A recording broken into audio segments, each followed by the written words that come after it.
get-ups, gimmicks, one-hit wonders that don't stick. Pretty boys, acting tough, boy bands, give it up. And if it looks good on TV, it'll look good on a CD. Shape it up, trim it down, who gives a damn about how it sounds? I don't think Waylon done it that way. And if he was here, he'd say, Hoss, neither did Hank. I ain't dogging what you're doing, but boys, come on, let's get real. You still got a lot of food left to fill.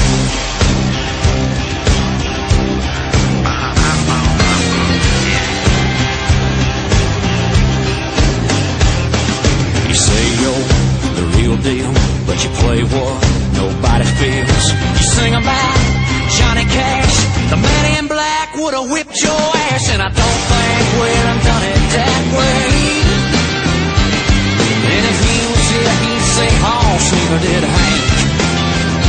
I ain't dogging what you're doing, but boys, come on, let's get real.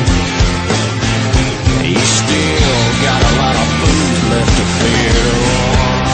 Here we go.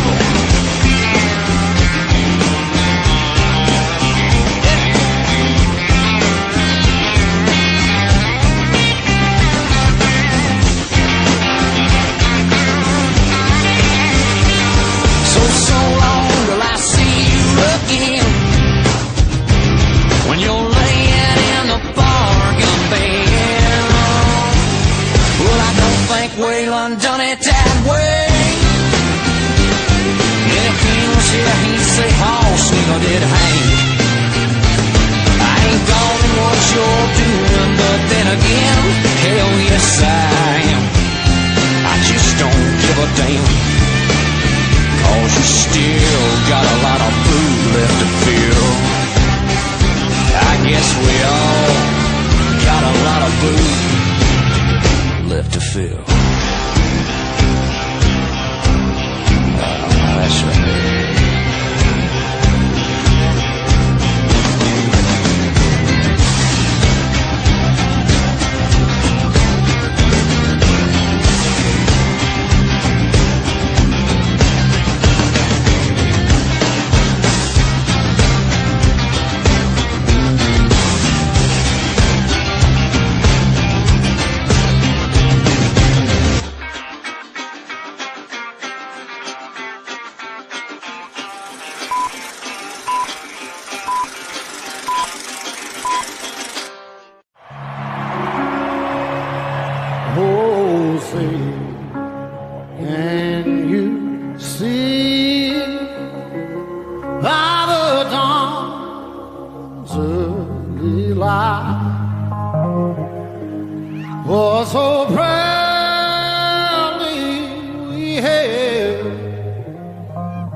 Presented by the Barndominium Company and Resto Pros of the Midlands.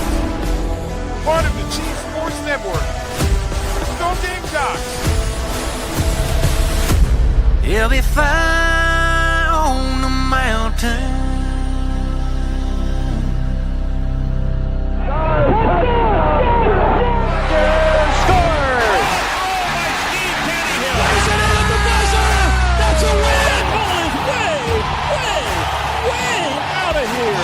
Consecutive home runs for Carolina. It is good.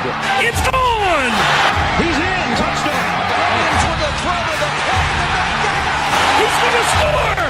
It's a walk-off. Touchdown, South Carolina.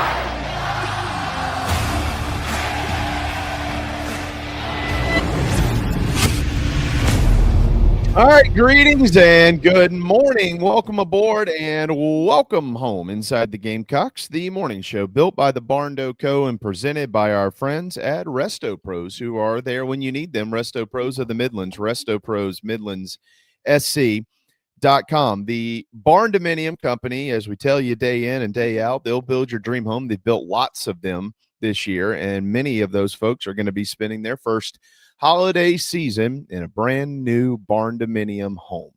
That could be you next year. They're not fast enough to get it built before Christmas this year. But if you go to the barndoco.com, you can see what I'm talking about. They are truly dream homes, Gamecock owned and operated. The official tailgate snack of ITG is Game Day Nuts. And we've made it so easy for you to order Game Day Nuts. I literally would have to come to your home and do it on your phone for you.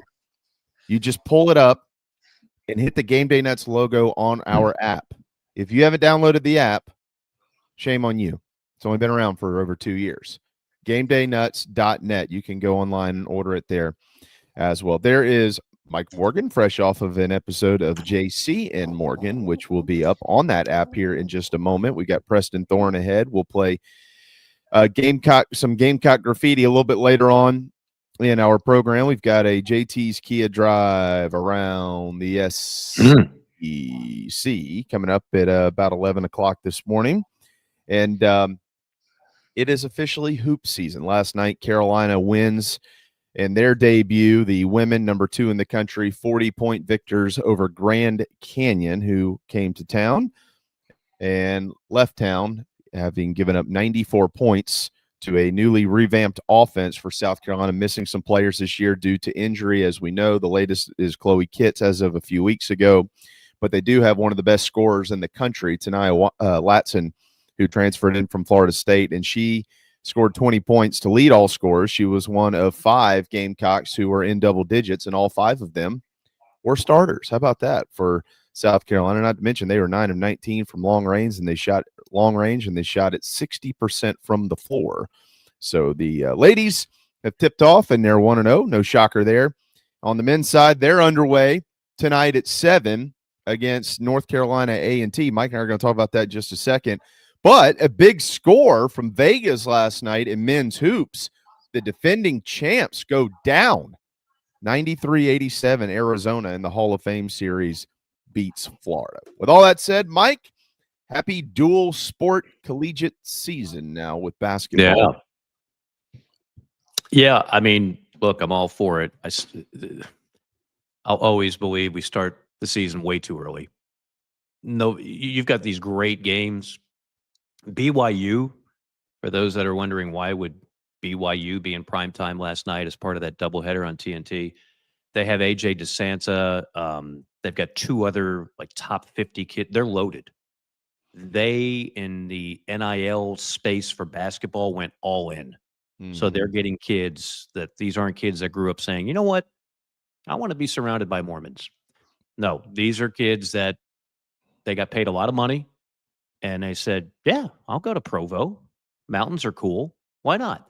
So don't be surprised if you see BYU on national television a lot for college basketball. But, you know, to the larger point, I don't want to start off on a downer, but I mean, you've got all these great games.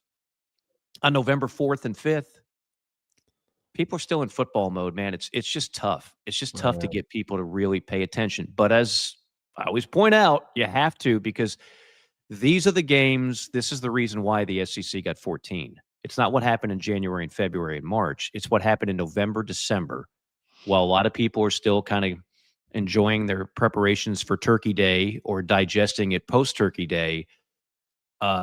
Key games for the net ranking are taking place. And last year, the SEC was historically good. I don't think it's going to be that good again this year. It would be almost impossible. So to get 14 teams in is a lot to ask. So I watched most of the second half of Florida-Arizona. Very entertaining game. I don't think Florida's as good as they were last year. I think Walter Clayton's a bigger loss than people might think. But like everything, you want all the SEC teams to win in November, December, non-con, because it only helps your case if you're a bubble team. And hopefully that'll be a discussion that's made in March, Jamie, that we're looking at, remember a couple years ago in like mid-February, like, wait a minute, Carolina could be a bubble team. Like the metrics are there. And then they just kept winning and winning. Yeah. And now it's like, okay, how high a seed is it going to be? It's not going to be a matter of in or not. It's a matter of what's the seeding going to be. Right. And obviously it was a high seed and then Oregon came through. But this year's team, if you're going to be realistic, I mean, you're just hoping to get on the bubble. You're hoping to get on the bubble and you're hoping to somehow find a way back to the dance. Well, I disagree with you. I've got all 16 teams going to the dance this year in the SEC. Of course you do. This will be. This is why you'd be a great politician. You could win one of these elections tonight. I could, yeah. It is election day. Communist or not, you would win. Well, apparently that's where we're headed. Those of you who are going to get out and vote today, bravo to you for voting for what or whom or both you believe in. We'll obviously talk more about Mike Shula here in just a little bit. Real quick, though, with Carolina tipping off tonight, they're starting 5 against North Carolina State. Last weekend up in Greensboro was Jordan Butler, Miles Studi, Norton Capich, Michi Johnson, and Mike Sharab-Jumps. I don't know if that'll be the same starting 5 tonight. For what it's worth, they are 22.5-point favorites against North Carolina A&T. I don't know what that means, but I guess we'll find out in a little while. Let me get my betting app. Hold on. Just out of curiosity, what are a couple of things? I mean, and for anybody that missed the Lamont Paris interview with us last week, I think it was actually not necessarily because of me or Mike. No disrespect to you, Mike. Maybe more you than me.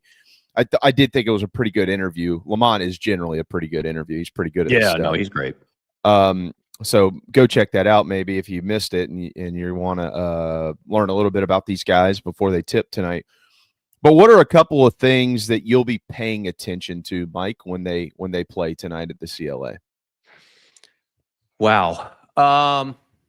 Well, to go back to your initial point, I'm not so concerned about who the starting 5 are. I'm concerned about, and this is not going to be, I don't think, a very competitive game. Could be wrong, but I'm more concerned about who gets the most meaningful minutes. And very often the guy who starts doesn't finish, right? Right. If we were to go forward, and it's a favorable non-con schedule, we talked to Lamont about that. When you get tested, and at some point they will. Look, Auburn went to overtime last night against a team that nobody thought Auburn would have to sweat against, right? I want to see who's on the floor. I want to see who's touching the ball. I want to see who's taking the shots in those clutch situations. And Colin Murray-Boyles was so good for the program. I root for that kid. He's off to a good start in the NBA. I'm happy for him. But I still think in the clutch, college basketball is a guards game. Like it wasn't like, okay, go post up Murray-Boyles and he'll make something happen. 2 years ago, they had the guards. They had the guards that made them. And if you go back in time, going back to, I wasn't around for Frank McGuire,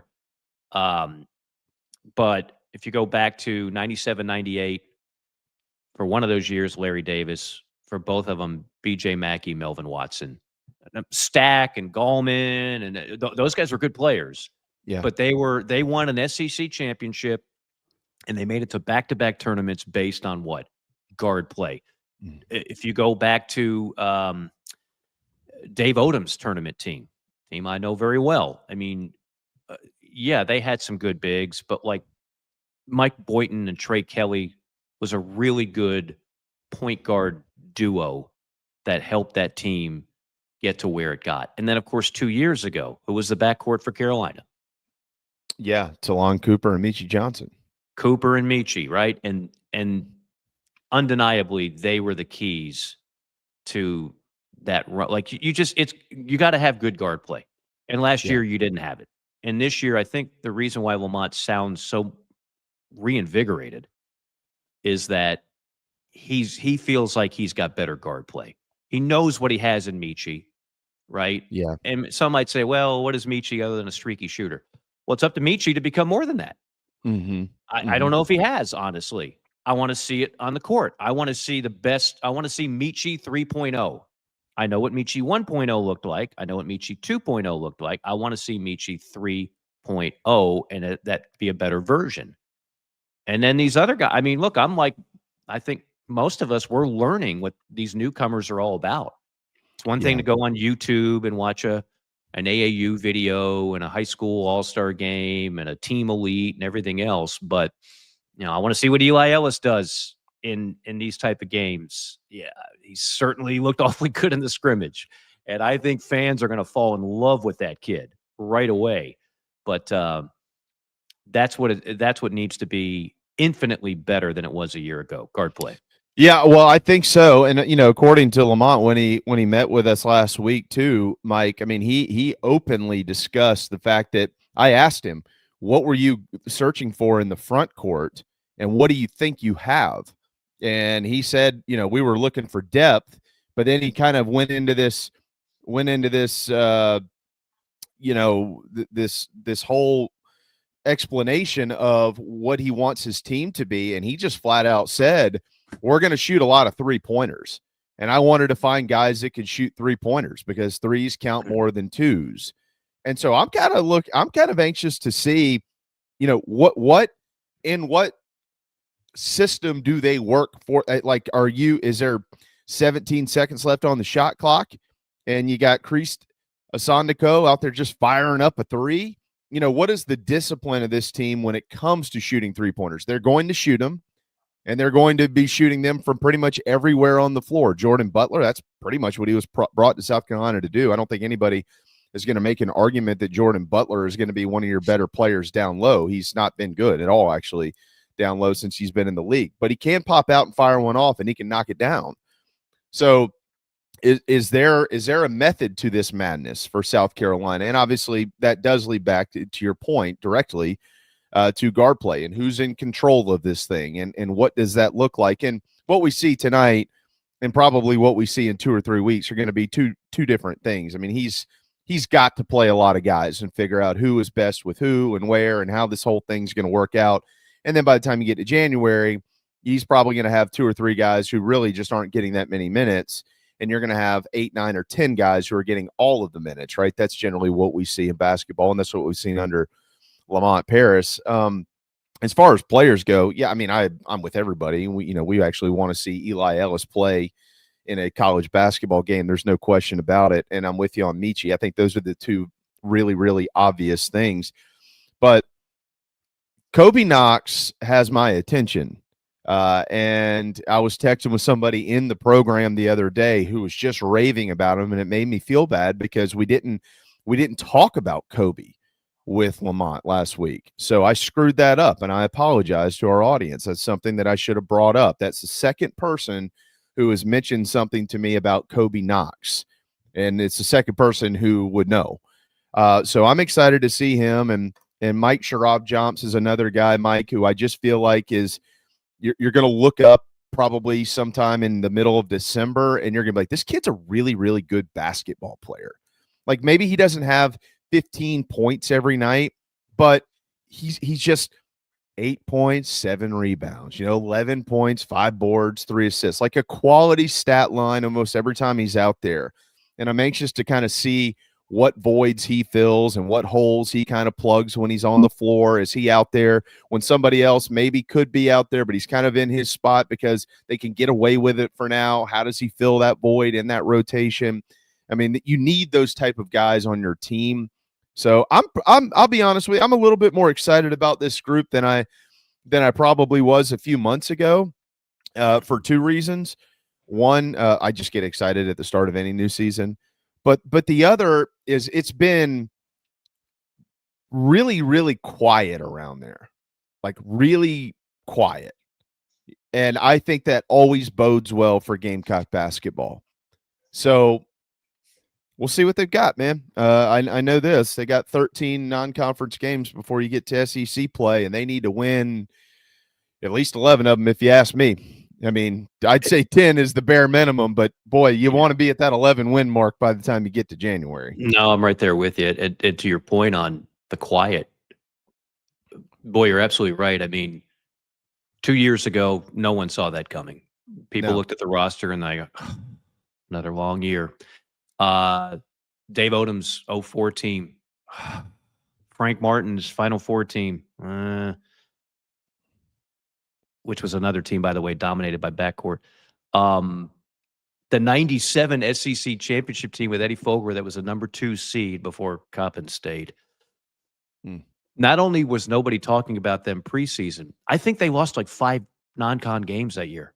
Yeah, they struggled early. Oh, my God, struggled. They lost to like Charleston Southern. It was like a litany of just bad teams that beat them. And then inexplicably, they go 15-1 in the SEC.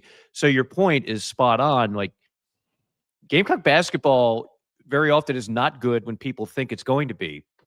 And when you've completely written it off, that's been some of the best years. And one more point on the guy you brought up. You know, there's only so many questions we could have asked Lamont in the interview. Yeah, that's Lamont's fault, by the way. Completely. We'll send a letter of reprimand. Oh, I did. I sent one. I hope it was strongly worded. Very strongly, yeah. Lots of 4-letter words. Kobe Knox, very much like you. Kobe Knox, and I'm old enough to remember his dad playing wideout at Florida State. And of course, his brother played at Kentucky. You know, it wasn't eye-popping numbers at USF, but here's the thing I like about a Kobe Knox and what I liked about that team 2 years ago. College basketball teams are not dominated by one-and-dones anymore. They're dominated by experience. Older very often is better, right? He comes into this season 71 career starts. So we know how many games Michi Johnson has played. You've got some guys that have some bark on them. They've been around a bit. So I think that's look. I know what Lamont is trying to do. He's trying to recruit. South Carolina is never going to be the most athletic basketball team in the SEC. You know what? That's okay. You don't have to be to win. He's trying to be one of the most skilled basketball teams. He wants guys that can pass, dribble, shoot, think the game. That's how they won a ton of games at Wisconsin. They were never the most athletic team in the Big Ten. But they had skilled guys that ran the system, and nobody wanted to play them. That's what you had 2 years ago, and nobody wanted to play them. That's what he's trying to get here. He's trying to get those kind of guys that are athletic enough, and certainly super skilled that they can go out and win games in the most competitive league in college basketball. Yeah, absolutely. And Knox, by the way, he had 4. I was looking at his stat line. He had 14 points against Florida last year, which is the team that won the national championship. You know what stood out more than anything? He had 21 turnovers all year. It's like 35 games, dude. I mean, that's pretty impressive for that guy. So he's a guy who they're going to count on a lot, I think. You know, 34% from 3, 45 from the field. I mean, you can work with these numbers. You can go to war with that athletic body. Look, they 6'5", have good kid. 6'5", 200. I mean, he's athleticism wise, he's going to be fine. Yeah. You know, we'll see. Like again, it's like anything else. We could throw out adjectives like good, great, average, poor. You're judged by the 15 teams that you go up against in your league. That is going to be how good is this team. We won't really know until January, honestly. Right. These games all mean something in November, December. But we won't really know where this team stacks up until we get to January. Yeah, that's exactly right. Beat Clemson last year, and then Yeah. all right. I want to remind everybody as well, 6 o'clock Thursday night, Riley Park, downtown Charleston. If you're in the low country, Gamecock baseball will be in town to play the College of Charleston. You'll get a chance to go see South Carolina's almost brand new team. And they did score 18 runs against Charlotte the other day at Founders Park on Sunday in an 18-6 fall exhibition victory. So Chad Holbrook, Paul Maneri, once again, they'll be competing. By the way, the College of Charleston will come to Founders Park this season. They will not be playing that game at Seger Park. It will be at Founders Park. So quick note on that series. Mike's got to jump off in a little bit when we get Preston on. He'll be back. But in the last 3 or 4 minutes of this segment here, I guess about 3 minutes, I want to quickly ask you about something. I know in the drive around the SEC, I know you're going to mention Auburn in some way, shape, or form with Hugh Freeze being out. But just out of curiosity, in this, you're going to be like, really, man? 3 minutes left in this segment? You're going to do that to me right now? But we'll tee it up and we'll come back to it. Where is Auburn's program? And more specifically, because we have a South Carolina, this is a South Carolina program. How do you compare the two? How do you compare Auburn and South Carolina? Yeah, there was a time where there wasn't much of a comparison. Auburn is Auburn, and South Carolina is South Carolina. Right. I don't know that that's true anymore. Could it be true again? Of course. But right now, even with where the Gamecocks are, well, I would argue. Yeah, I would argue the Gamecocks are in a better place than Auburn, honestly. I mean, as bad as this season has been and everybody's down, I get it. There are programs in this league with worse problems, and Auburn is one of them. Mm-hmm. They didn't have a winning year under Hugh Freeze. No. 10 games under 500 in SEC play, and this was the guy that was supposed to fix it. Like Harsin was a desperation hire. They tried to get other people in. They got the rejection letters. Okay, let's get the dude from Boise. That was a disaster. Somebody brought up to me, not only have they fired coaches on the regular, but the one good quarterback they had was Bo Nix. And they basically, the fans were booing him on a weekly basis. And he winds up going to Oregon, lighting it up with the Ducks. And now he's one of the best looking quarterbacks in the NFL. Yeah. Bo Nix is. If you pay attention to what he's doing in Denver, he's actually maybe the cream of that class a few years ago. But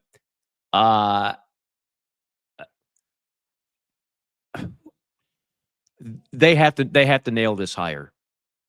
Remember we were talking the other week, I mentioned I'm not a big bowler, but what my highlight in bowling, I don't own a single bowling trophy. My trophy case has a few things here and there. There's no bowling trophies. But a few years ago, my wife and I go bowling with the family, and I got 3 strikes in a row, Jamie. 3. Count them. 1, 2, 3. You know what they call that? A turkey. Mm-hmm. Turkey. You want the turkey in bowling. Auburn is in jeopardy of having a different kind of turkey, and there's a few schools out there that have this. If you miss on 3 consecutive coaches, that's a really bad turkey. That does not taste good at Thanksgiving. That's a way to just completely cut the legs from underneath your program. So Auburn has to get it right. And the thing is, no one is talking about Auburn in the same breath they're talking about LSU and Florida. Like the big debate is, okay, are you going to get Lane Kiffin LSU? Are you going to get Lane Kiffin Florida? Nobody's saying, hey, are they going to land Lane Kiffin at Auburn? I haven't heard anybody say, are they going to land James Franklin at Auburn?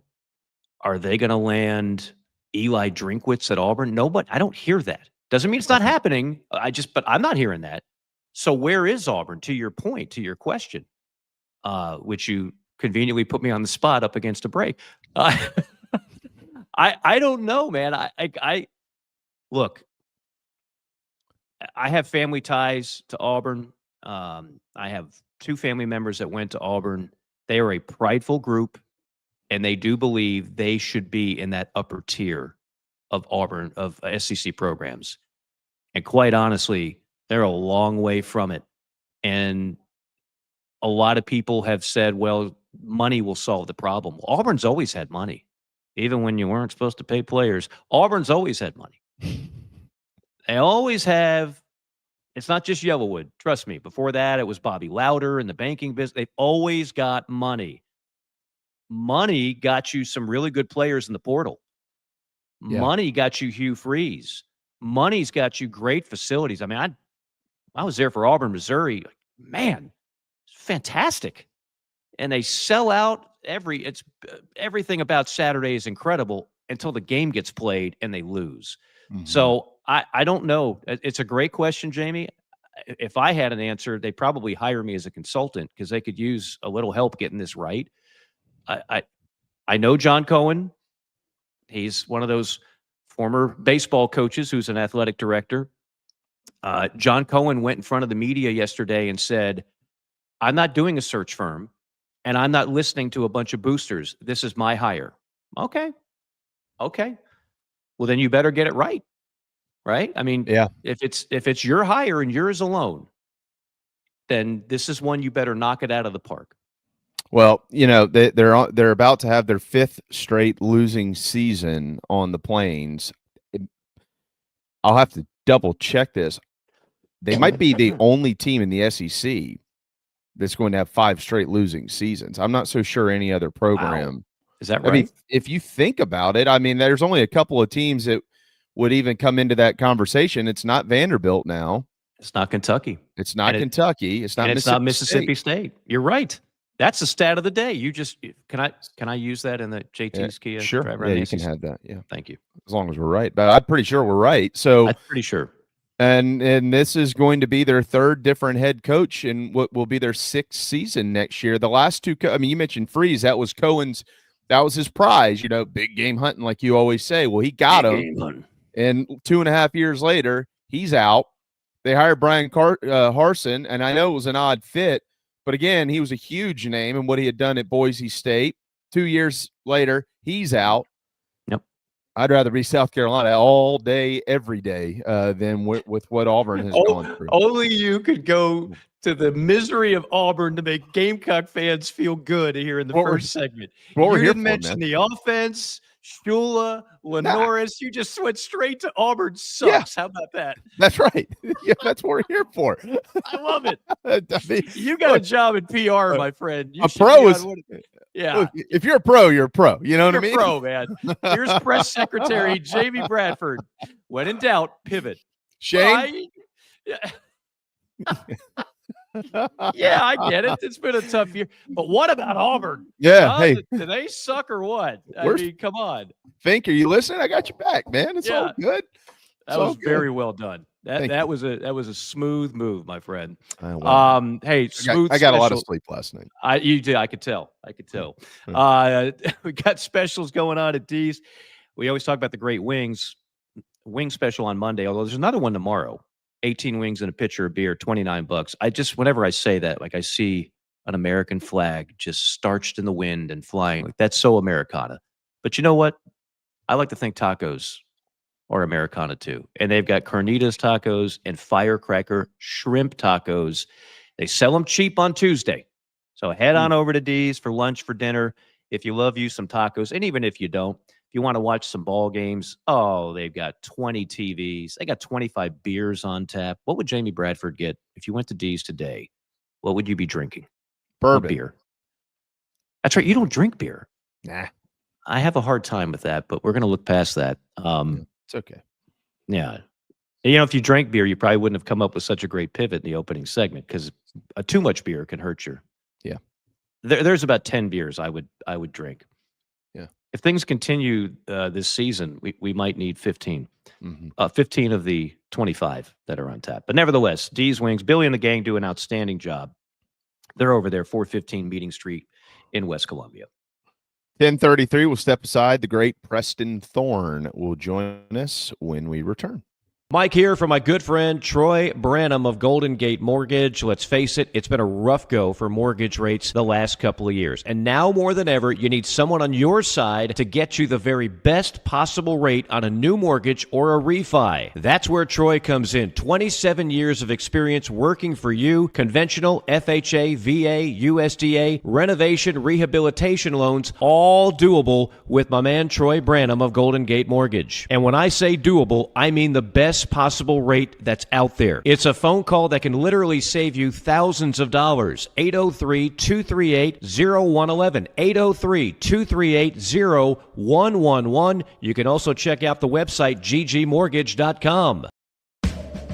Hey Gamecock fans, happy holidays from all of us here at the Barn Dominium Company. Many of you will be spending your holidays in one of our beautifully built Barn Dominium homes. Thank you for letting us make your dreams come true. We hope you find peace, joy, and love during the most wonderful time of the year.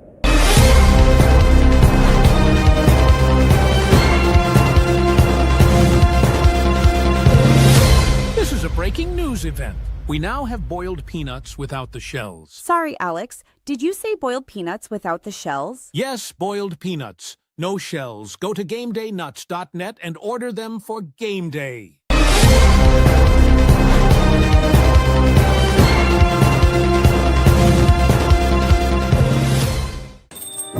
Morning, Carl. Usual? Yeah. Your oldest was in here the other day. Said the two of you took a trip down to my neck of the woods. How'd that go? You might as well give me one of those Carolina cards while you're at it. I knew I'd like that one. Yeah. There you go, my friend. Thanks. Hey, Carl. Congratulations. See you tomorrow, Freddie. You bet. At Moultrie Insurance, our agents are working for you. Our commercial lines of coverage are well-sourced and intimately chosen. We offer commercial lines of coverage such as business owners, umbrella, property, auto, or general liability coverage, and evaluate every option to find what fits you best. Like a good offensive coordinator, we will draw up the plays, but only run with what you feel comfortable. Get in touch with our quarterback, Perry Orth, or our head coach, Frank, by visiting MoultrieINS.com. MoultrieINS.com. Moultrie Insurance, proud supporters of the South Carolina Gamecocks. Nana's Porch presents a Southern staple delivered right to your doorstep. Nana's Porch locally crafted pimento cheese has been a hit for years at weddings, tailgates, and other events. Now you can order online and have it sent to your home. Visit nanasporch.com. That's nanasporch.com and click the pimento cheese tab to choose between their original pimento cheese and their jalapeno smoked pimento cheese set. nanasporch.com. Man, that's good.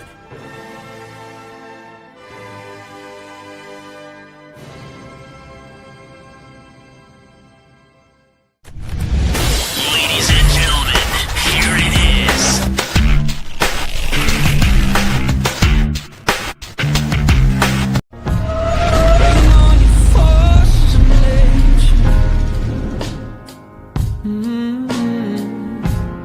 Bring on the storm that's raging. If you get lost in the shadows, there's a fire inside you. Be the light that guides you. Come on, carry your flame. Carry it higher.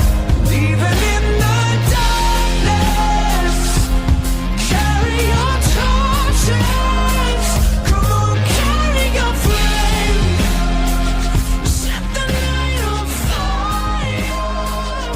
Even in the All right, it's 10:37, 10:38. Wow, we're way late getting to Preston Thorne. My apologies, Preston Thorne, host of the early game on 107.5 The Game. Mike will be back here in just a little bit. It's not that he didn't want to talk to you. He's got to take a quick call. So it's just me and you, man. We can handle it, right? What's up? We can do this. We can do this. What's going on, brother? Man, you've got to be a proud author. My daughter took your book to school, and that's what she did her book report on, and dressed up for a book character day for Just a Chicken. That was a proud moment as a dad, and you're my friend, so I wanted to make sure we spread the joy and love this holiday season. Well, I appreciate it, man. You know, it's tough competition out there with Pete the Cat and Captain Underpants and all these other folks. So, you know, if we can't win on the field on Saturdays, we can win the book fair during the week. And that's what it's all about these days, Preston. Win that win that book fair. The hell with Saturdays. No, for anybody that has children and you don't have one or both, any of the books in the Just a Chicken series, I'm not really I mean, I hate to do this to you, but you're not being a very good parent. That is a book those books are outstanding, and the meaning behind them is even better. So you and Langston, bravo. Hugs and hand pounds, my friend. Well done. Appreciate you, my man. We've only read it 200 times. I could recite the whole thing in my sleep, but I get it, and I get it, and I definitely hear if I had to redo it now. I wrote that before I was a parent. If I had to redo it, I definitely might work on the word count a little bit, because I understand that when you're trying to get them to go to sleep, you probably want to cut through some of them words. So that might be the remix version for the parents that are trying to put kids to sleep.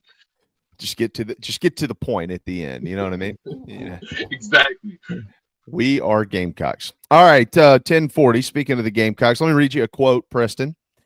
This is from Shane Beamer on one of many things he said after releasing Mike Shula of his duties as the OC. Quote, "We have been in the fourth quarter of games against multiple teams this year that are college football playoff contenders, and we're right there. I expect to have this team back in the mix for a college football playoff berth, just like we were last season, and I expect to have this team in that mix soon. It obviously won't be in 2025, but in order for us to get where we want to go, we need to elevate and take another step from an offensive standpoint. It's not just about this season. We haven't been consistent enough from an offensive standpoint in the last few years, and there's another level of play that we can get to offensively," end quote. So he obviously acknowledged that level of inconsistency. They've had some great moments offensively. We know that. There's no doubt.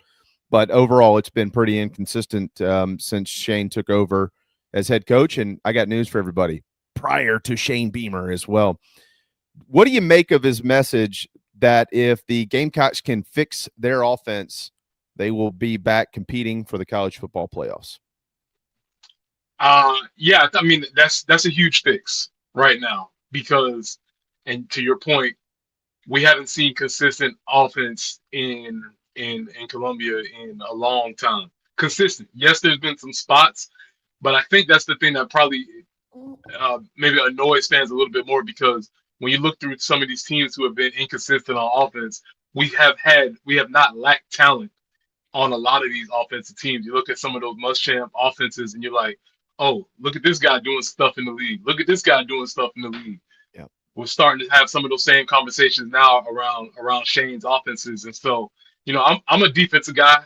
I would love nothing more than to play a 12-7 game, but fans want to see offense, and you want to walk into a game feeling like we have a chance to win if the score goes above 20.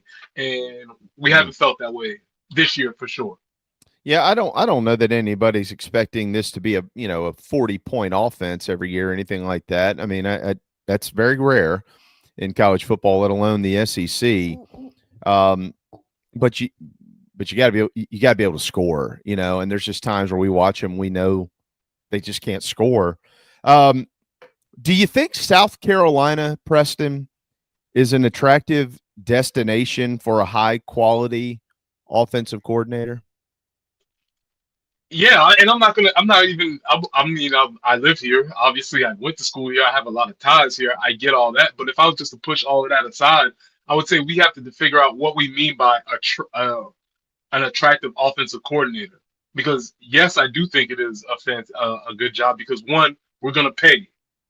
So all the conversations about, we can't pay, we've decided that we're going to pay. We're in the ball game of paying big boy salaries. So that's the first thing that would make it attractive. Two is we're in the SEC.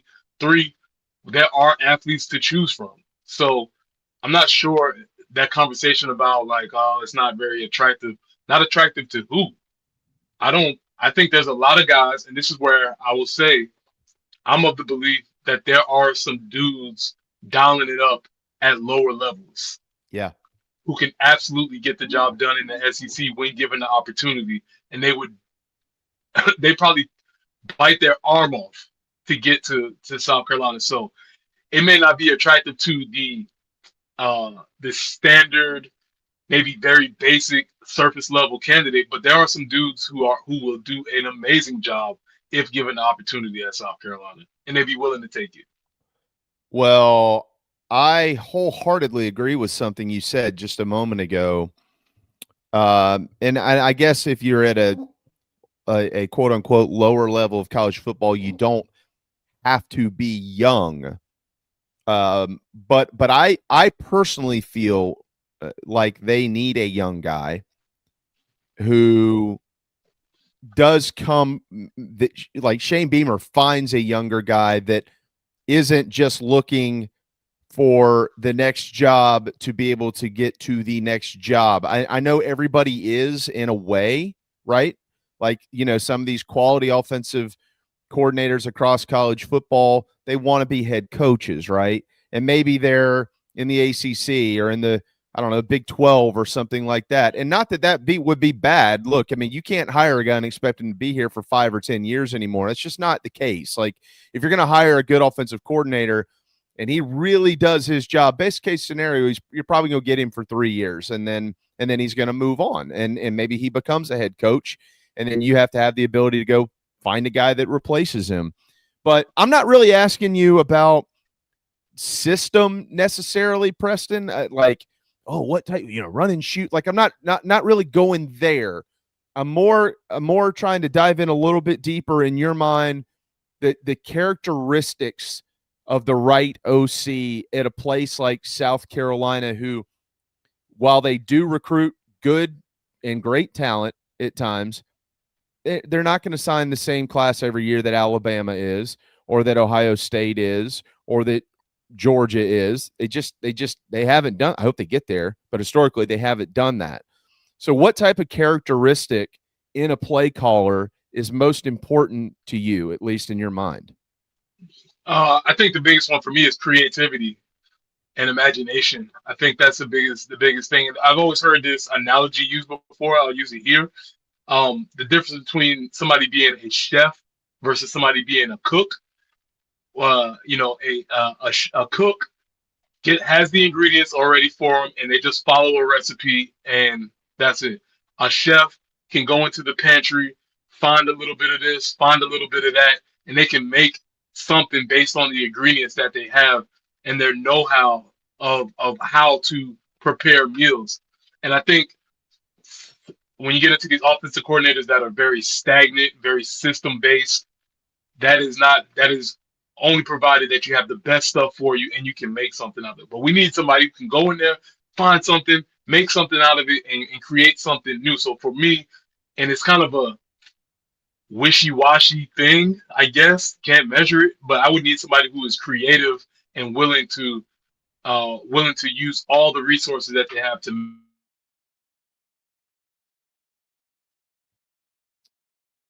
I think he froze up a little bit, or he did freeze up.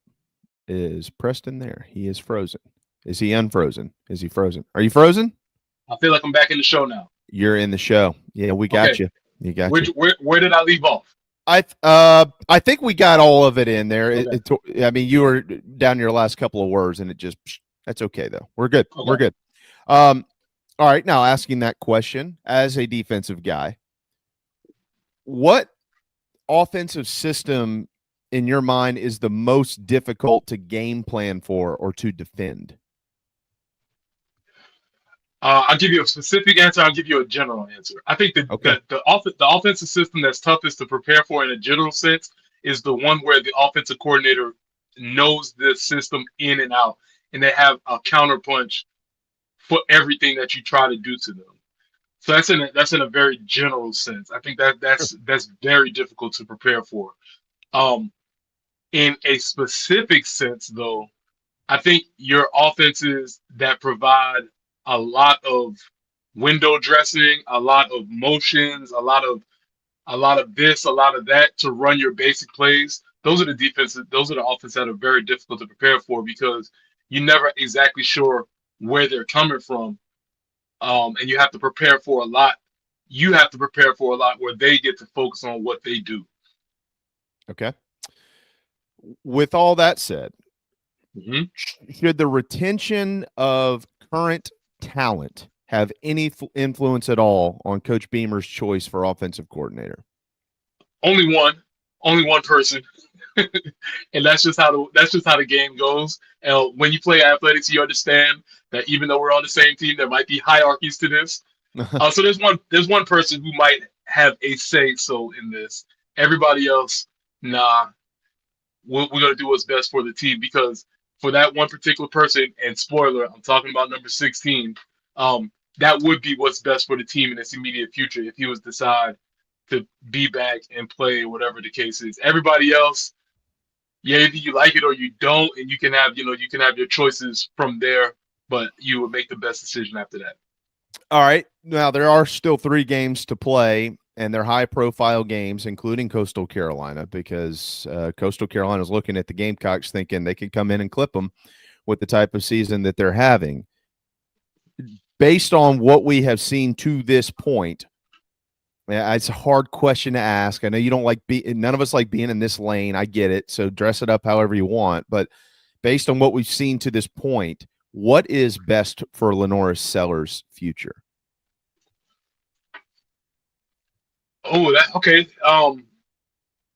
One, you know what? That's not even the best. I think his best path is to pursue the NFL.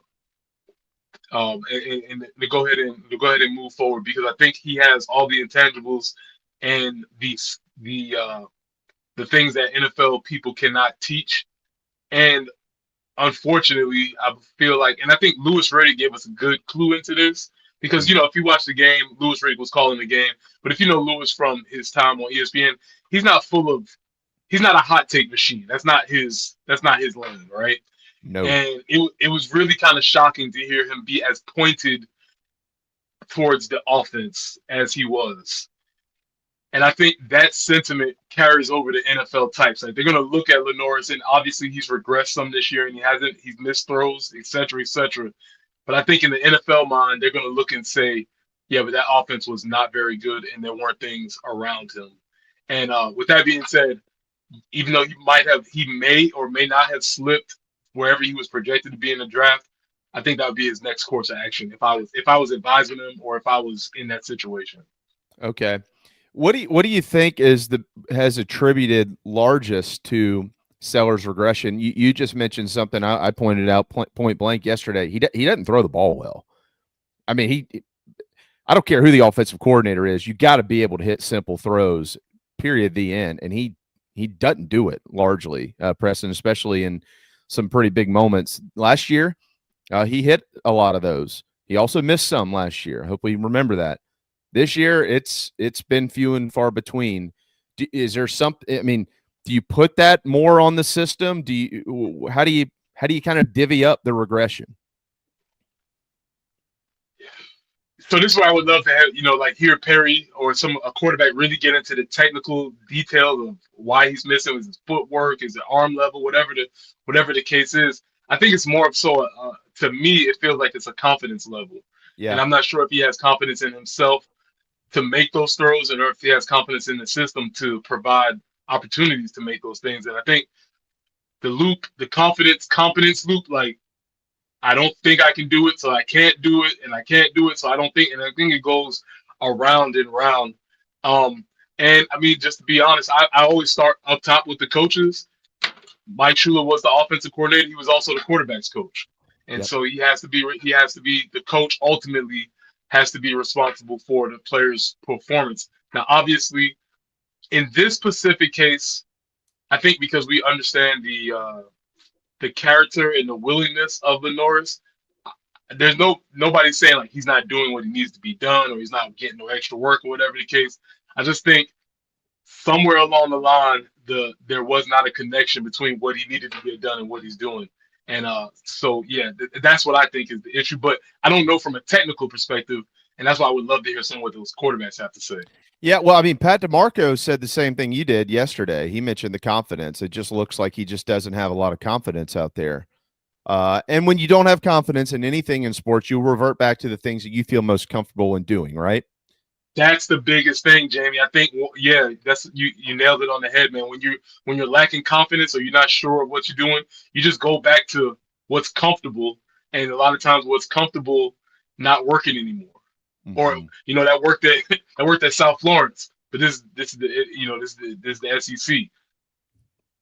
Well, how much confidence do you think that he'll have now that Mike Fury and Sean Elliott will be? I don't know who's going to call it on game day yet. We really don't know, but we do know that those two guys are essentially the co-OCs moving forward. What do you think that does for it?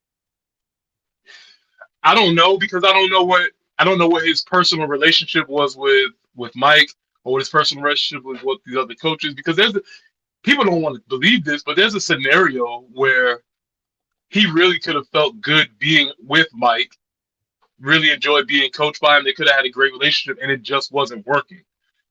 There could be another flip opposite side where they didn't have much. So I don't know what his confidence will be now. I would imagine that they're going to have to get in there with Norris, maybe really get dialed into what he feels comfortable doing and call the plays that he really likes and try and build up his confidence that way.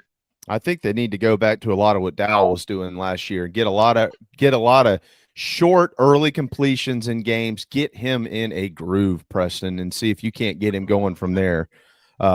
Because again, some of these, like in the game the other night, like you just can't miss those throws. You just can't. I mean, you're getting paid all this money. You're the big superstar. At the end of the day, all these people are the ones footing the bill for you. They don't give a crap. They don't give a crap what your relationship is with your OC and what the reasoning is. They don't feel bad for you. The money's being drafted out of their bank account to pay for you to be here. They want you to perform. That's the world we're in now. Period. The end. Everybody wanted the money. They got it. And now you got to deal with this when you don't perform. It's just the nature of the beast. Yeah, all right, and that's true. But I would also add, I mean, you could ask Perry or ask any of these other guys that have played quarterback. Yeah, people have always wanted quarterbacks to make the throw. Like it's not new. It's a pressure cooker position, man, and that's why those dudes are special, and that's why the good ones are revered the way they are, because it's a position unlike any other. So yeah, you're right. I mean, you want to be the man, you got to be the man at all times, and it comes with everything that's involved in it. That's exactly right, man. Exactly right. All right, I don't want to ask this question, but I feel like it's our job to ask the question, right? You have to do this every day on your show. Let's roll out the black carpet here. The worst case scenario. Carolina finishes the year with 3 wins. Does Shane Beamer, is he around to make an offensive coordinator hire? My gut feeling would say yes. And I'm not guessing for Jeremiah Donati or anybody else. This is if I was making the decision. I think based on the season that they had last year, that's still in the back of my mind. I think Shane is running a quote unquote clean program. We've never had evidence that this has happened before. So if you do a mathematic types of things, so if we eliminate the 9-win season, we'll say that was an outlier. We eliminate the 3-win season. This is an outlier. Kind of leave you at like 6 or 7. Obviously, there might be some additional conversations moving into the next year, or the seat might be heating up. But for me, I don't think I would make that decision. Well, I agree with you for what it's worth, but I'm always anxious to hear everybody else's opinion. All right, Mr. Defense. I mentioned yesterday, you can pick and choose a couple of things here and there throughout the season, or maybe more than a few things where this defense has had some rough moments. But overall, dude, if there was any competency at all on the offensive side, we'd be looking at this defensive unit just bragging and bragging and bragging about how they lost those guys and they were recovered and they produced once again. I mean, Preston, the muff punt the other night, you're like, oh, here we go. They're going to punch it in. And what does the defense do? They hold them to a field goal. Ole Miss on their home turf, and they're elite in the red zone. They hold them to a field goal. And they've had a lot of moments like that this year. I want to give you a minute or so to give kudos to those guys where you think it's due. Yeah, they had 3 red zone stops. I mean, a pessimist would say, oh, they let them in the red zone. Okay, I hear you.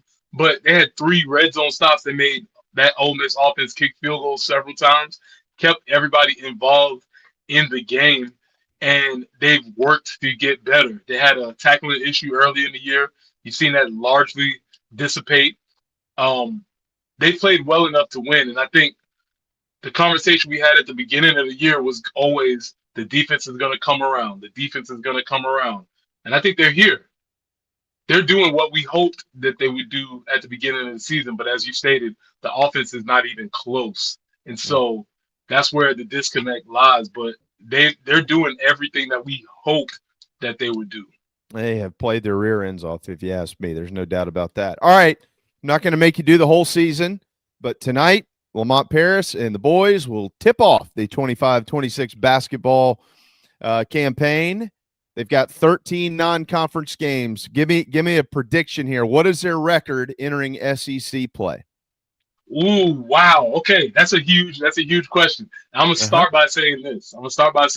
I love to play the game of biggest game of coach's career, biggest game of their life, or whatever.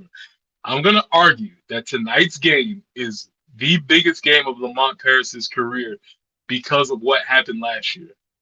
The season was dead on arrival when they lost to North Florida in the first game of the year. That was it. People checked out. We had some information about the team. This game is extremely important for the fan base moving forward because we're always kind of a little bit hesitant to get on basketball anyway, especially while football season is going, even though this year we might be a little bit more excited about basketball. But I can't give you a prediction for the 13, but I will say this. After tonight, they win tonight, I will feel way favorably about this team moving forward. Then, like, I didn't even get a chance. I didn't even get a chance to get involved in the season last year before I looked up and like, we lost to who? North Florida. What? It's like, what? Wait, what happened? And so that was tough. And then even throughout the rest of that non-con, you saw like we played PC a little bit too close to comfort. And there was some other games I was like, oh, I don't think this is gonna go well. So based on what we've heard about, we heard about the secret scrimmage at Georgia Tech. We saw them take NC State to the wire. I think there's a little bit more to be excited about this year. So I am actually looking forward to seeing them go out there and play tonight. Okay. All right. I thought it was back on track last year when they beat Clemson in overtime. I thought, well, all right, these guys are kind of coming around. And they did not come around. I'm gonna be honest, Jamie. When that first loss, I was like, that's not supposed to happen, man. And even though North Florida ended up being a little bit better than I think we thought they were, but that's not supposed to happen. Well, the hot take of basketball season has arrived on day one. The most important game of Lamont Paris's, wasn't that it? The biggest game of Lamont Paris? Okay. Tonight. The biggest game of Lamont Paris's career. That's a great point. Biggest one, man. He got to get this one. And also, there's some excitement about the team, about the style of ball they're going to be playing. Are they going to be really, shooting the three ball, playing kind of an more exciting brand? Not exciting because I personally, Jamie, I love the old the team 2 years ago. They would back you down and run the shot clock. That was my style of basketball. But I do understand how this team is going to be probably pretty exciting to watch. Yeah, Derek Scott used to call Talon Cooper the old man. He was about 50 years removed from the era in which he should have been playing basketball. I loved it. A lot of up fakes, a lot of three position passes. I loved it, man. Yeah, man. There's no doubt. Well, next week I'll wear my J jacket so you and I can. You got your P jacket on. I'll wear my J jacket next week so we can. We can have some camaraderie here. Nice. Outfit camaraderie. Hey, man, have a wonderful off weekend. Hope you had a wonderful Halloween with your family, and we're all getting into the holiday spirit. We'll see you next Tuesday in preparation for Texas A&M. Absolutely, man. I appreciate y'all. Thank you, buddy. There you go. Preston Thorne, host of the early game on 107.5 The Game. We'll hit a timeout. When we return, we'll drive around the SEC. Gamecock Traditions, GamecockTraditions.com. Get your holiday shopping started right now. GamecockTraditions.com. We'll be right back. Fans, listen up. The official Chief Sports Apparel store is now available until November 19th on the Chief Sports app. Quality gear, including Nike apparel, shipping within 2 days of ordering. Men, women, and children can choose from a variety of Chief Sports products this holiday season. Order now in the Chief Sports app. Available until November the 19th.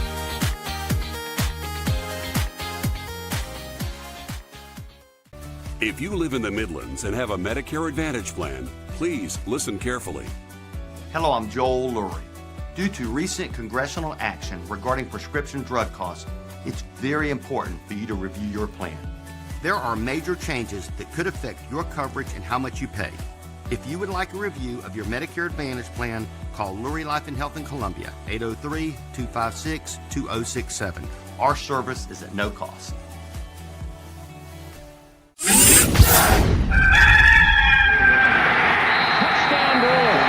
Hey folks, it's Mike Morgan for Ryan Brewer Fence. That's right, you know the former Gamecock legend as a terrific college football player. Well, I know him as that too. I also know him as the guy that runs a great business. Whether you're in the market for a fence, railings, columns, or anything in between, their craftsmanship, their experience and service, second to none. Residential and commercial fencing and railings. Rest assured your job will be done with an unparalleled level of expertise, and it's done on time, and they do it right the first time. Again, you're not going to do any better than Ryan Brewer, Ryan Brewer Fence. The website is ryanbrewer.net. Set up an appointment today. Tell him Mike sent you. I said, oh, Lord Jesus, it's a fire. Ain't nobody got time for that. Disaster comes uninformed. During and after natural disasters or accidents, there can be a heavy loss to property. It can become extremely difficult to bounce back to what you knew before. Having your home or office destroyed or damaged by water, fire, smoke, or mold affects your personal and business lifestyle. Resto Pros of the Midlands is here to help. Open 24/7. Call them when you need them. 803-493-0170. You're traveling to a dealership where the savings are beyond imagination. You've just entered the buy right zone. When you don't have a reliable car, it can turn your world upside down. Even if your credit has reached its outer limits, JT is serious about saving you money. Buy or lease a new JT's Kia for as little as $199 a month. Get 0% for 72 months and save over $7,000. You have entered the buy right zone, where we love to say, you're approved. JT's Kia. Kia Fall Savings Event.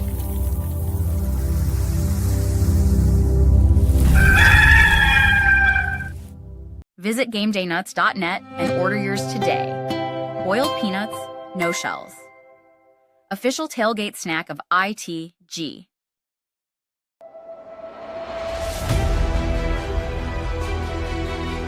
You're tuned into Hour 2 of Inside the Gamecocks, the morning show. Presented by the Barn Dough Company and Resto Pros of the Midlands. Go Gamecocks!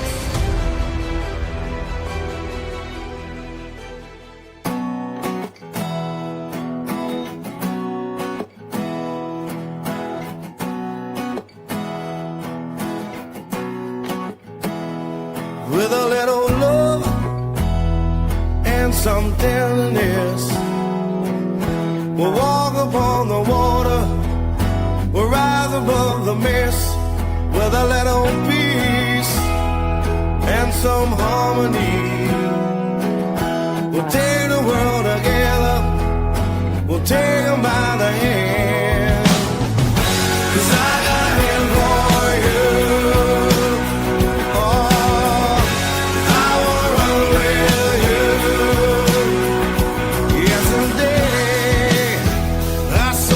Standing there, your hair was down, your eyes were red, no comb I touch your hair. I said get up and let me see you smile. We'll take a walk together, walk the road a while. 'Cause I got a hand for you, I got a hand for you. I wanna run with you, won't you let me run with you?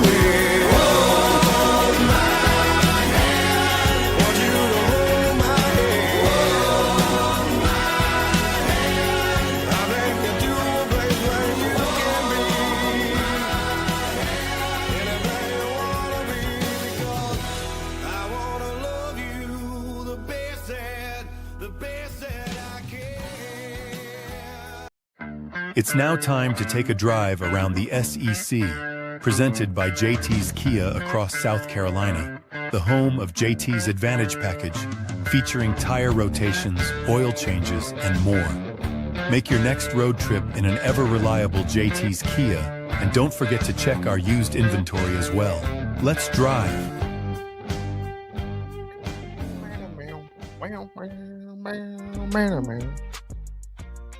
Sorry, I was singing. Don't apologize. Keep going. I just saw that Phil was just trolling us in the studio. Come on, Phil. I asked you earlier, where's Auburn? He said outside of Opelika. Heyo. And then on the beer, Try the pepper steak. Beer versus bourbon, he said I wouldn't have lost any weight. That's true. Beer more fattening is the consensus, right? Yeah. Yep. But beer's damn good. There's certain foods like I have to have beer with. If I'm eating Mexican food, there's a Dos Equis or a Modelo on the table. I'm not thinking bourbon when I'm down in tacos and chips and salsa. By the way, hat tip to whatever account executive got the Go for Dose done with ESPN. One of the most brilliant marketing. I know, right? Like, I don't know how much that costs. It's worth every penny. That is worth every penny. Worth every penny. Brilliant. Maybe nobody saw it if it was on YouTube, but still. Well, do you have YouTube TV? Yeah, I do, but I also have the bundle now. What is it, $38 or something through Disney? And honestly, I don't like that. I'd rather just have. I'd rather have cable. You know, the remote control where you just go through the guide like we used to have. Yeah. But we can't do that anymore. So once I canceled out all the individual things that I had, I'm like, well, I already had it. I was already paying for this. It might as well just keep the bundle and keep YouTube TV. And so whatever, I'm happy. We're fine. Not everybody feels as content with that as you do, but I understand. What are you going to do? Am I going to go find these people and fight them? I mean, what am I going to do about it? Well, you could, being the violent man that you are, but I wouldn't recommend it. We don't have enough money in the kitty for the bail fund. I almost got violent on a bathroom attendant at the city park downtown Charleston the other day. A bathroom attendant? Yeah, this guy thought that he was Paul Blart. I've never seen anything like it in my life. Let a lady go in front of me. There was a lady standing behind me. I was like, go ahead, ma'am. I was like, you go ahead. She's like, you sure? I was like, absolutely. Ladies first. Yeah, right. And he goes, are your daughters in that bathroom? I said, well, they're in the other one. Yes, sir. He goes, I decide who goes to the bathroom in here, not you. I looked at him. I said, wow. Excuse me? I said, I was letting the lady go first. He said, I'll make that decision. I said, don't make me call your boss. You know how long I've known that guy? Don't make me do that. A chippy bathroom attendant. Who was watching bathroom attendant with phone. an attitude. I think it was a rap group in the 90s. Bathroom attendants with attitudes. Something like that. BAA. You didn't want to mess with BAA. BWA. BWA. BAWA. BAWA. Bawa. You didn't want to mess with Bawa back in the day. You get smoked doing that. Nah. Literally. Quick reminder, we'll do some Gamecock Graffiti, 803-250-1297. Operators standing by. Keep it pithy. We used to do this in Columbia, like a minute 20 was your max. Like anything more than 2 minutes, probably going to Phil will just go on to the next one. He gets a little impatient. Okay. Now, JT's Kia drive around the SEC. Let's start with some odds. So we've got 4 openings, right? 4 openings in the SEC. Florida, LSU, Auburn, Arkansas. Anybody who tells you they know who's going to take what job, they're lying. But like everything else, Jamie, you can gamble on this stuff. And I know you do. Big time. Okay, let's start with Florida. $21 million buyout for Sunbelt Billy, which is what he'll probably forever be known as around those parts. Number 1 right now on the Vegas odds. It ain't Lane Kiffin. Who do you think it is? Eli Drinkwitz is correct at -110. So not like a little bit of a favorite, a very strong favorite. I wonder how Mizzou folks are thinking about all this. James Franklin is 2 at plus 200. Lane Kiffin 3rd, still on the board, plus 300.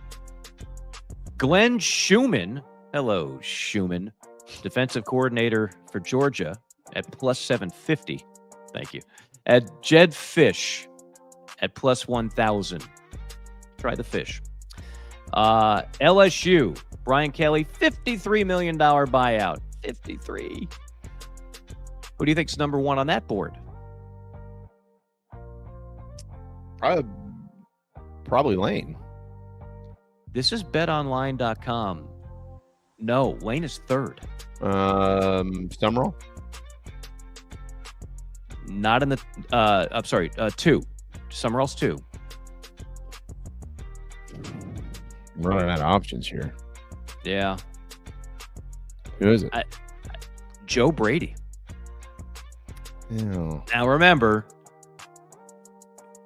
Joe Brady, offensive coordinator 2019. That was the best offense, I don't know, not just in LSU history, maybe in SEC history.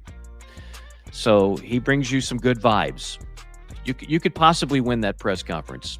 He's at plus 200. Summerall plus 250. Kiffin plus 400. Franklin plus 500. Franklin's on all of these, by the way. Literally on all 4 jobs. Franklin's in the top 5. And then Eli 5th at plus 900. Then you go Clark Lee, Brent There's Key. no way they hired Joe Brady.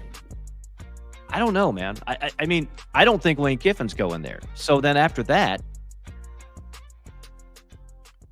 I mean, if you're Brady, you take the job, take the buyout, get fired in 3 or 4 years. Oh, of course. But I mean, like, I don't know. Like, I like John Summerall. I don't know if LSU fans are holding a parade for John Summerall if he gets the job. They're going to hold a parade for a guy. I'm not questioning. They're not going to hold a parade. No, I know what you're saying. But the guy's coached 1 year of college football as an assistant. I think it's just a safe play because he did such a great job in the limited time he was there. I'm not saying it's my choice. I'm just telling you what Vegas is saying. They've got Brady number 1. All right, let's go to Auburn. Now, Tom Brady, I can understand. Yeah, of course, but he's making more money doing TV. Who do you think's number 1 for Auburn, according to the boys in the desert?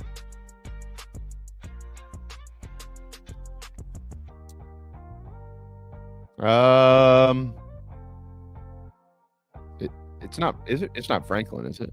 It is Franklin. Oh wow. Plus 300. I find that one fascinating. Oh yeah. I think Auburn fans would actually be happy with that one. I think. Well, they'd have a winning record for the first time in 6 years. Well, they might. They might not. We don't know that. Yeah. Big difference between coaching Penn State and Auburn. He won at Vanderbilt. He had 2 good years at Vanderbilt, yes. There's no doubt about that. Franklin plus 300. Dillingham plus 400. Then Summerall. Jimbo Fisher 4th. Oh, no. Jimbo working on that golf game, doing a little TV at the ACC network.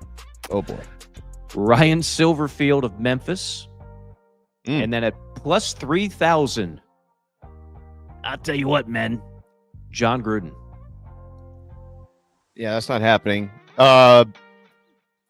Silverfield's going to get a job. I'm just curious as to where. You would think. Yeah. You would think. He's also on the next board. Arkansas. Hey, you know who plays Friday night, don't you? Memphis. And Tulane. 9 o'clock ESPN. Yeah. We had that G5 John on JC and Morgan this morning. You ought to give it a listen. It's a quality show. G5 John. I like that guy. Hey, you just went mute on us. I can't hear you. Somebody silenced you.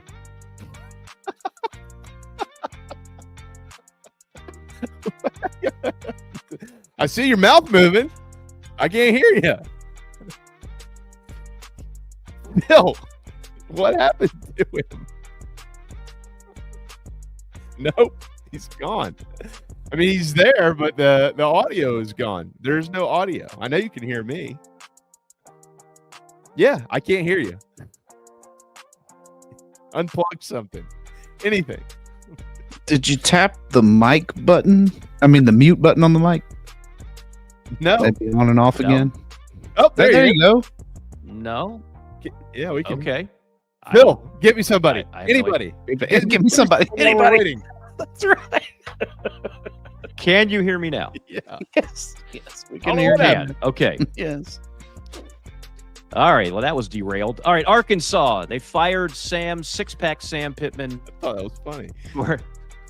For $9.8 million. That is cheap. That's Walmart, Kmart, BrandSmart, a $9.8 million buyout. But they got bigger problems than cheap buyouts. Who are you going to hire? So everybody thought, well, Rhett Lashley's got to get the call, right? Right, Jamie Bradford? You would have called Rhett Lashley. Yeah, I think he did go there, and he's like an offensive guru, and he took SMU to a ACC championship game and a playoff last year. Well, guess what? Yeah. He just got G'd up. Mm-hmm. SMU said, not in my house. We're keeping him here. We're keeping him here in Dallas. And so Rhett Lashley is no longer the favorite. Who is the favorite is your boy James Franklin, plus 400. Then Silverfield, your other boy, plus 450. And then your third boy, Bobby Petrino. I know you're a big fan of Bobby, plus 450. I like Bobby. Yeah. Hey. Hey. It's not a race to moral superiority. It's a race to dialing up some plays at work, right? All right. Let me ask you a question real quick.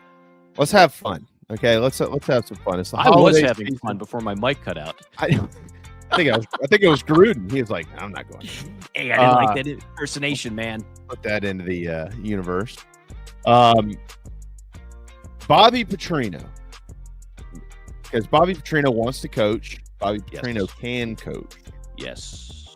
Does Bobby Petrino take one of these G5 head? Somebody's going to leave the G5 and they're going to move on and become a major head coach, or somebody's, could be multiple. Does Bobby Petrino take one of those jobs to be a head coach again? Or does Bobby Petrino say, I'm going to do what Spurrier could have done? I don't really want all that. I don't really need all that in my life. Just call me. I'll come call plays. Give me about $3 million a year. Yeah. Let me run your offense. Yeah. And if he chooses to do that, should Shane Beamer say, hey, Bobby, I got a job. What do you think? I think where Bobby fits best is play calling, not having to talk to the media, not doing that, press in the flesh with the big boosters, not trying to be charming, just going into the lab and dialing up plays that work. And he is still an elite play caller. So that would be my advice. Bobby, if you're listening, give me a phone call. We'll talk it through. All right. So is that the official stance of ITG moving forward? Hire Bobby Petrino to call plays at Carolina? Or are we not there yet? Oh, if Carolina could get him? Yeah. Okay. You serious? Yeah, I was just... You see, like, could they get a...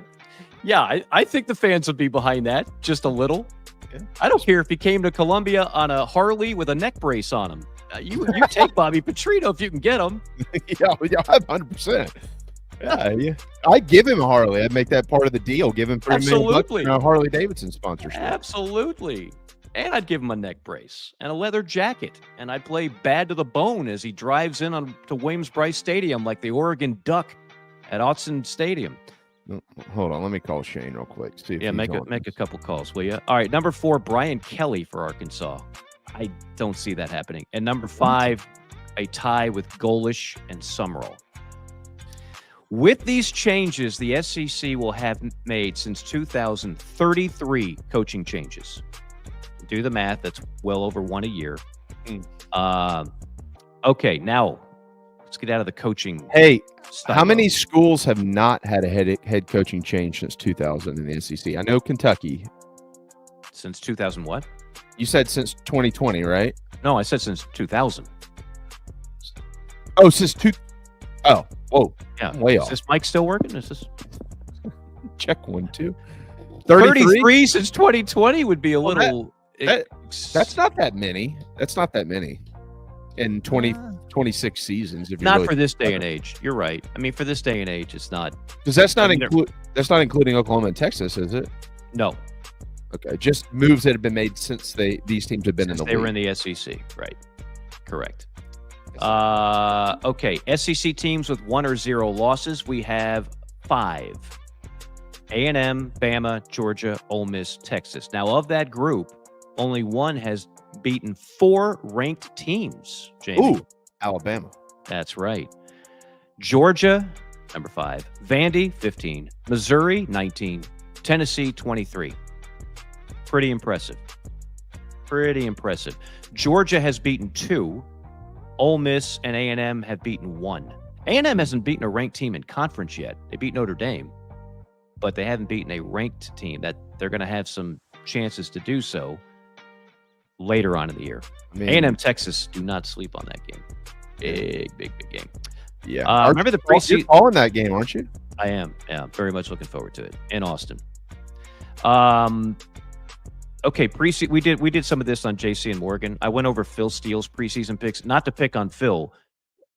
We love Phil, but just to show how unpredictable this year has been. So this is not Phil's. These are the preseason rankings. Penn State was 2. Ugh. Clemson was 4. Yeah. LSU was 9. Ouch. You can stop there. 11 was Arizona State. I know what's coming next. 13 was, my mic just went out. 15 Florida. 16 SMU. 17 K-State. 22 Iowa State. 25 Boise State. A lot of teams spit the bit from preseason top 25. A lot of teams. I have a can I get something off my chest? Yeah, go ahead, vent. Wait, you could be a part of Gamecock Graffiti, Jamie. Just call 803-250-1297 right now. Okay. This is Jamie calling over here in Charleston. I'm mad. This is Alan from Owendo. I get it. I've seen the same results that everybody else has seen. And I love a lot of the guys in the national media that are on this bandwagon. Like, I'm big fans of them. But I just can't, for the life of me, grasp on to this Notre Dame love anymore. I'm so tired of it. Well, Notre Dame, they're playing like one of the best teams. They're going to be in the playoffs. Guys, they beat Southern Cal. They're 6-2. They beat Purdue. Wow, that's awesome, man. They beat Arkansas. They beat Boise. They beat NC State. They beat Boston College. Who have they beat that's worth a crap? Southern Cal is worth a decent crap. Yeah. You know what? Two things will get Notre Dame in if they win out. Jeez Louise, man. 2 things will get them in. And I'm glad you got that off your chest. It was very therapeutic. Number 1, they're Notre Dame. Brands matter. We all know this. Committee will say they don't. They do. Number 2, classic case of the losses will get Notre Dame in more than the wins. Who do they lose to? Miami, when Miami was pretty damn good, and Texas A&M by 1 point. Yep. That's, if you don't have those 2 games, I could argue against Notre Dame's ability to get in. But if they go 10-2, I think they are going to get in. Yeah, well, here's going to be the thing for me.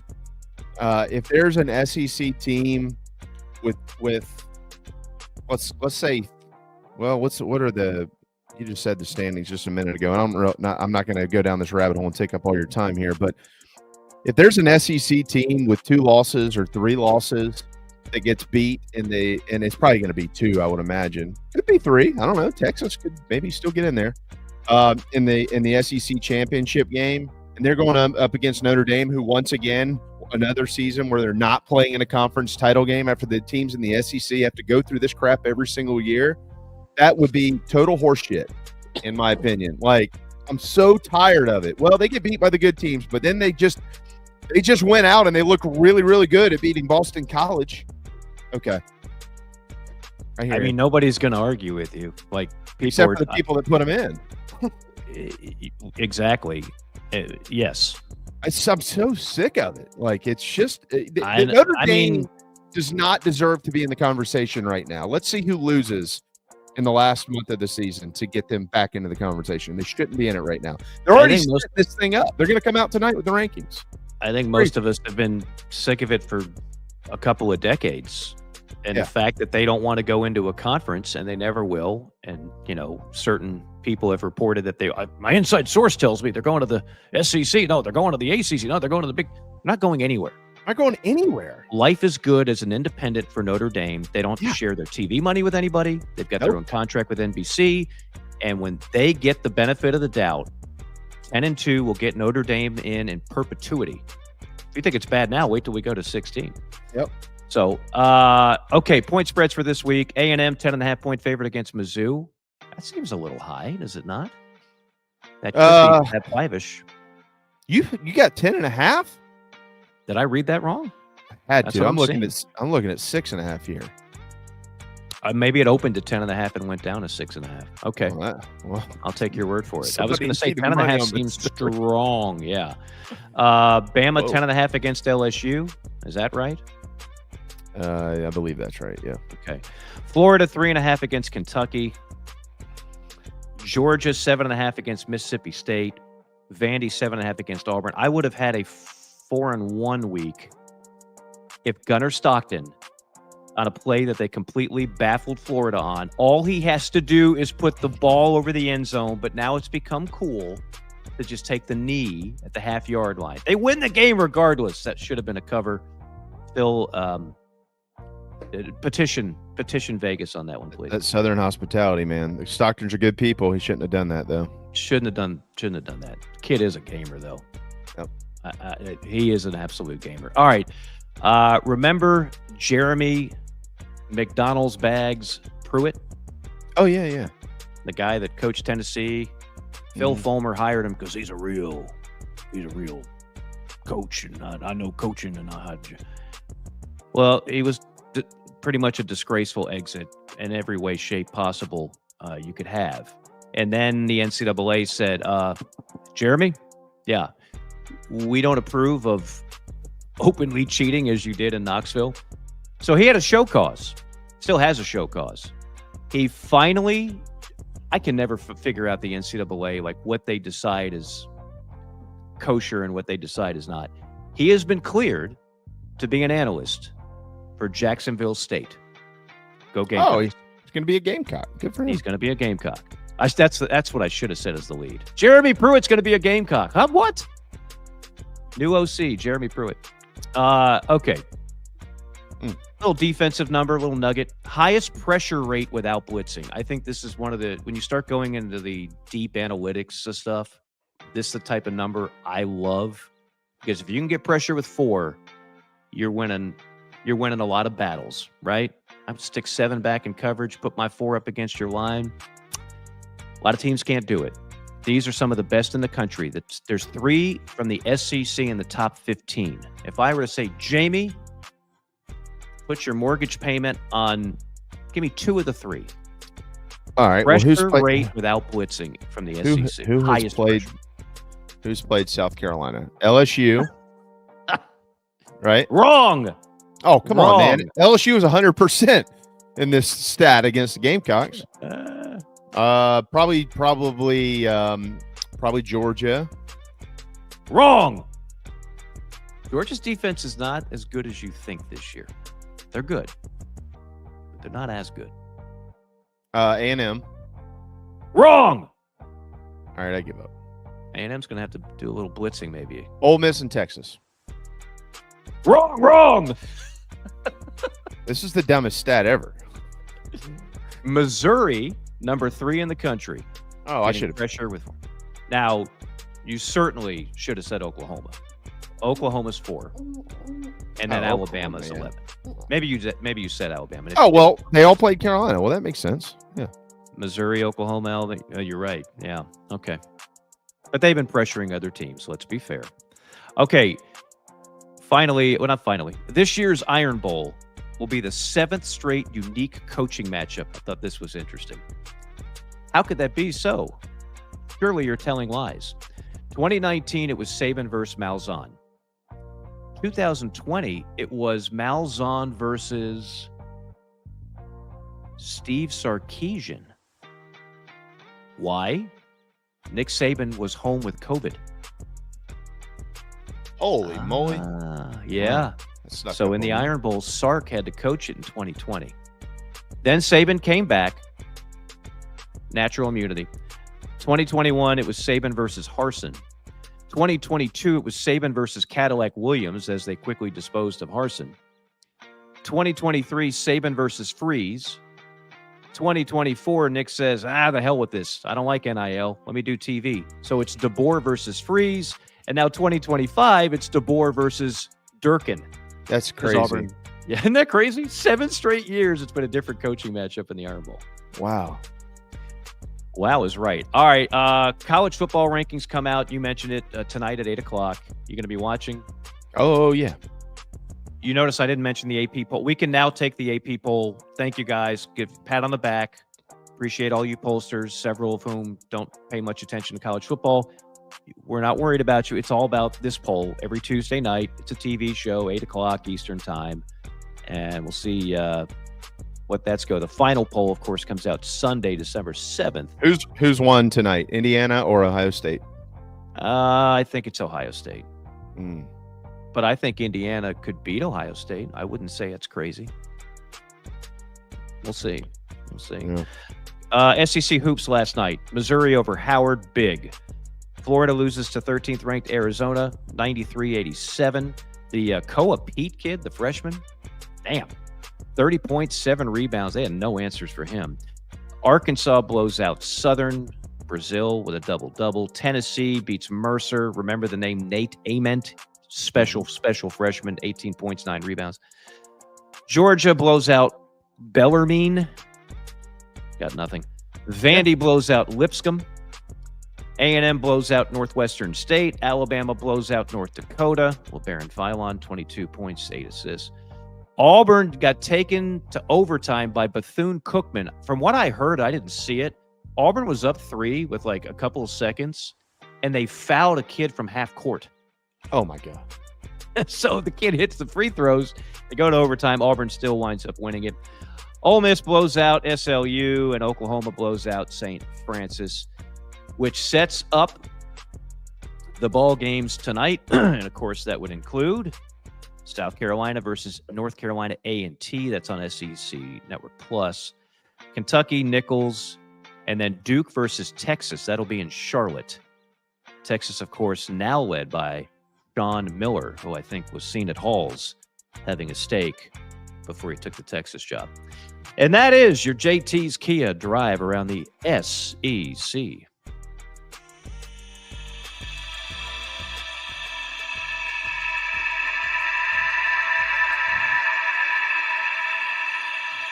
All right, a quick reminder before we hit a timeout here. Get your Carolina Jackpot $5 scratch-offs now. Lots and lots and as many winners as we've seen in quite some time. Almost 250,000 lottery-funded scholarships and grants in the last 23 years awarded to University of South Carolina students through the Life, Hope, and Palmetto Fellows Scholarship.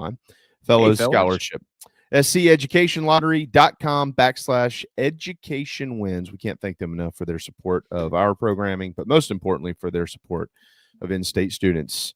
No doubt. In the Palmetto State. All right. So we'll step aside. We do have some Gamecock Graffiti to get to. We'll do that.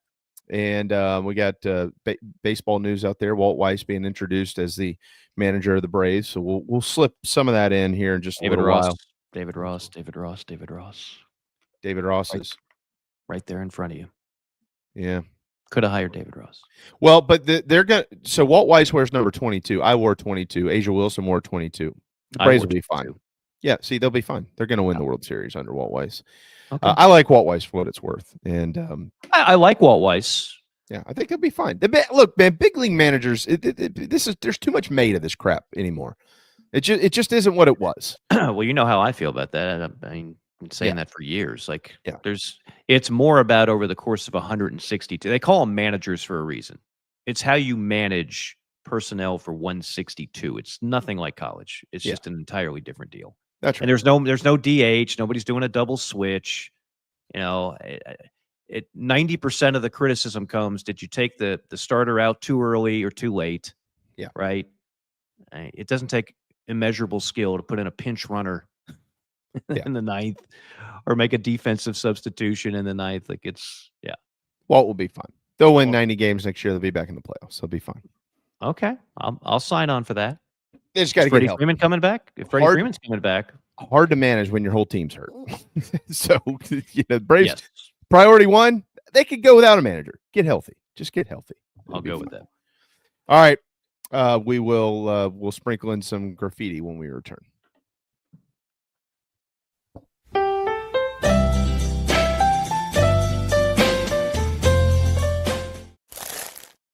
Food tastes better without the shells. Get the shell out of here. Visit GameDayNuts.net and change your boiled peanut experience forever. Gamecock Traditions ships to your doorstep, and we're here to help make your gift-giving experience easier and affordable. Shop the widest selection of Gamecock apparel and gift ideas at Gamecock Traditions. Youth, women's, and men's apparel fully in stock. Jewelry, kitchenware, tailgate gear, and so much more. Shop and ship today. Happy holidays from Gamecock Traditions.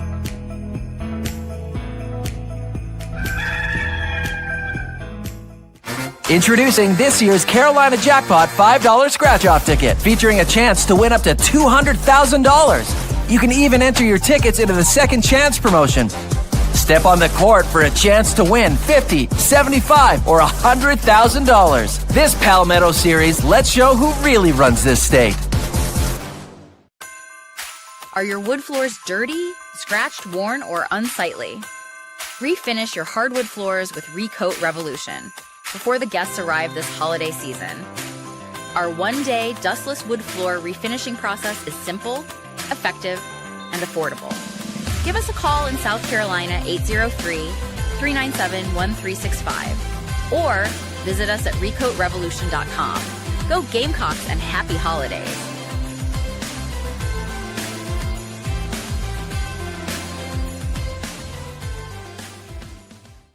Why choose Game Day Nuts? They're so easy to eat. Don't have to throw the shells away. Easy for travel. It's like grab and go. Delicious. Delicious. They are delicious. Never miss a touchdown fumbling with your nuts. Visit GameDayNuts.net. Boiled peanuts. No shells.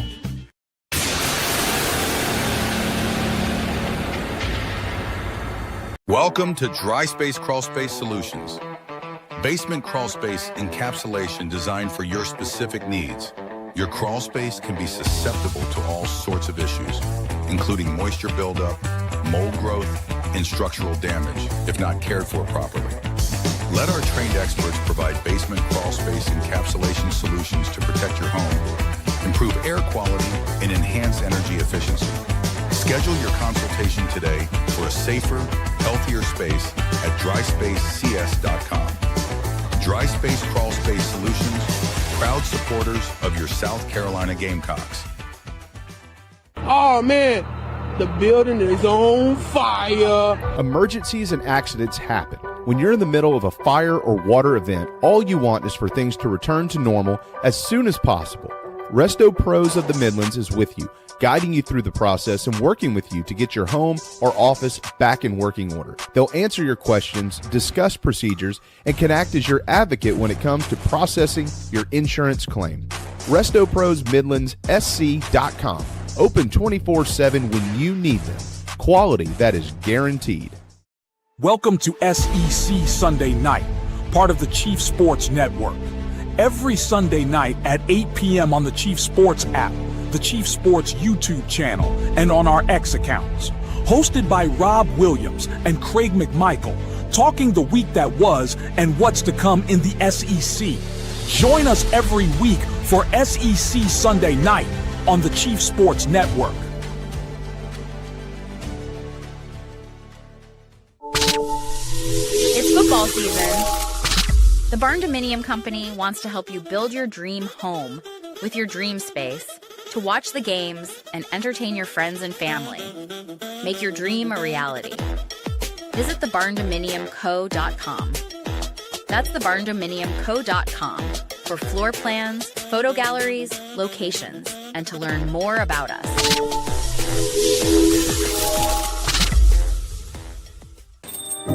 Morning, Carl. Usual? Yeah. Your oldest was in here the other day. Said the two of you took a trip down to my neck of the woods. How'd that go? You might as well give me one of those Carolina cars while you're at it. I knew I liked that one. Yeah. There you go, my friend. Thanks. Hey, Carl. Congratulations. See you tomorrow, ready?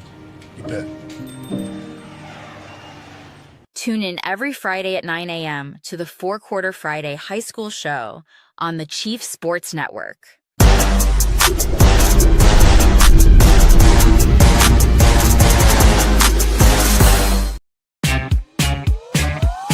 Sometimes the written word is okay, but other times the spoken word reigns supreme. You have a voice. Air those grievances. What's your beef? It's time to be heard. Welcome to Gamecock Graffiti. All right. Yeah, man. Oh, well, that's what we call execution. That is beautifully done. And this music, I got to be honest, when we sign off, I just keep playing it around the house. There might be a little bit of dancing involved. I can't confirm it nor deny, but it's catchy. It's very catchy. It's really, really catchy. So very excited about that. Just the ground rules, pretty simple.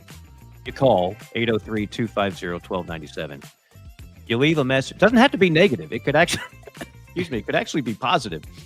Sometimes they do lean negative. That's okay. But keep it pithy, to use an old O'Reilly expression. Try to keep it within 2 minutes. Try to get to as many people as we can. And we love new people, too. This is not just for like the same 7 people. All of you folks, maybe that don't have time to type away in a chat box for 4 hours every day, you can also just call this at your leisure, whenever. You can call it midnight and leave Gamecock Graffiti. Doesn't matter. Oh, this does go to Phil's cell phone. No, I know. I'm just kidding. I found a way to turn that off after getting calls at 2 Did it literally go to your cell wife phone? looking at me, who's calling you at 2 a.m? Oh, this is like the State Farm commercial. Khakis. Right. It's like the State Farm commercial. You just got the notification that it was coming in, right? No, at the beginning when we first started this, I didn't realize there was a setting that I could tweak to where it actually didn't ring my phone. Now I've become accustomed to not answering phone calls that I don't recognize and them just going to voicemail anyway. But then I was like, there's got to be a way, and I found it. So I finally turned that off. It does not ring my phone personally. Not anymore. No way. It took one time of, getting a 2 o'clock in the morning call and getting that question, who's calling you at? I hate when my phone rings. I know. Do you guys keep your ringer on? No. Mm-mm. It was vibrate, but it was enough to disturb her. We don't need that. No. And of course, I'm dead to the world after I go to sleep until, basically when I wake up. And I didn't hear it, so I'm getting awakened by my wife. Who's calling you? Hey, real quick, because I know we touched on it. We probably won't get back to it. Queen, go get Bichette. I would love Bo Bichette. He is a free agent, going to command a lot of money. The Braves are not always, let's just say, they're like the guy at the table that when you all have a nice meal, he's not tipping 20%, even if it was great service. That's Liberty Media. That is Liberty Media. I can say that now since I don't work there anymore. Ron Washington for bench coach, Chipper Jones for hitting coach. I love Chipper. I seriously doubt he's going to be a hitting coach. If he's going to spend that kind of time to be a hitting coach, and most of these guys don't listen to hitting coaches. Yeah, he told me years ago, like, if I'm going to do anything, Mike, It's not going to be manage. It's not going to be coach. I want to be a GM. That's what he really wants to do. Whether or not he ever gets that opportunity, it's a whole other story. Well, there's too much. You cut into turkey season. You cut into deer season. Chipper's not going to let that happen. He's not going to be at the ballpark when he's got a 12-point walking around his property. Exactly. And look, I'm not down on Walt Weiss. Walt Weiss is fine. It's a solid. They are going to hire a guy that does things the Braves way. And you can roll your eyes at that, but at the end of the day, since 1991, they've been to a lot of postseasons. They've kind of won worked. 2 World Series. It's kind of worked. And so I thought it would be between Weiss, Ross, and DeRosa. And they chose Weiss. So wish him luck. I don't blame the Braves at all. They've got the most division titles in the history of Major League Baseball. You know, I mean, they just had a down year, and I think it gets forgotten that literally the whole team was hurt this year. I mean, they won 6 straight division titles until last year. They're not broken. No, all true, but I will say this, Jamie, they've missed a lot more than they've hit lately. Alex Anthopoulos had the golden touch early on. Everything, you go back to the 21 World Series. He went to the bargain bin at Walmart. He got the $3.99 DVD copy of Roadhouse and enjoyed the hell out of it and led it to a title. But lately, it hadn't been good. They have missed on a lot of guys. It's not just payroll. They're still top 10 in payroll. Alex is in a little bit of a slump. He needs to pick it up. Slump buster. You had a few of those back in the day. Nope.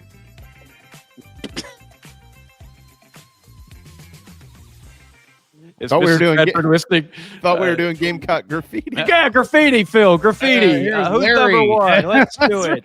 Let me hear the golden pipes of Gary go graffiti. We got the Gary. Where the hell are you? Gary. Come on, Gary. Gamecock Graffiti. There we go.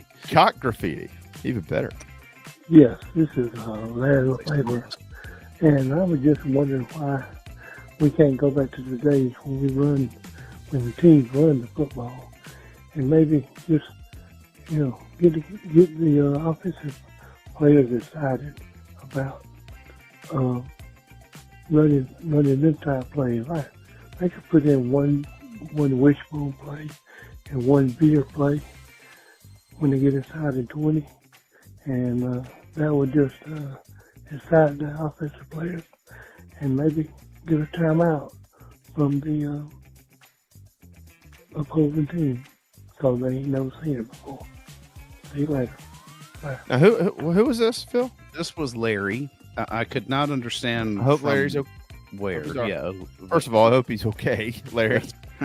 Thank you for the phone call. It sounds like Larry's been a fan a long time. I was going to say, yeah. Much like my Uncle Larry, so I can understand that. Maybe it is your Uncle Larry. No, it's not. He doesn't know how to call. He barely knows how to answer his cell phone. Okay, good. At least he hasn't passed, and I made that. Hey, mistake, so. I'll say this for Larry, and I'm not going to take. I heard wishbone in there somewhere. Yeah, inside the 20, he runs something out of the veer or the wishbone to, Larry wants the offense to look like he's familiar with, Mike. That's exactly what I mean, and I get it. Larry, at this point in time, who could look at you with a straight face and say you're wrong? Yeah, right. They don't generally score in the red zone, so why not? I'm not going to disagree with Larry. Everything's on the table, Larry. Yeah. That's right. Everything's on the table. That's right. Sure. Yeah.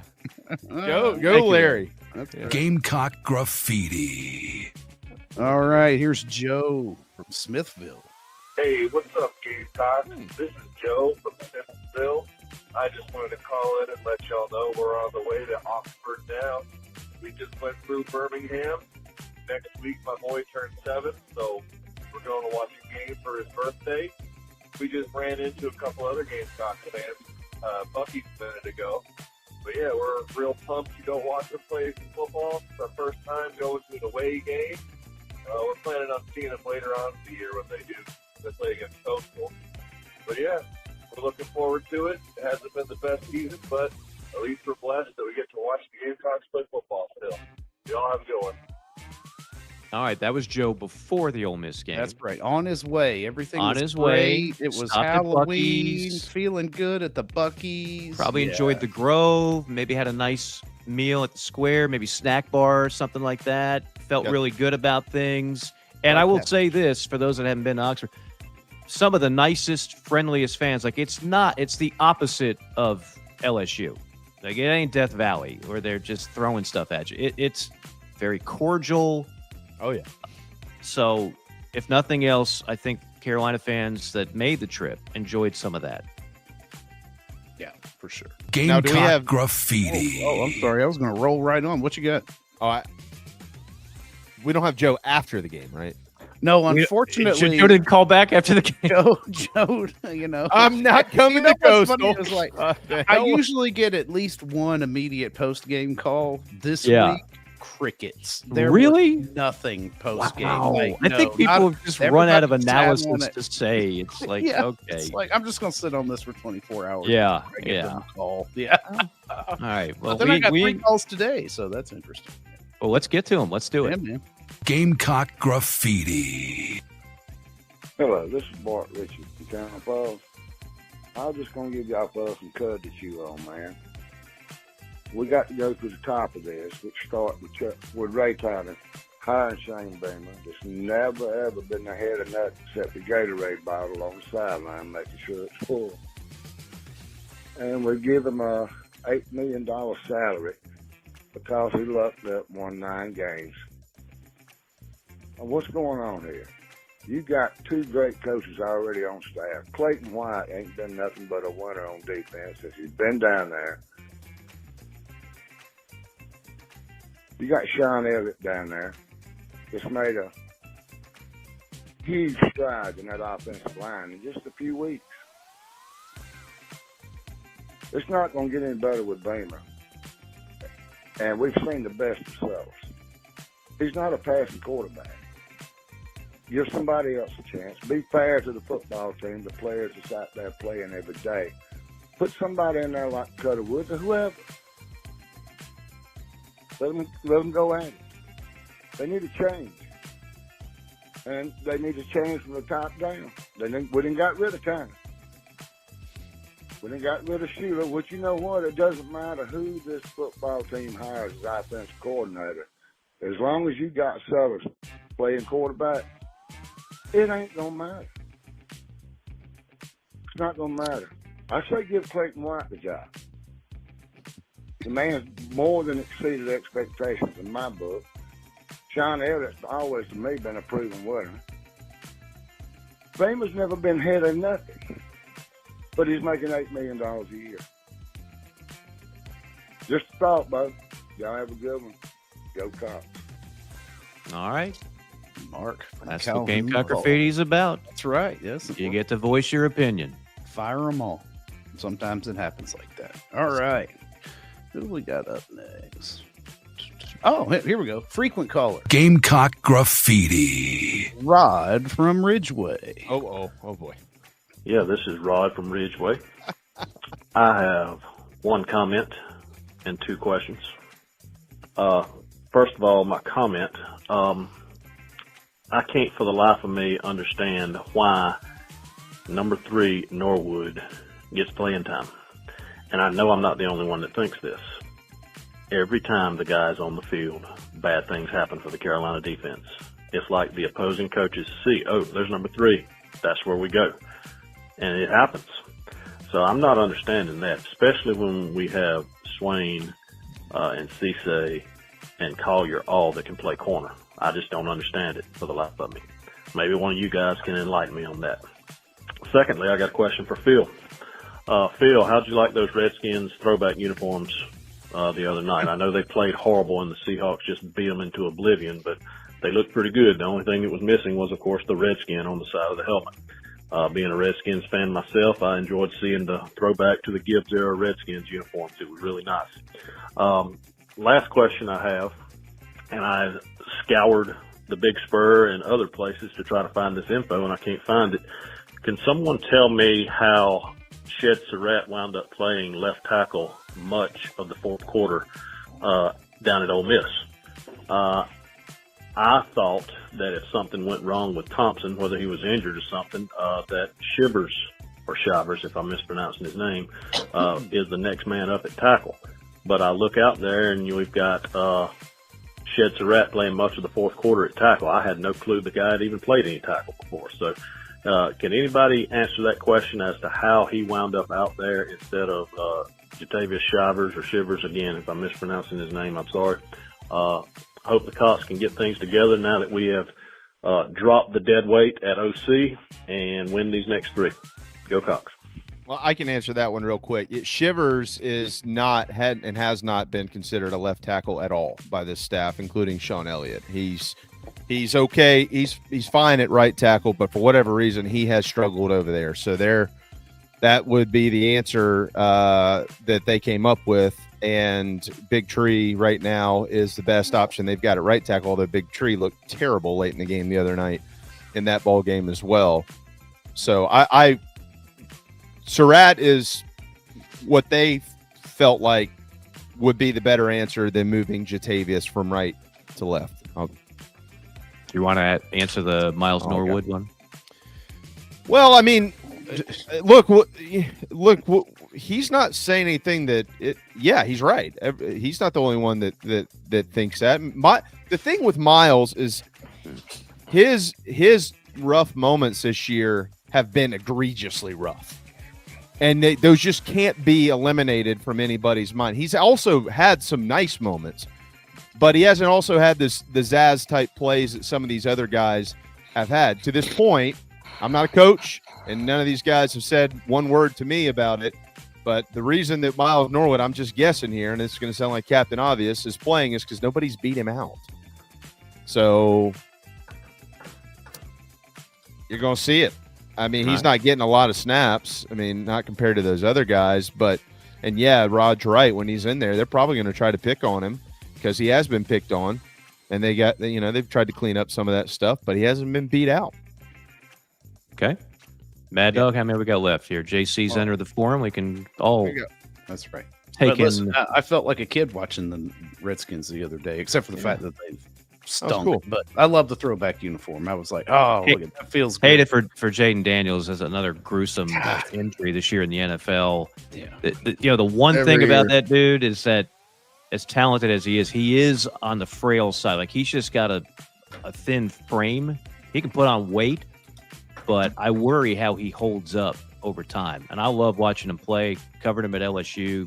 He's uber talented, no doubt.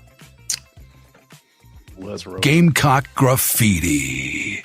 Blake and Boise. Idaho, the land of the taters. I mean, Blake from Boise, Idaho, originally from good old Orangeburg. What are the chances that Lenoris is just having an off season because he's frustrated? The offense isn't going how he's wanting it to go. His throws are regressing. What are the chances that next year he does come back and we see an uptick in his play with a new offensive coordinator that can call the right plays for him to progress as a passer and a player overall? Thanks. Thanks, Blake. In Boise from I hope- Orangeburg. That's a hope Blake's cultural warm. change. Yeah, a little The old Orangeburg to Boise move, very, very common in history. classic. Yeah. Probably just took 5:26 to get there. Yeah. 26. That's an easy. They'd still be going. Chances are low that he comes back, and chances are high that he's frustrated. How about Right. that? There you go. Yeah, I mean, I don't know what else there to add. I mean, that's about it. I mean, on the NFL draft side, look, he's obviously not going to be drafted on production. That's not. No. But I make the analogy, Jamie, on a baseball side, it's a kid that throws 100 miles an hour but doesn't always find the plate. And you look at the stats and you're like, why would you take him in the first? Because he throws 99, and eventually you hope that he can develop and turn into something special. Sometimes it works. Sometimes it's Anthony Richardson in Indianapolis, and it's a flop. But I'm watching the draft boards, and he's plummeted. There's no doubt. But he still has a chance to get first round. And he will go, I'm guessing, he will go to the combine, and he will dazzle because he is a physical freak. And all it takes is one. Somebody of those 32 could take him in the first round. Yeah. Preston Thorne, I think, had a great comment about this earlier, and the fact that I asked him what he thought was best for Lenore's. He said, if I was him, I'd go to the NFL because somebody is going to say he played in a horrible offensive system. We'll get rid of that. This is the system he needs to be in. I think they're going to see the beauty in it. Yeah. But all that stuff that, like, all that he's gone through this year processing wise is stuff that the NFL, that's your rookie season in the NFL. I mean, I saw with Caleb Williams last year. Now they had a bad NFL coordinator in Shane Waldron, but he'll be better for it because he'll get used to play. He's used to playing in games where he's asked to do things, and they don't care if it works out or not. It's just experience. They're very arrogant up there. We can save him. We can fix him. They're like the guy that goes to the strip club and meets the love of his life. I can save her. I did not have that analogy on the her name's Tangerine. That happened in the show Hightown. I could save her. Can I read you a real quick analysis from Jordan Reed? Sure. Yeah, I think does a really good job. This is post Ole Miss game. Sellers came into the season as a potential first-round pick, but the 6'3", 240-pound quarterback has struggled. His worst outing came against Ole Miss. He doesn't seem to be playing with confidence. He exited the pocket prematurely to become a scrambler and had trouble hitting open targets throughout the game. He has every tool imaginable in his arsenal, and he's a dangerous dual threat at his best, but he hasn't found a rhythm as a passer. There are 9 games. Seller has 1,500 yards, 10 total touchdowns, 7 passing, 3 rushing, 5 picks, and 61% completion. There's plenty of blame to go around for the offensive troubles, including the O-line and the scheme, but plain and simple, Sellers is not seeing the field well as a passer this year. If he does declare for the draft, and this is, I think, spot on, he will be among the most debated prospects in this class. He's still raw. He needs to make a major leap in his development, and the team that takes a chance on him must understand he's a long-term project who will need time and patience in order to uncover his potential. Right now, he looks more like a day 2 prospect. I have him as QB4 behind Fernando Mendoza, Dante Moore, and Ty Simpson. That's from Jordan Reed, who I think does a really good job. With all the draft analysts out there, there's a bunch of them, but I think he's really good. I think that was really fair, too, on both sides. I disagree. Yeah, I would agree with that. This is 2 straight days here, too, on this show. You just mentioned what Reed said about confidence. I mean, we asked Pat yesterday. He mentioned confidence. We asked Preston today. He mentioned confidence. And, these guys, I trust them when they say things like that. I mean, I don't think it necessarily should be an excuse for some of the simple things that he should be able to do, whether he's confident or not. Yeah. But when's Garcia on? Well, I don't know. He's supposed to be on tomorrow, but he's got all this training stuff going on. We'll get him on, though. Get him unfiltered on how much of it is confidence and how much of it is some other stuff. Yeah. I mean, I think there's a mixture of both. I mean, I can understand why his confidence would affect his game, of course, in a large way, because as we pointed out earlier with Preston, when you aren't confident, you revert back to things that you are comfortable doing. What is he comfortable doing? Well, he's comfortable running around and scrambling around and playing backyard football, and I can get away from anybody. And that you can't always do that here, right? So, yeah, I'll be curious to see what they can do with that confidence in less than 2 weeks and get him ready to go play on the road at A&M. Did you guys notice his release was a little different against Ole Miss, or was I seeing things? Yeah, you said that. I don't know. I looked at it. I noticed how against Ole Miss, he was getting like a lot more air under the ball than he normally does. Yeah. It's very subtle. Very subtle. I looked because I went and compared the 2 long passes. And against Alabama, he just kind of flung it. Now he underthrew that pass. And then against Ole Miss, it was almost like he's trying to aim more instead of just flicking your wrist. There's it's very subtle. Then I noticed with some of the ones he missed, not all of them, but some of them, some of the really great. It was a lot of air under the ball, and that's not really him in the past. He doesn't throw a lot of moon balls, right? You know, it's not a rainbow. It's normally a slight, like the top of the Superdome or something.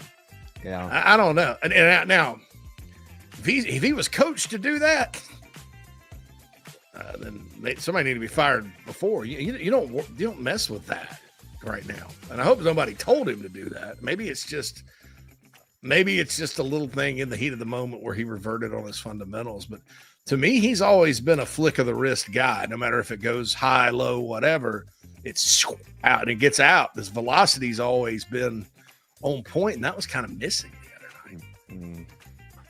It's going to be one of the more interesting case studies I think we'll ever remember about Carolina football. The guy who was his quarterback's coach for a year, who takes over calling plays, and he gets worse, but yet he got better with him last year. It's pretty baffling. Yeah. And then what does it look like the next 3 weeks? And then even if somebody in his camp tells him, hey, look, you might be a second-round pick, I'm not so sure he still doesn't go. Because the real money, the big money in the NFL is not on the first contract. No. Hell, he's making more in college than he might get in the first contract. The second contract, that's your big money. So you want that clock to start as fast as humanly possible. So if you want to go ahead and just gamble on yourself, okay, what if I am taking 45th overall? I'm not saying that'll happen, but what if he is? It's still 1 year closer to the second contract. You understand what I'm saying? Yeah. And what's the difference between taking a flyer on Lenore Sellers if you're a franchise that does develop quarterbacks like the Packers have done through the years with Jordan Love? You know, how long he sit on the bench? A couple of years, and right? He was ready to go. Yep. You know, there's franchises out there that like to do that. Like, what's the difference between that and going to some garbage place where you're going to be starting as a rookie because you know, like in the case with the Saints, you know, they just benched Rattler because they spent, you know, a draft pick on Tyler, whatever his name is, who's probably not worth a damn, but in my opinion, but you know, that's kind of how they do it. And then you struggle, and then you get thrown to the fire, and they hope you're better in game and things like that. I mean, Justin Fields, you know, went through that with the Bears and stuff. But there are good situations out there, you know. And like you said, Mike, it only takes one. I still think he's gone. I mean, to answer the Gamecock Graffiti thing, I do too. I don't think he's coming back. I think he's going to go on to the NFL. I think there's enough good feedback out there, like you just read, to let him go chase a dream. So you're looking at, well, you know, you're looking at Cutter Woods and Landon Duckworth and whoever they bring in.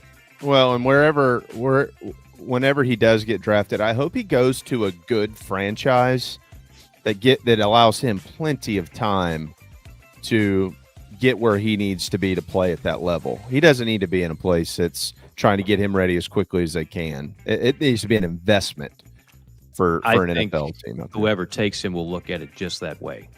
Like, you're not drafting him and thinking he's going to like light it up in 2026. But to go back to like JC's and the Jordan Love analogy is perfect. Yeah. And there's been other guys like that where you take them and you're like, you know, give it time. So sometimes that works out, sometimes it doesn't. Trey Lance with the 49ers did not work out. That was a flop. You know, so but I mean, man, there's way more rich ex NFL quarterbacks who don't do squat are about as prevalent as rich ex college football coaches that don't do squat. Man, I mean, honestly, like Flint hit the nail on the head years ago. He's like, dude, my dream job is being a third string quarterback in the NFL. I mean, think about Charlie Whitehurst. Steve Spurrier. They're going to trade for somebody before they play you. Just hold the clipboard, practice with us. We're not going to let you get hurt because we need you to practice. And we're going to pay a bunch of money. No, nothing wrong with scout team. The days of doing, you know, the Packers are an outlier with what they do. I mean, I'm old enough to remember when Joe Montana and Steve Young were the two quarterbacks for the 49ers. Oh, yeah. Joe got old, and they put Steve in, and he had a great career. I mean, remember, who was it from Miami that the Cowboys? Steve Walsh. Cowboys drafted Aikman and then had Walsh right behind him for a while. But that doesn't happen very much anymore up there. But they will take an outlier. I thought it was Montana. Have I been wrong about that? Joey Montana? Joey Montana. Wasn't he in The Godfather Part 3? Montana and Favre? How many more we got, Phil? That's it. That's it. all. Okay, we did a That's full wrap. boat. Good job, folks. Yeah, man. We'll restore the cabinet 803-250-1297. Restock the cabinet. I already have one more. It wasn't, anyway. Well, we'll bank it. Put a few in the bank. That's right. We're taking deposits left and right. In the face. Oh, man. Kirby Smart and his That point guy- shaving scandal. Yeah, guy Rob Riggleman was a Marine. Yeah. He's Okay. hilarious. He talks about it all the time. Hey, He's, speaking of Marines, y'all know who the star of the new show Boots is on Netflix? No. Sergeant Former Slaughter. defensive end Cedric Cooper. He is the Hell yeah. master sergeant of the at Paris Island here in South Carolina. It's a story about a gay Marine during Don't Ask, Don't Tell in the early 90s. It's actually a really, really, really good show. But I kept looking at this guy. I was like, I know who this guy is. Who is this guy? I know Cedric. When I lived in Atlanta, I used to go up to the dive bar in Buckhead, and it was a Gamecock hangout. And Cedric Cooper was up there all the time. So that's awesome. He's a tremendous actor. He's a great guy, too. It's on Netflix. Yeah. He's the star. I'm going to have to go watch it, man. Like, there's the guy that created Murder in the Family on Hulu, which is actually... I'm watching that. It's got a little... It's good. It's well done. It is good. I not thought, a like, crime can I actually deal. take another one of these documentaries? It's good. If you didn't know the story, you'd think it was like Ozark or something. I mean, Yeah. it's shot really well.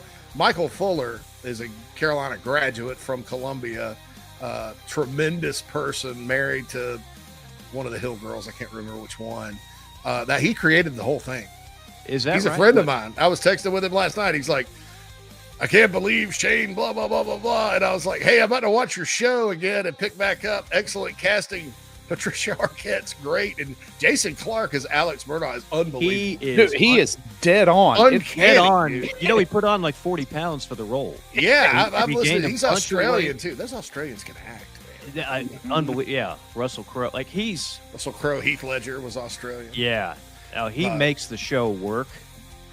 I'm sitting there and I'm like, am I really going to learn anything? I've watched like 3 things on this, and damn it if I'm not hooked again. Dude, it's just so well made. It's more like a drama than, you see those true crime things. They're kind This is the one on Hulu? Yeah, dude. Yeah. It's Gamecock. Yeah. A Gamecock created it and did it. So Yeah, we haven't watched show it your yet. support. Yeah, you'll like it, Jamie. I think it's different than the other ones. It's way different. So and the guy they cast is Paul is actually pretty spot on too. The characters are written in different, like, you do feel some sympathy for some of the people in it that are, we all thought were bad people. It's very deep. They wrote the characters a little deeper than you think. And I know Michael did a lot of research, like on the ground research on it and stuff. So came out very outstanding in my opinion. Yeah, I'm right there with you. I was going to bring that up earlier this week because I'm sure a lot of people might have Murdaugh fatigue.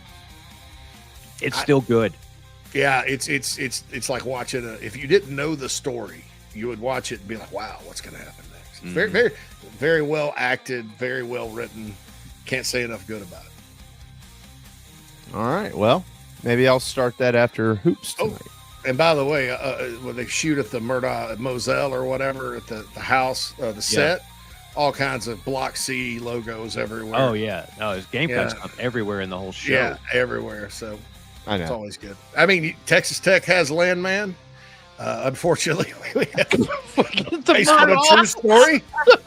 I think I'll take Landman. Me too. Oil but, tycoon, you disgraced murderer. Gotta win battles wherever you can. Yeah, take the wins where you can. And then guess what? Can be sorted.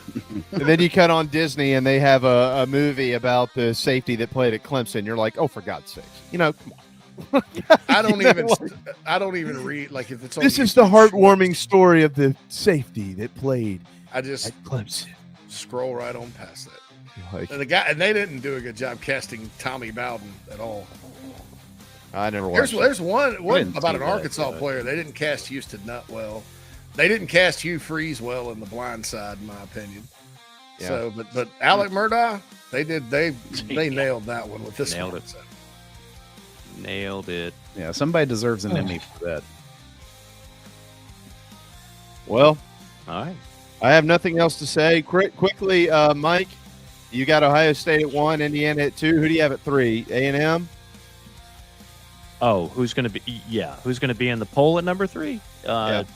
It's going to be. It would be A&M would be higher, but like I mentioned in the drive, they've only got one top 25 win all year. That was the Notre Dame game, which feels like forever ago. So yeah, I think it's going to be some Big Ten love at the top, and then A&M. How many SEC teams are in the initial rankings? 4 or 5? Oh, in the whole top 25? Top. Well, I guess it would. No. There'll be more than that in the top 25. There'll be like 9. Yeah. In the top 12.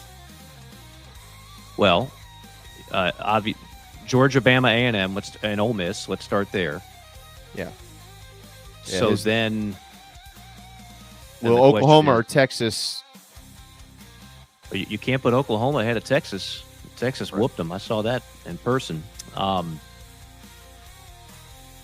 don't know. That's a good question. Maybe not in the top 12. I'll be curious to see how this works, man. But the top 25 will be littered with SEC teams. Well, and of course, everybody watching that hates the SEC will take glee in just fantasizing about a third consecutive final that doesn't have an SEC team in it. I want Indiana versus Ole Miss in Miami. I think that'd be good. So for instance, or for example, Texas, 2 losses. Would it be ranked higher than an 8-1 Virginia, who literally has beaten nobody? Yes. No. Oh, if we Knights go, poll? No. It's Knights poll. No. There'll be 2 ACC teams in the top 12, 4 SEC. Now, as far as a bid goes, yeah. Now, Texas wins out. They will have beaten Vandy's a win, and Oklahoma's a big win, and then Texas, and they beat A&M. They're in the playoff if they do that. Yeah. Oh, Georgia. They'd have Georgia too, Mike. Mm-hmm. They play the Dogs in Athens. Yeah. So if they went out, they not only are in, they probably got a home game. Yeah. So, no doubt. But if they lose, they're not going. I mean, that's my big must watch tonight is there a 2-loss team ahead of a 1-loss team? Is there a 1-loss team ahead of a no-loss team? There is a strength of record component that Greg Sankey made sure that they put in this equation. So I think just to prove that they're doing something better than they did last year, there actually will be that.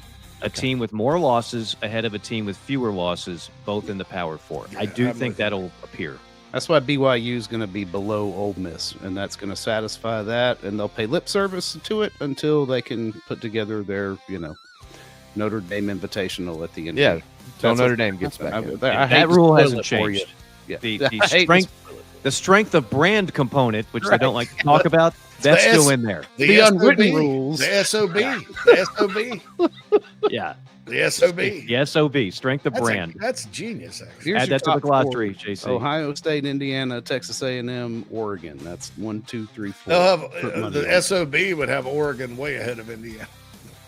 Yeah. Wouldn't that be something? Yeah. Anyway. I think people are buying in on Indiana now.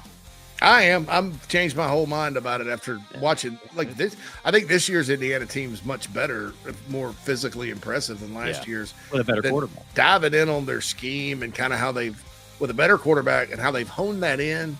I mean, you just don't go to Oregon and win like that, dude. And then you're blowing people out.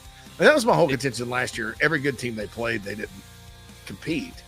This year, they've beaten some good teams, and they may boat race Penn State this weekend.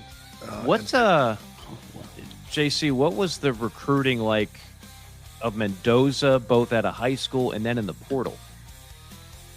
I don't know if you know that off the top of your Portal, head, he was relatively lightly. I mean, it didn't cause any fireworks. I mean, he's a good player. You know, he's the quarterback that was quarterbacking at Cal that went to Auburn and won last year, which is, say what you want about Auburn. No easy deal there.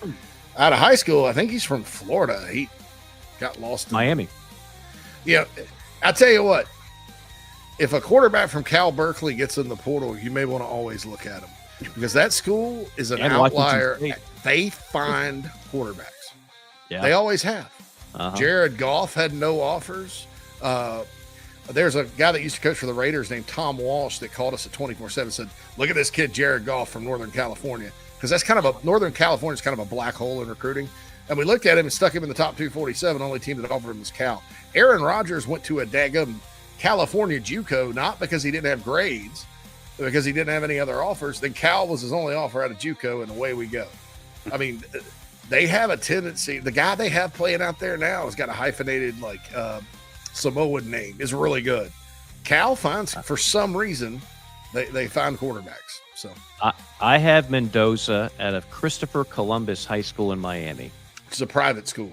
As a 3-star, right? A 3-star who is rated the 72nd best quarterback in high school football. He's going to be a first-round draft pick. Pretty good story. Oh yeah, so Cam Ward, same story. You just never know, man. We're living in a world where there's some outliers, and then there's some guys that have developed over time, like Gunnar Stockton, that people wanted to write, and Ty Simpson that people wanted to write off too quickly, that are actually really good, like they were intended to be. Well, interesting. All right, boys, avocado time. I'll see you tomorrow. See you guys.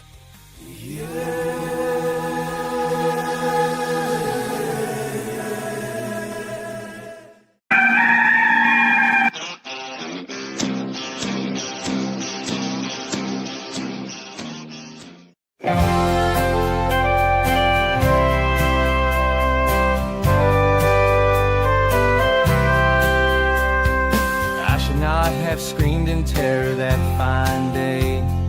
Saw that purple wig and did not know what to say. It left me sort of startled and confused. Red lips and white makeup and those big old red shoes. But my daddy tore a knot in me for being so damn rude. He said, son, don't you know that clowns are people too? Clowns are people too. Big red shoes. Clowns are people too. Don't be rude. If you weren't a bit lucky, then this could easily be you. I met your mom when she was up on that old trapeze. What can I say, but hey, I had a thing for circus freaks.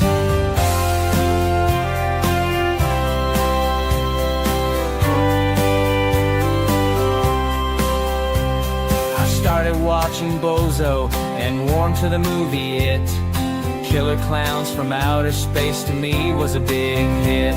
Some people like McDonald's because of Mayor McSheese.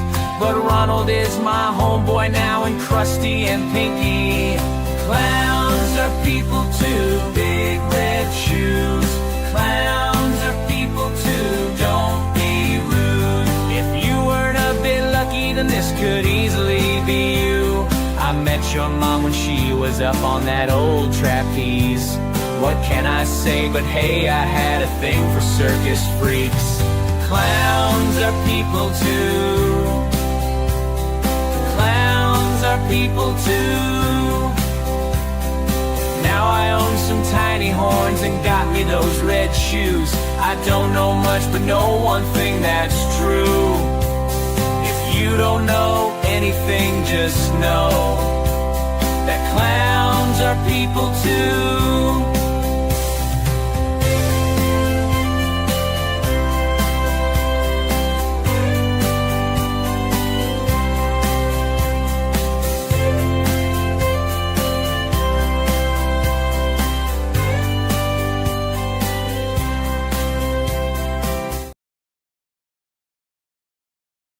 Welcome to Inside the Gamecocks, the show, part of the Chief Sports Network.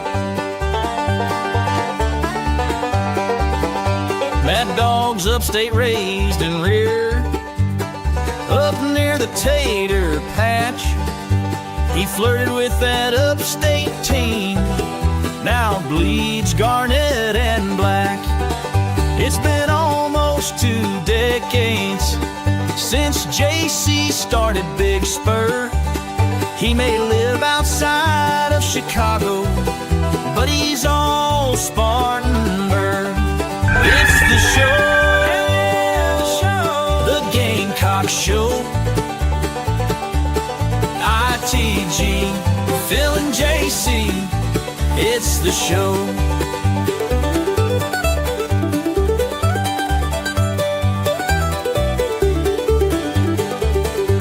It's fun and entertainment, but also information, things you cannot get on radio. It's the show. Gather around all you Gamecocks, it's the show. The show. Let's go. JC and Mad Dog Mully on the Gamecock Show.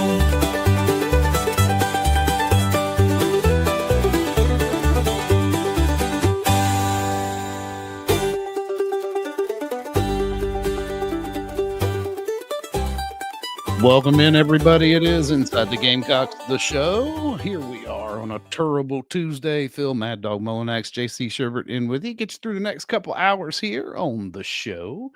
But basketball, man, the women started their season off with a pretty good win against Grand Canyon last night. Men tip off tonight, hopefully in a win.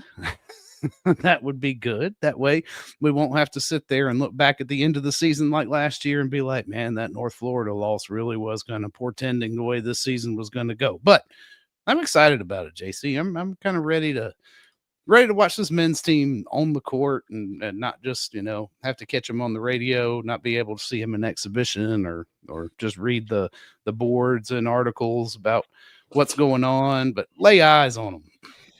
Lay eyes, yeah. It's I'm actually looking forward to it myself. North Carolina A&T, they're in a new conference, for till about 2021, they were in the MEAC with South Carolina State and Bethune Cookman and some of those schools. But Howard or Hampton and NCA&T joined what's called the Coastal Athletic Association. It used to be the Colonial. It's the same conference College of Charleston's in.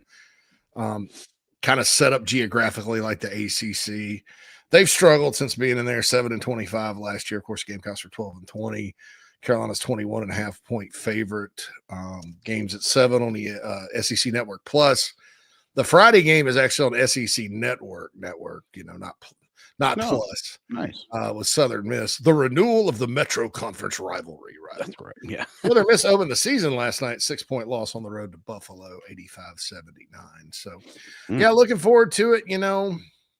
Why do I have some hope this year? Probably because I'm sick of talking about football or, I just would like a little break sports-wise from the issues right now. And that long football seasons like this will do it to you, Phil. But, man, in my career,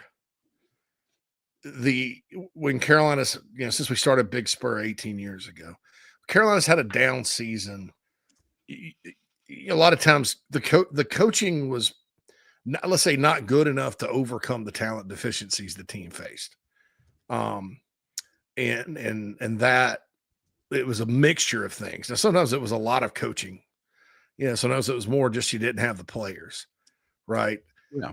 And that all goes into a bad year. This year, surprisingly enough, it's 100% or 97% coaching. It's players have gotten, your star player gets worse. Well, there are no glaring roster deficiencies on the offensive side of the ball, right? Other than maybe a position or two, you're like, well, you could have definitely upgraded there. But beyond that, you're right.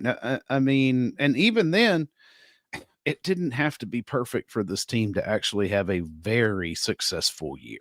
Like truly to repeat what happened last year. If you look at how the games have been competitive. Yeah. I mean, shoot. So, sick of talking about that. We're going to get to it, though. Nana Sports chat box, especially Bruin, has some very interesting things in the Nana Sports chat box. We do have we have a funny video. We don't have, there's no VHS dates. They're starving us. That's right. They're starving us. But for those of you that are in Generation X and those that like to look at that period, we want to show you what we went through on Halloween. That's right. And there's a little song that goes with it too. So we'll have that top of the second hour. Don't forget tomorrow, Tailgate Talks is out with Steven and Pat and all that good stuff. But yeah, looking forward to this basketball game tonight, just to kind of get eyes on them. We'll dig in. I want to ask some of you folks what players you're looking forward to seeing specifically. If you can only name one, I'm going to ask Mad Dog that too. It is Terrible Tuesday, so if there's something terrible that happened, I know of two potentially terrible. I mean, I don't ever like to see anybody die. Former Vice President Dick Cheney passes away on Election Day. That was weird. I'm sure some of the elections, I'll keep who I'm pulling for to myself, and some of these gubernatorial races will be terrible tonight. The government's still shut down. It's making me nervous to fly on Thanksgiving. That's terrible. I was going to go. Think about that when you get on your Thanksgiving travel plans, that the air traffic controllers are not getting paid, but your congressmen and senators are. Oh, yeah, they didn't shut themselves down, did they? No. Well, they and all the money that they get campaign donations and people that are making bank at these NGOs. It's unbelievable what we've all found out lately about the government. But nevertheless, and the government itself is terrible. But the most terrible thing relative to the topics on the show, Phil, and I posted this on the Big Spur about an hour ago. Check this out. Mike Shula, as the OC here, Carolina, when he called plays, had a 3-7 record, which is bad. That's a 7. That's not good. You're losing 70% of the time. And that's one thing. The other thing is when you look at the wins. Look at the wins. South Carolina in the 3 wins when he was calling plays, Virginia Tech, SC State, and Kentucky, had 6 non-offensive touchdowns in those football games. 6.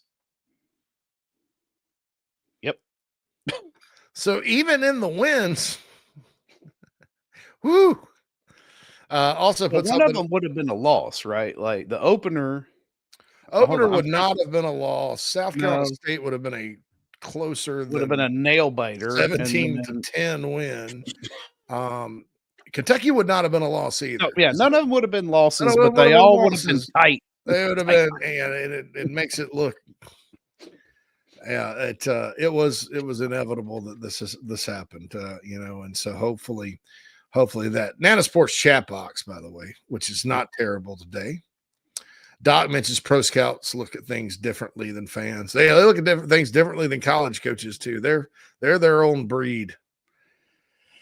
Lauren mentions Sellers under immense pressure, and that can mess with anyone. Yeah. Clint says, who is quarterback coach now? Probably Davis Cutter, son of Dirk Cutter. Son of Dirk. He joined the staff. Gosh, I guess he maybe knew Joe D.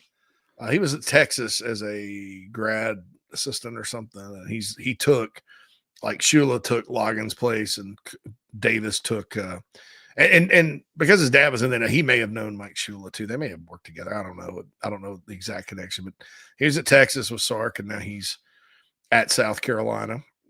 And so I'm assuming he's going to slide into that role. So Bruin says Shula had him doing things different, JC. If you want to know who and what happened, ask. I know what I was told, but who am I? You're Bruin. We want to know. Tell me. Yeah, right. I mean, you're involved. I'd love to know. Love to know. Tell me what you've been hearing, my man. And Bruin says he had a conversation Sunday with someone. There's some things that are inexcusable. Cam says winning football games more important than developing quarterbacks. Yeah, developing that. Now, this is interesting, Cam, because you're right. You're spot on. I would add for the NFL. Right. And it's just like I said, it doesn't matter. If you've got a experience in a pro style, they're not gonna care. No. X-Man says, what's the word on Aaron Nolan? Well, everybody's right. He hadn't been able to run the offense, but you got a new offense now, so it's a new day for Air. That's very good. It might be work right. Yeah, he might have can't seem to read a playbook. Yeah, well, who the hell can? Doc says all water under the bridge now. I got to find a way to get as many wins as we can these last 3. Because if you drop all three, it's a whole different issue at year's end with Beamer. Yeah, it is. Like I said, it can always get worse. That's why, I right now, there's no head coaching change that's going to happen at South Carolina. No. But things can always get worse, and they can turn in a heartbeat, man. And you never know what exactly the powers that be are thinking. And the feedback I've gotten in that end, and I'm not talking about the AD, I'm talking about the powers that be. Right. Yeah. And there are different factions of those groups, right? So, you don't really know who's the pull the strings. So, there's only so much you're going to tolerate institutionally too. Around the University of South Carolina, movers and shakers, they do not like losing to Coastal Carolina in any sport. There's a little bit of some bad blood there. So Frederick is something like Kyle Shanahan or McVay. Is that have to do with who he's going to play for? Oh. Paul says, do you think Aaron Nolan will transfer? I think it's possible. It's always possible a quarterback will move on. So there's that. Doc says, hey, don't let the chat interrupt TV talk. And then Cam mentions in the Murdaugh thing, they love showing Murdaugh in his Carolina shirt.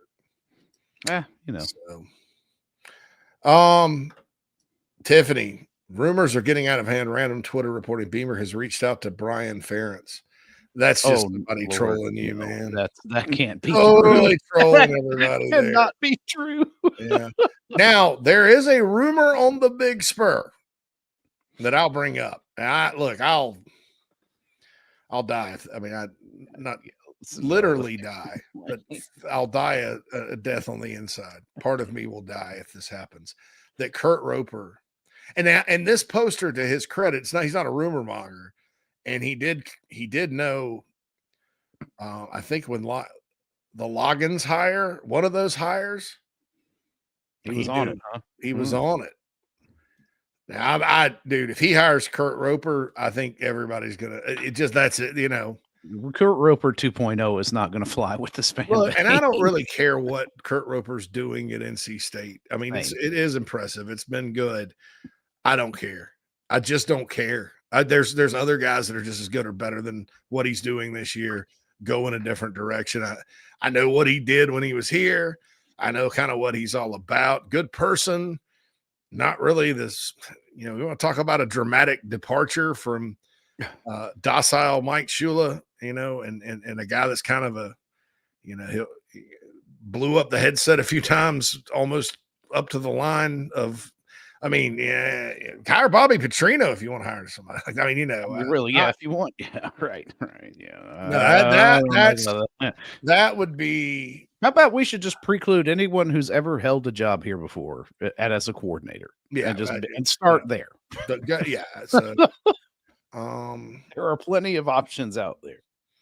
Clint's having chicken and spinach with jasmine rice.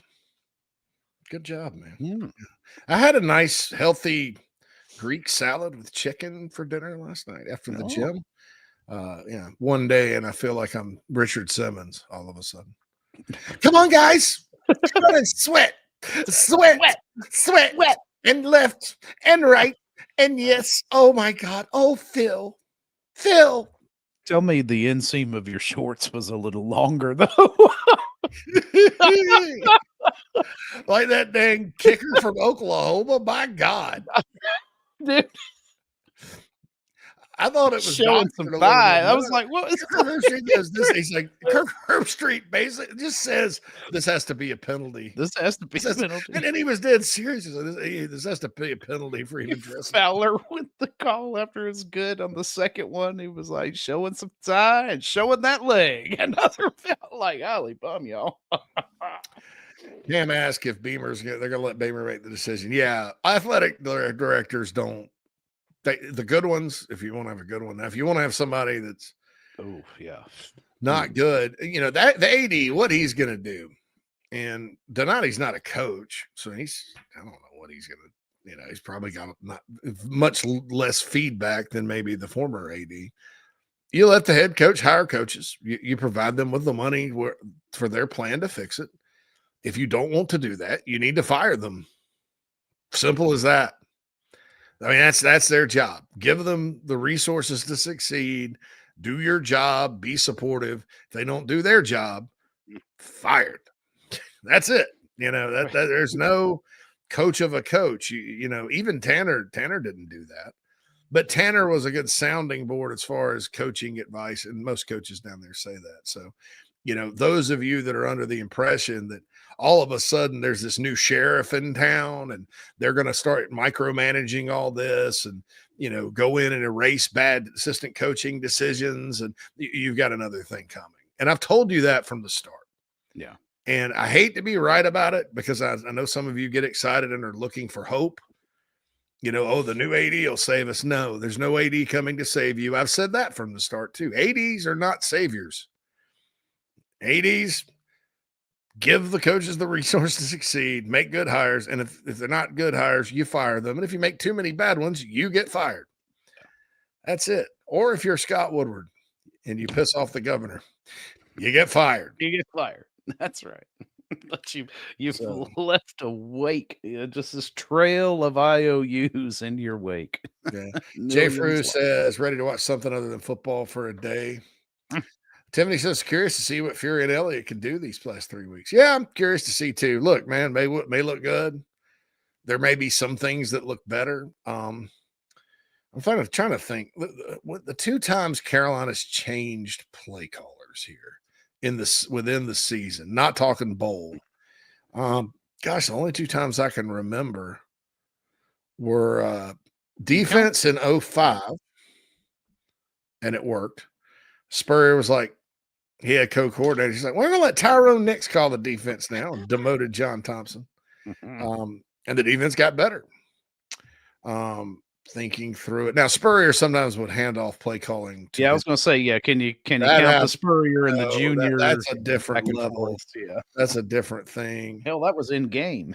I'm trying to think of the other time, play calling wise, that it happened here. Yeah. Okay, so 15 when Spurrier resigned, you're left, right? Yeah. GA, because they were doing the 3-headed. Kind of 2 4-headed monster thing where the head man would call some. They just gave it to GA. That offense too got a lot better, if you remember correctly. We've seen it, dude. I saw it at Arkansas a couple of years ago. They got rid of Dan Enos, who was kind of too complex, and they go down to Florida. Rocket Sanders hadn't done boo all year. He goes down there and runs for 106 yards. KJ Jefferson's on fire, and they outscore the Gators at the Swamp. And got a surprising road win. We saw what happened at UCLA this year. Don't know what LSU will look like. I thought Florida actually did more things that made sense. They're still sort of pedestrian on offense, but they were a little more aggressive, a little more wrinkles against Georgia after the play caller was gone. That was Billy Napier. So most of the time you look around and sometimes it works. Now, unfortunately, you're not playing Coastal Carolina this weekend. You're playing Texas, or next weekend, you're playing to A&M at Kyle Field. The only saving grace for that, Phil, is that it's a early kickoff. Sometimes that's right. Favorites and early kickoffs don't do all that well. That's all right. Hopefully the defense will do their job and the offense will take 1-2 steps forward and it'll be a game. Yeah. Tiffany says if it's not the playbook and just what and how it's called, maybe something could be salvaged. Oh, it's definitely the playbook's kind of, you have the same thing in just same plays in every playbook. You may call them something different. I think, I don't know what the play call terminology was, because the one of the differences between Marcus Satterfield and Dowell Loggins was this. Loggins did not have a lot of terminology, right?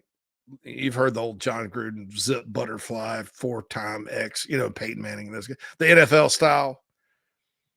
Loggins didn't have that. My understanding is Shula may have put some of that back in that because that's what he's used to. Here's what we call this play. I would just call them 1A, 1B. That's right. Or use those like Clemson used to do. Like, hey, they have my permission to use this picture of Mayor McCheese on their board. Where they hold up, you could use my likeness. Yeah, listen, they, Mad Dog too. Phil, Mad Dog, Mary McCheese. They hold up a thing, and so they call out a sequence, and it's just like playing bingo. You know, you kind of look, okay, and you get it. So I don't know. Queen of the Cox is flying to Greenville to visit Landrum in Thanksgiving. Very nervous, and he's not getting paid. Yeah, I'm sorry about that. Yeah, that's another thing. Yeah, is our service members are not getting paid either. Well, your congressmen and senators are. Yeah, and that's all I'll say about that. Bruin says he has actual sources at least on this. Let us know, my man. Yeah, man. Yeah. Bruin ain't putting it on here. Well, you got my DM, brother, on Twitter. Send it on. Oh my God, Bruin says this. Let's just say mechanics were changed trying to help his release to mess everything up in motion. As far as confident stuff, it's real, and the reasons we pretty much know about. Why would you try to change his mechanics in season? That's absolutely ridiculous. And if that's true, that is malpractice. That's damning, because that kind of takes everybody's, I've said Sellers deserves some criticism for not hitting up a thing, but have you tried to change his mechanics in the middle of the year? Again. No wonder he can't hit the broadside of a damn barn. I've been saying it since week 2. Why do you have zero responsibility to develop these guys for the NFL at the college level. Your responsibility is to win games. Period. Schaefer says, how about Ken Dorsey? How about no? Clint says, what do you think about Chris Winkie? No. And I say that with respect. Chris Winkie used to work at the Under Armour camps or Nike camps one with me. I know him a little bit. But how about no? I'm like, yeah, that'd be a no for that. Nobody from no NFL guys, dude. Just please, just go with some young. Like I looked into Dean. I think it's Dean Kennedy. He's the OC at James Madison. He was with Mullen at Florida, kind of a similar type of attack. Coaches for Bob Chesney at James Madison. And this guy, they've been a little inconsistent. I don't know if it's the quarterback or not. They've won some games on defense. Bob Chesney's a defensive-minded coach. But someone with that kind of background would be acceptable, that works his way up, excited. It has to be, and I said this on the site and on coffee, it has to be aggressive, creative, and fun. Aggressive, creative, and fun. And I think no NFL is a given, but aggressive, creative, and fun. It's not fun to go out there and have 13-word play calls and crap like that. So Colts just got Sauce Gardner. They said, wow. I heard the Raiders made a trade today too. Yeah, I'm sorry. Yeah, Lance is like, you mean like Marshall, Leftover Burger, Reed, Z, Sammy? That's in our B team playbook. I just say it's too many words, dude. And especially if you're trying to go fast and all that. He said Winkie's not really a pro guy, is he, JC? He's with the Rams for 2 seasons 10 years ago, but that's it. Yeah, I don't know, man. I don't know. Maybe, look, I like Chris Winkie just fine. Maybe he's not. As long as he's aggressive, creative, and fun. Right. I'm with everything. If you can check all 3 boxes, then come on down. Yeah. So, I just all that good stuff. Steven has a question for you, Mad Dog. Oh, I did. Yeah, let's see that. Have you seen a more negligent decision by a coach than Dan Quinn's decision leaving Jaden Daniels in a game they're down 31 points? I can see both sides of it. I was disappointed. The problem with that is your backup in that situation. I don't know who QB3 is. Now, you could have put him in there, but you weren't doing anything on offense, so you might as well pull all your starters, and I get that. But Daniels has been hurt, so he's working his way back, trying to get back in the flow of the game. And Marcus Mariota is a little long in the tooth to be throwing him in there too, to be like, okay, let's see what we got here. I don't know. But what the result of that is, well, you were playing in the best-looking uniforms ever, was you've lost your starting quarterback, and more than likely the season is over. So yeah, that stinks. So Cliff Kingsbury, come on down. Yeah, maybe they all get fired. That's right. Let's blame it on Cliff Kingsbury. He's got a job, and then we'll put you in touch with the right people. Cliffy, come on. Yeah, no doubt. Utah's Jason Beck Love that idea. Just I think he's a really good coach. Where did they get him from, Jason Beck? Because they changed it up this year from more of their power stuff to something else. Let's see, where was he? Jason Beck. Yes, he was at New Mexico with Bronco Mendenhall. Actually, it was with Mendenhall. So it's kind of a spread-ish Mendenhall type offense, which keeps the ball, as we all know, and all that good stuff. So has been at an SEC school, was at LSU in 2008, played at BYU. Jason Beck. So I think you could do a whole lot worse. Just to be straight and honest. So that would be that. Cam said he's still on the Chadwell train. I know we'll get crucified for it, but I don't care. I love Jamie Chadwell's offense. I don't know what's wrong. I haven't looked at Liberty much this year.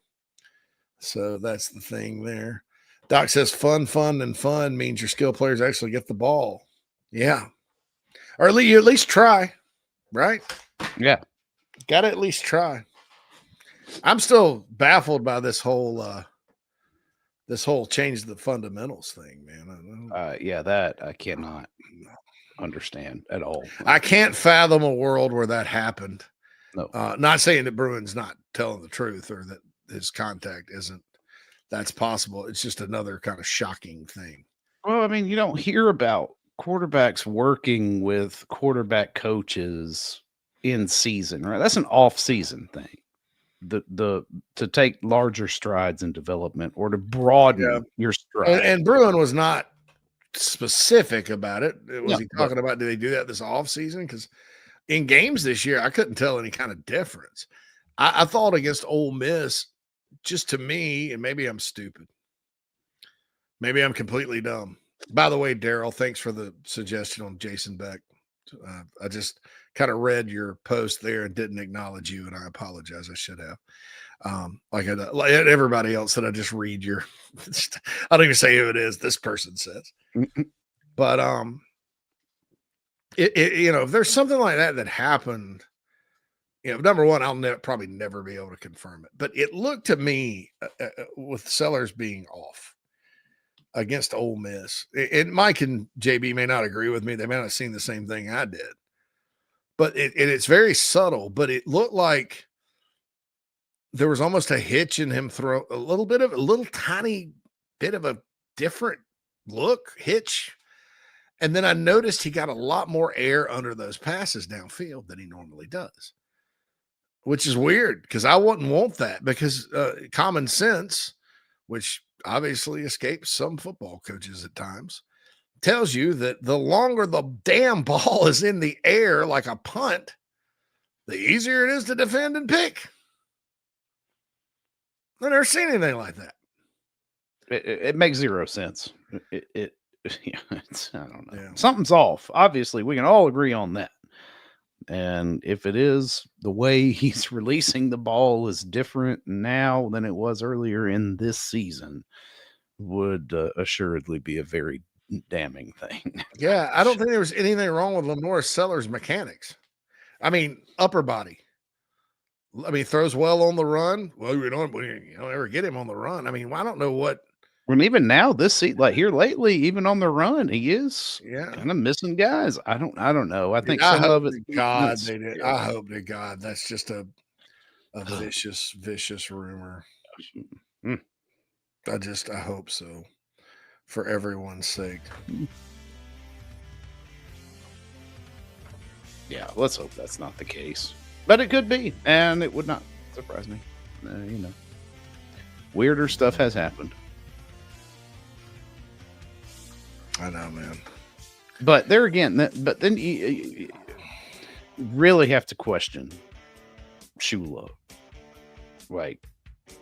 and his ability to understand how things. He didn't try to change anything last year, right? Why not? Yeah. I don't know. Maybe because he had somebody above him saying, "Hey, we're not doing that shit right now. We're going to win this game." Yeah. Maybe up. Yeah, I mean, I don't know. It started in camp and continued trying to fix his release because he missed a few throws last year, like every quarterback does. Well, Ole Miss is different than the rest of the games this year. I mean, I don't know what happened there. Whatever. Daryl said, what about the guy that works for the guy, Charlie Weiss Jr.? I don't know, man. Charlie Weiss Jr., Jeff Scott hired him, and, you know, that obviously didn't work out down there. When he was with Lane at Florida Atlantic after Browse left, they got worse. I don't know. I wouldn't go that. I mean, that would not. It'd be better than this, but he would kind of be in the Kurt Roper area for me. That's just my personal opinion. So don't try to. His release, Lenoir's release has never been the problem. I don't give a damn what quarterback's coach says. How is that a problem? There's nothing about it. He doesn't have who has a weird release, but it's lightning quick, but it's weird. Menza from Duke. It's a weird release, but it's lightning quick. Lenoir's is. I never thought he had a long, too slow, whatever. I mean, whatever they did, it didn't work. I'm just like G.A. Mangus and Greg McElroy, who I trust. They both said it was lower body. Needs to get better because your lower body affects your upper body. And usually, like last year, when he had time and would plant and throw, he threw some beautiful passes. But have you noticed, even on some of those deep balls where he would have them dead on last year, he's been underthrowing? Like Nick Harvard's had to come back for both of the last two. Step or two. I don't know if that has anything to do with it, but I have noticed that, and then I was like, he hits that in stride last year, but this year it's like you're having to come back for the ball. How do you take this golden opportunity and waste it? I'll never get over this. It's shocking. Shocking. Now I'm not, keep in mind, folks, that's Bruin saying that. I'm JC Sherbert. I'm not reporting that. I report things. I would tell you it's reported, but I'm just saying if as we all kind of look for answers, and I have no reason to not believe that there's something going on. I mean, why? Jeez. All right, I've never folks. seen a player take that big a regression. And look, I've seen some players regress, and sophomore slump is real. Well, the Ole Miss game is fresh in our mind, though. I mean, against Alabama, I thought he played really well. I mean, and I think there's games he has played well this year. The offense is just so bad, as we outlined.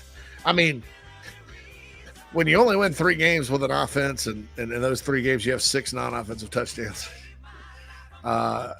there's something askew. I agree. It kind of bottomed out in Oxford, which was a shame against a defense that was going to give you some things down the field. And his release did look different at Oxford.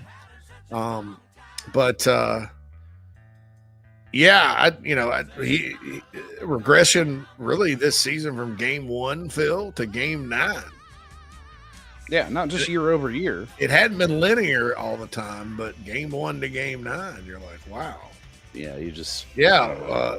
Doc said we saw this past Saturday. It wouldn't look like a punt. It was so high. Yeah, and that's not him. He's not really a guy that gets a lot of air under the ball, especially when you're talking like 20 yards down the field. 20, the deep balls are you always get air under those. But he's never been that type of passer. I mean, where it's just this moon ball. Those are easy to pick. And he's usually one that fires it in there, just, and you're like, hey, take a little less heat off of that. Jay Fruit says, we can all agree Shula didn't call the plays in the Bama game. As far as the calls go, it probably went through him. There were some definitely Shula tendencies in that game. Yeah. To be honest. Right. But I don't know, man. It's just, I'm not even mad at Mike Shula. I'm not really mad at anybody. It's sad and shocking. And, it's a book needs to be written about what not to do on offense. Everything else in this program is what it is: aggressive. That's right. Creative Fun. and Yeah, fun. aggressive, creative, and fun. Why is the offense not, Krager says he throws it too hard on shorter throws. Absolutely. But he completed most of those last year.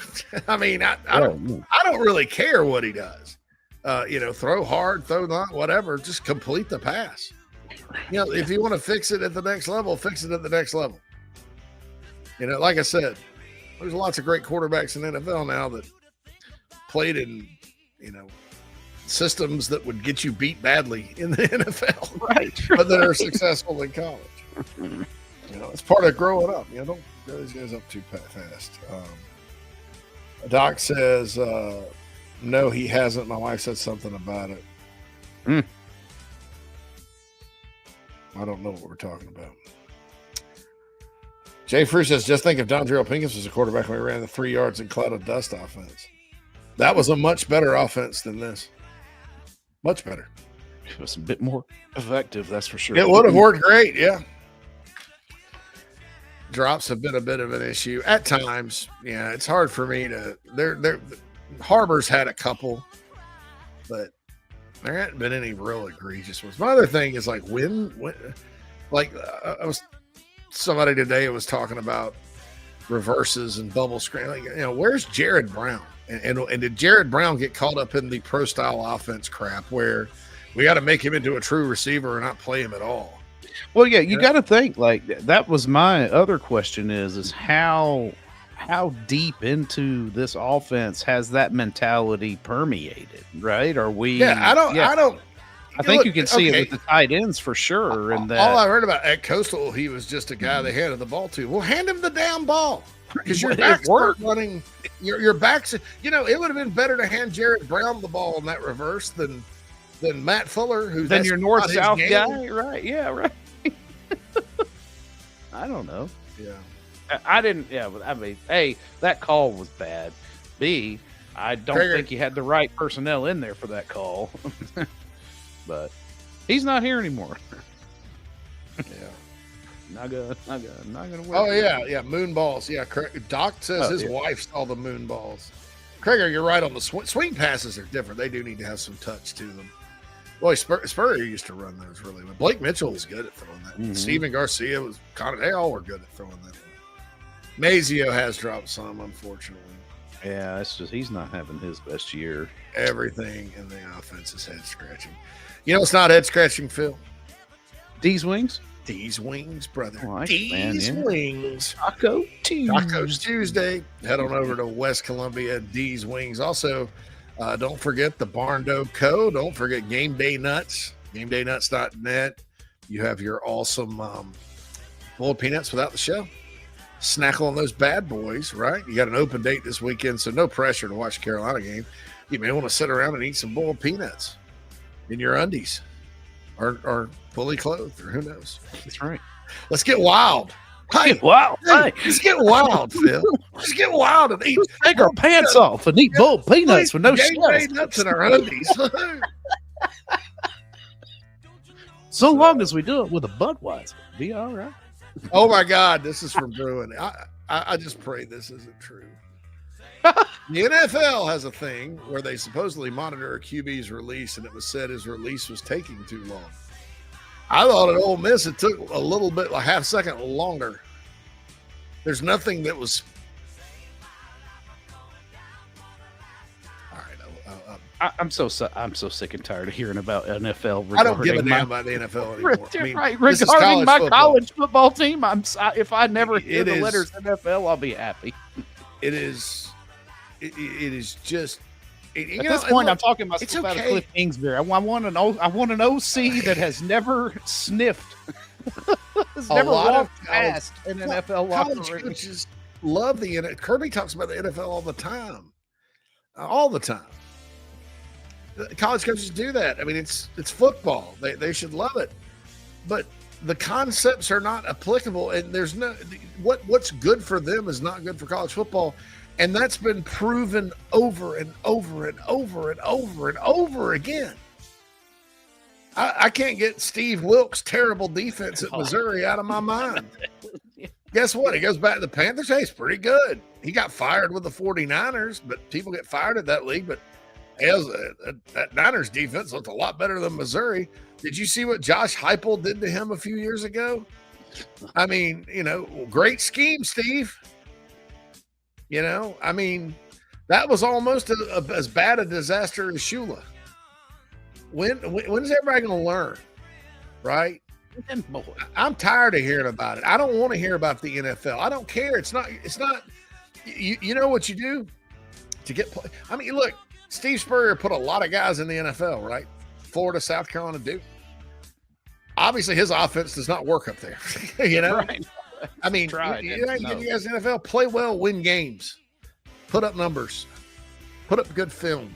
Yeah, you want to know what's going to catch their eye is being a winner, because that's different. Like, that's a quality.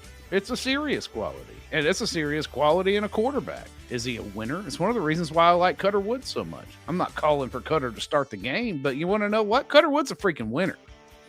Rooster says every release will be longer when every receiver is 20 yards down the field on a slow developing play. Yeah, that's not what I'm saying at all with that. I mean, I understand that, and I understand that I'm over slow developing plays as well, but that there was just something different. So, well, that seems like a bad combo with a slow play and a slow release. I don't know. Cam is going to quote the good book here. Give unto the NFL what is the NFL's, and give unto college what is college's. Paraphrase. I love that. It's true. Yeah. I don't know. It just Tri-State asked if Aaron Nolan is done. Did I miss that? I haven't seen anything like that. But I haven't seen anything unless there's news, breaking news out there. No, I was just talking about like him not being able to get into the. He's kind of swimming. I guess everybody is. So anyway, yeah, I did the reader. Let's get to the break. We'll be back with some interesting Halloween costumes and a song about those of you that are part of Gen X and those of you that are friends with people from Gen X. It's quite terrifying. The show rolls on after this.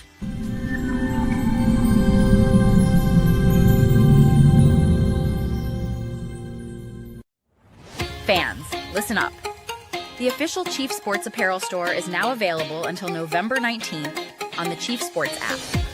Quality gear, including Nike apparel, shipping within 2 days of ordering.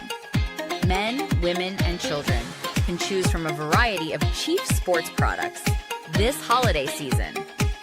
Order now in the Chief Sports app. Available until November the 19th.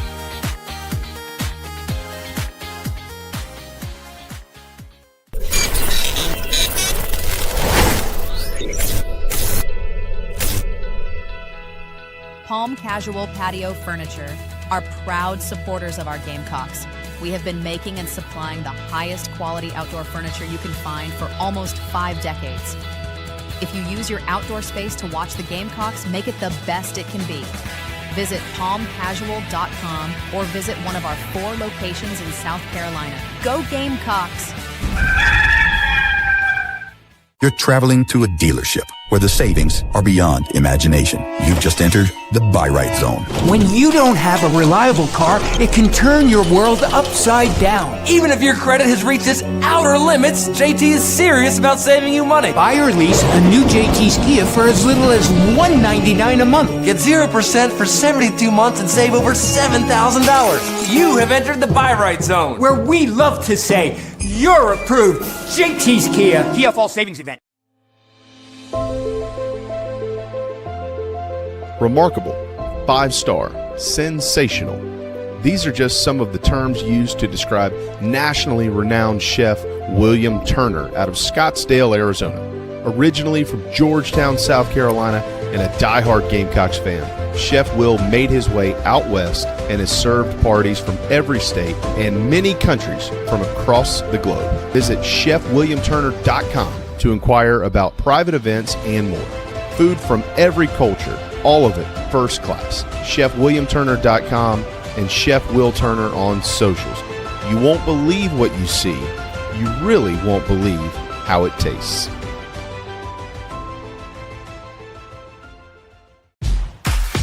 Home fitness has evolved. With Matrix, now there's no limit to the ways you can chase your goals.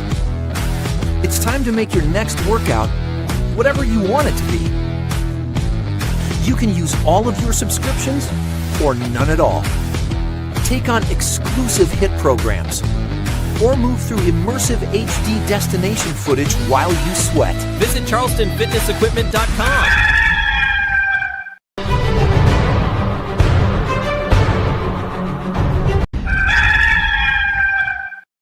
Hey, this is Cornbread Cowboy, and you're listening to the show.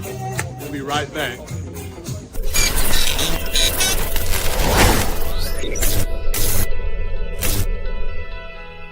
Palm Casual Patio Furniture are proud supporters of our Gamecocks. We have been making and supplying the highest quality outdoor furniture you can find for almost 5 decades. If you use your outdoor space to watch the Gamecocks, make it the best it can be. Visit palmcasual.com or visit one of our 4 locations in South Carolina. Go Gamecocks!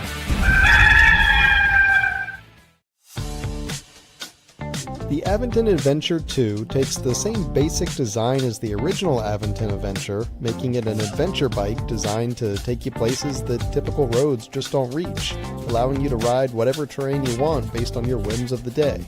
Look at what you're getting.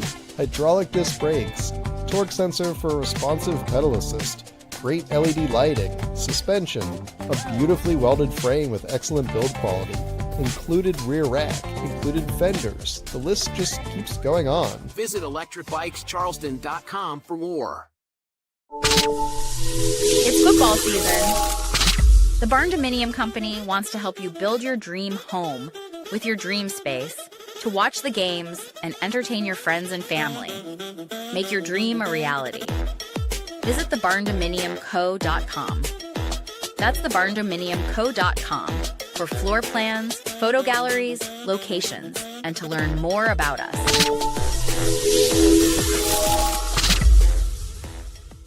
This is Larry Leitner, owner and founder of Midstate Roofing, and for nearly 30 years, we've continued to be the proven leader in the roofing and waterproofing industry. Midstate Roofing's proven history is your assurance that our professionals at Midstate Roofing will provide the proper advice, service, and results to the needs of your facility in a manner both safe and pleasing to your operation. From high-rise to hospitals, manufacturing to industrial, Midstate Roofing designs and installs bonded systems with a protective guarantee that will keep your operation dry and running long into the future. 24 hours a day, 7 days a week. And this is Blake Leitner, reminding you to protect that roof with a maintenance contract. Call me today at 803-356-1919 or online at midstateroofing.com. That's midstateroofing.com. You'll speak to an on-call technician after hours or a Midstate Roofing staff member during hours at 803-356-1919 or online at midstateroofing.com. And as always, tell them Midstate Twins. If you have a leak, let Midstate Roofing take a peek.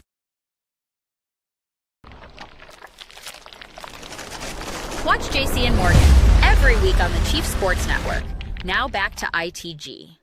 And now, the show goes on.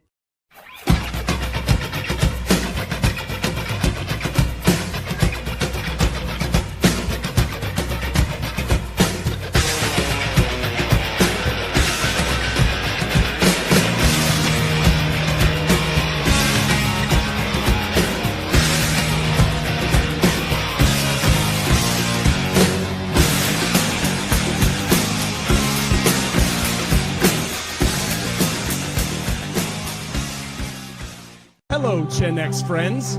Check out the photos you all sent in so that we can show our Gen Z kids that our Halloween was straight up demented. Because in the 80s, we were mostly blood red lipstick, lifeless eyes. Our dad did our makeup.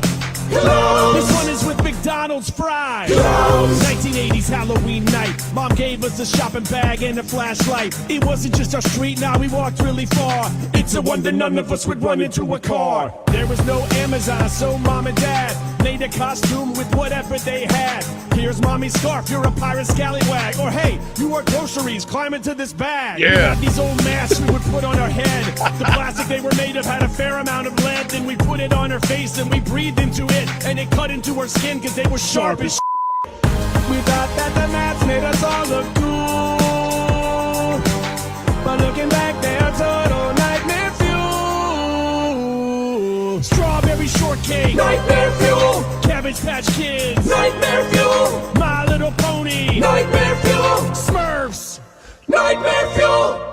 Let's talk about the face paint, y'all. Back then it had a whole bunch of sus chemicals. We put them on our face and our eyes, and what's more, we got all sweaty and then it got into our pores. Our wigs were in no way flame retardant. There were quite a few fires that should have started when you're posing with your grandpa on Halloween night and he's right next to your wig with the fully lit pipe. The costumes were made of some sort of polymer. It dangerously raised our body temperature. When we got home after doing our rounds, we had all lost about 17 pounds. But we couldn't eat the candy we all savor because our mom had to check it off for razors. Yes. That is a true story. The candy razors were almost as scary as the clowns. Mom drove you to the hospital to an x-ray machine to make sure it didn't have any razors. No, ain't got nothing on a Gen X Halloween. Hello, Gen X friend. And it was really like that. It's the wild thing, you know. I Those remember masks did suck, and they would cut your face. There's I was Sylvester the Putty Cat one year from Looney Tunes. There's a picture of me on my mom's porch. God, we lived in Surfside Beach at the time. I guess I was 3 or so. I remember having that mask, and I don't know that I can't remember any of the other ones, but maybe Darth Vader one year, the Darth Vader mask. But I went as Dr. Doom. That was one I do remember having a Dr. Doom mask. Yeah. Trying to think it. That's so true though, man. When you think of the totally dead back on. in the day. Andy had to be checked. From the whole thing, yeah. So anyway, I don't even pretend to be checking anymore with my kids. I'm just like, here, let me hold on. This is you got to pay your taxes. That's what we call it. You got to pay your taxes because I took you around this neighborhood all night long. Taxes. So I'm gonna get a couple of things that I like, which will leave you with 1,000 other things. I remember the razor blades and the candy scare, though. I mean, I guess whoever did that sick idiot got what they deserved and died. But I heard it all stemmed from like this dentist way back in the day. Well, it's like who covered laxatives in chocolate and gave them out as candy. That would just be kind of funny. I know. I thought it was. Seems like harmless prank. Clint says the razor stuff was a myth. You never know. Yeah, exactly. We grew up in a time where now you tell some kid that and they look up and AI says, no, it was a myth. Yeah, like, you're full of crap, man. Went through a whole period. I mean, went years without taking Tylenol because we thought it was going to kill you. Not because we thought it was going to give you autism, but because we thought it would literally kill you. No doubt. So we had a discussion about Myrtle Beach yesterday. Went on way too long, but TD Knoll back to that area, the Grand Strand. He says, was having a conversation with a buddy, and he pointed out this stat. Good old Conway, South Carolina, has produced some good talent. Tonka Hemingway and Jr., his brother, Brian Edwards, Bobby Wallace, Big George Galls. Yeah, they had other guys too. They had a couple of guys. One kid went to Virginia Tech as a D lineman, didn't pan out. Eric Huggins went to Oklahoma, didn't pan out. As a receiver, that was the first year I did recruiting. Also, probably one of the best ones to ever come out of Conway back in the 90s is a guy named Lawrence Mitchell. Big, freaky D end. I mean, stud, 5-star type guy if they'd had 5 stars back then. Was also elite at basketball and was going to play basketball at Carolina. And he had such a bad knee injury. Career just never took off, which is sad. But Lawrence Mitchell would have been a baller, probably in both sports, Phil. I mean, he was kind of a sign of things to come at defensive end. And it was, at the time, he was one of those. He looked like a defensive end from the 2000s. That how you draw him up, that kind of guy, just an absolute freak. I think he's a linebacker type too. So Conway's always put him out. I know they're not having a great season this season, but the Conway Tigers have a great tradition. I know my buddy Jan, who was just talking to me via text, is Conway guy, Conway Tiger. So Bruin says, I'm just telling you what I was told by someone who should know. It wasn't Sellers or his immediate family, so it could be secondhand, but this person knows football and knows what he's looking at. So, yeah, it's all good. Yeah, TD Noel mentions Alan Patrick as well. Yeah, now he went to Oklahoma and was good. I think he went the JUCO route. He says, I know Rock Hill's Football City, USA, but Conway has put up some talent this time. Absolutely. Absolutely. There's a lot of other places, what is it? It's not sure. Where is Lamar has had players, Michael Hamlin, John Abraham, Tommy Suggs is from Lamar. It's put out players, Carver's Bay, which used to be Choppy, all the Gathers from there. And now Zion Giles has put out players. I mean, they come from all over. It's not just, that's the great thing about our state is it's not just the Somervilles and Spartanburgs and Dormans and Rock Hill schools and the bigger schools, the smaller schools put out players too. I mean, like from the PD over to the beach to the Grand Strand field for a long time there, that was kind of where the talent base was that there in Rock Hill in our state. There was a big slew of them that came out of there. The Razor rumor got started by Dear Abby. But see, we didn't have internet back then. What were we supposed to know? Right. Yeah, you had to read the newspaper. Krager says the razor blades were on slip and slides. You mean the nipple stealers? Bro. You're like, I've never heard that, but it makes so much sense. Yeah. If you don't clean it's hard to get all those little stones and stuff up, Oh yeah, man. You put them down and you hit that thing going about 55 miles an hour and full speed,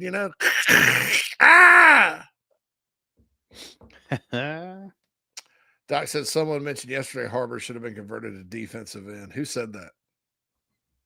Because he doesn't have the mindset to play. He's not a defensive minded player. It's like Jarrell Adams. I would have loved to have seen Jarrell Adams at defensive end, but he just never was a defensive player. I don't understand why people would.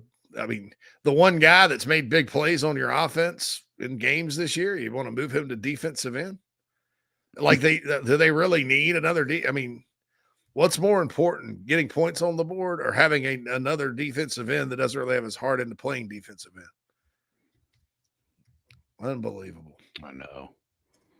Well, certain people out there that, talk, they think that, they get on one thing and then if Carolina starts struggling, they bring it all back up, As far as personnel moves and stuff, you have to be careful with things like that because, like, you can be really, really stupidly wrong.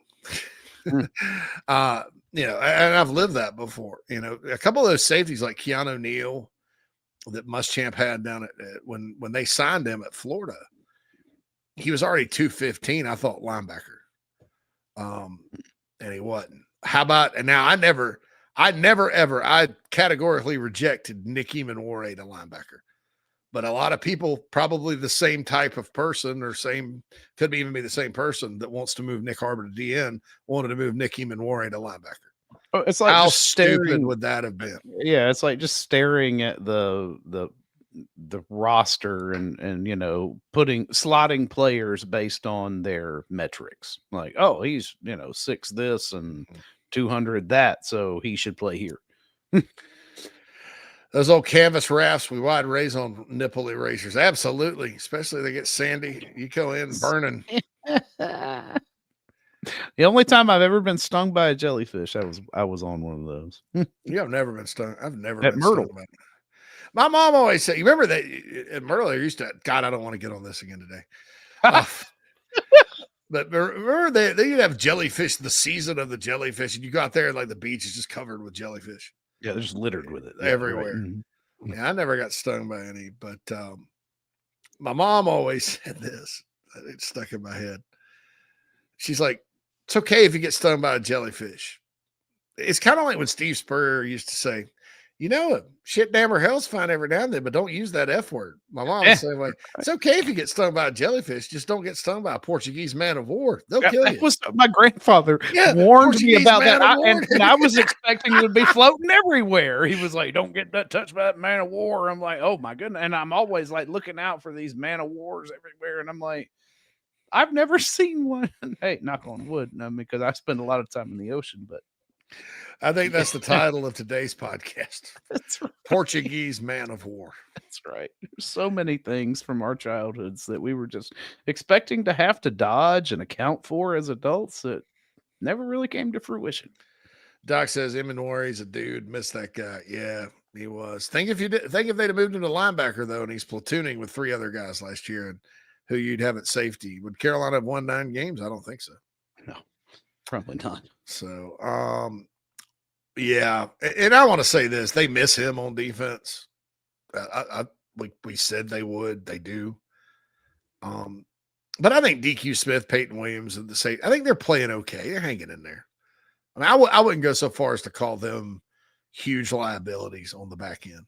There's some matchups that if the other offense gets them, it's going to be advantageous for them. But I thought DQ, especially, against the run Saturday night, was one of his better games. I mean, he was tackled away, he's all over the field, firing off right in there, and putting his face in the fan. Yeah, I mean, there were a couple of lapses, I guess, on tackling and bad angle, but I mean, all in all, if you're 1 score down in the 4th quarter, your defense has done its job. Yes. Man, I'm just getting all kinds of bad headlines. It's terrible Tuesday. Somebody else died at Disney World, a 4th death. Oh, my goodness. Lady in her 40s died at Pop Century Resort. A bomb threat on a United Airlines flight that just landed from Houston at Reagan National. Great stuff. Good job, people. Yeah. All right. Yeah. It's those deaths at Disney that were sad. I mean, talk about like it's just the creepy terrible, a little bit. Terrible. And I'm like the suicides. I'm a little. I get that. I mean, I get it, but I don't get it at all because you have to not be that. I'm not talking about suicide in general. I'm talking about like right. Why would you ruin Disney for everybody Destinations. I mean, is this a and if you're gonna do it, why not do it on the Haunted Mansion? Well, that's not ironic enough. Wouldn't be ironic at all. No. Dude, right there at the internet. Right there, yeah. The Tower of Terror. If I were gonna do it, it'd be in the Tiki Room. Guess that. Yeah, that'd be a hell of a place to go. Right there where the thunderstorm part hits. Right, yeah, right. All the drums and stuff. Oh man, no, I'm not making fun of anybody's problems or suicide. I'm just generally saying that that's creepy and bad. And Disney's a place that I've had some good times in my life. So has Phil, and a lot of you out there as well. So I'm just kind of sad. Doc says outside secondary has room to improve, but outside of the Missouri game, it hadn't been bad. Leaving out the players shower name. Yeah, Norwood's had a tough. Well, we all know. Yeah, tough year. You see 3 and you go, hope they don't. I'm throwing over there. Maybe they'll make another choice. Listen, you see 3 come on the field, you're audibling to a pass play immediately. Bruin didn't realize. Yeah. Hey, Steve Spurrier would. That was his damn game. right. Hell yeah. He would find out. Oh well. Hey, that's a matchup. Steelers. We're gonna throw it right at this guy. Can't cover a bucket of water. Hey, listen now. If you're going to take something from the NFL offensively, that's not a bad thing to take because they do that. When number 1 corner goes down and they're having to put that number 2 guy in there, the gap between 1 and 2 is pretty big up there sometimes. Oh, they'll go after him. Yeah, and they go right after him. Throw it right honestly, most good offensive coaches do. Yeah, I mean, that's just good offensive coaches. The way it works, right? Yeah. I don't know. Krieger says Murdaugh, razor blades, and suicides. Yeah, it's terrible Tuesday, man. Never know what you're going to get on a terrible Tuesday. So, and a Portuguese man of war discussion. That's right. Yeah, that's right. Krieger with the ocean has too many monsters in it. Oh, it does, man.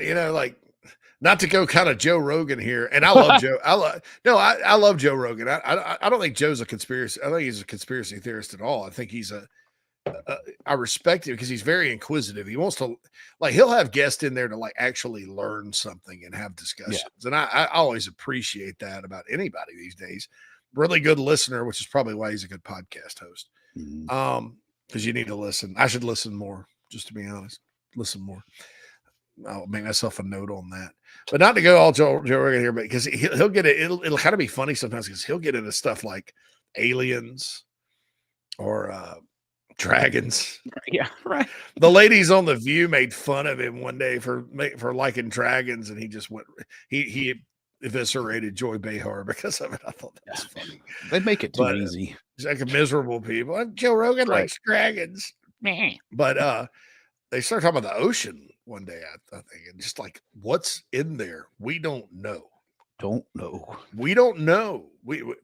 A large percentage of the ocean's never been explored, like all the oceans. Yeah, I like it put like this: like we know more about the surface of the moon than we do about the seafloor. Yeah, exactly. If we went to the moon. Well, I mean, now. Look, this guy, there's this old Southern comedian. He's like, you mean to tell me back in the 90s when you had everybody's rolling the windows down in their cars manually. Right. And that you just hopped on in a toaster and flew to the moon.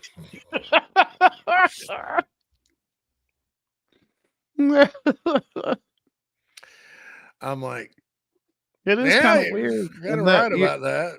Right, you haven't even been able to replicate the exact same technology to do it again. It hadn't gone back, dude. Yeah, I know. That was in the 60s. It is a little odd. Half the country didn't even have color TV.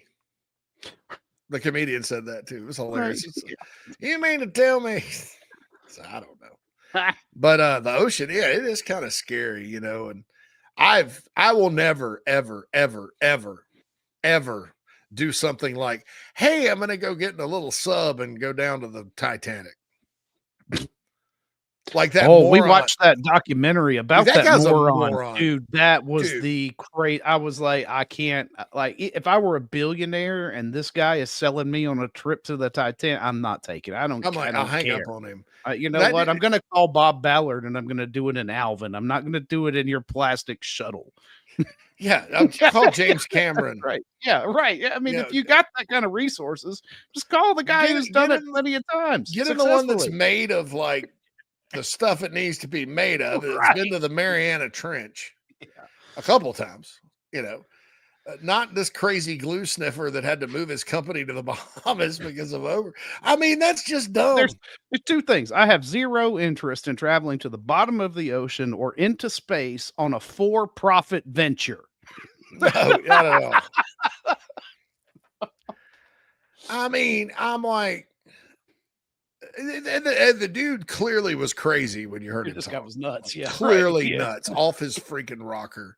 And anybody that's like defensive when you ask basic, I hope that this had, before I say this has nothing to do with South Carolina football or any press conferences that have taken place. But anybody that's defensive when you ask, anybody that's really defensive when you ask them basic questions doesn't know they're asked from a hole in the ground most of the time. Again, that has nothing to do with Carolina football. But that guy, or they're hiding something, or they know that. I mean, the PlayStation controller. I mean, you know, they had like a string tied to that thing, and I mean, what were you doing? What were you doing? But yeah, the ocean's scary, Krieger. Ocean's scary. Elk Rooster said, if I went down in a submarine with my luck, the Meg would be a real thing. The megalodon. Yeah.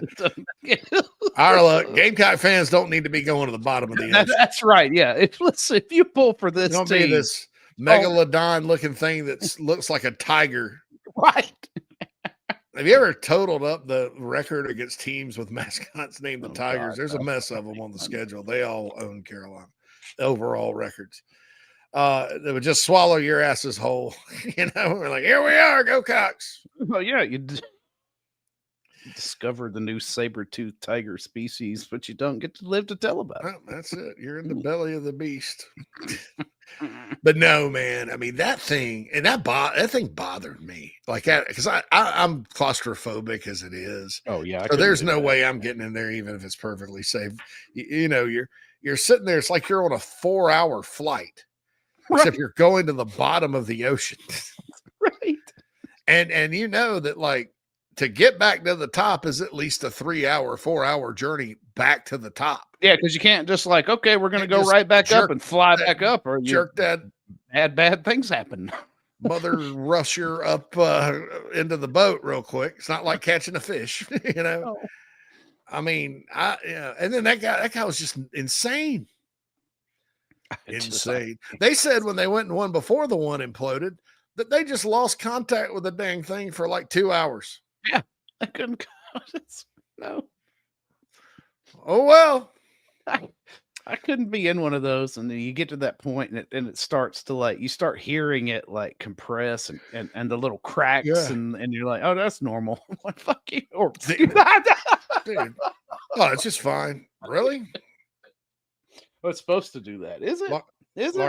Lauren doesn't do heights, doesn't do a lot of ocean, just a little ocean. Can't see the bottom. No, I don't like heights either. It's like, I'm not a big, like, I see these people in China jumping off the damn mountain with the bungee cord. Oh God, no. Like, Yeah, just with you one never foot tied, catch I'm me like, y'all doing crazy. that. No, No, dog.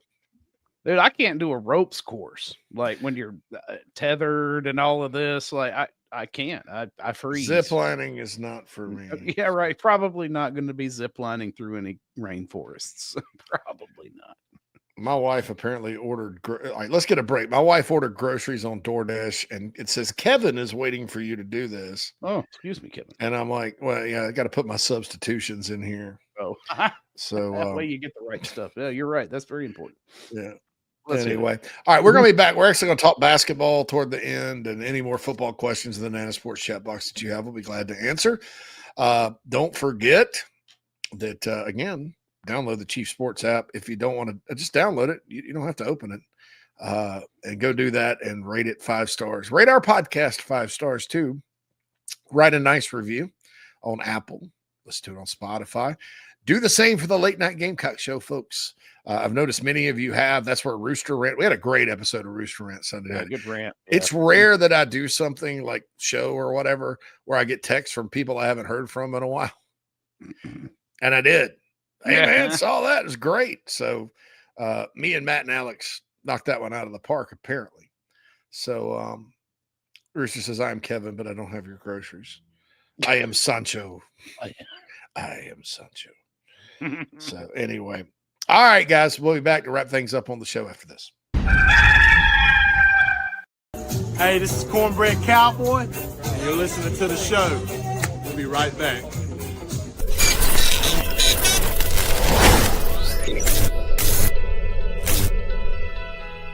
Palm Casual Patio Furniture are proud supporters of our Gamecocks. We have been making and supplying the highest quality outdoor furniture you can find for almost 5 decades. If you use your outdoor space to watch the Gamecocks, make it the best it can be. Visit palmcasual.com or visit one of our 4 locations in South Carolina. Go Gamecocks!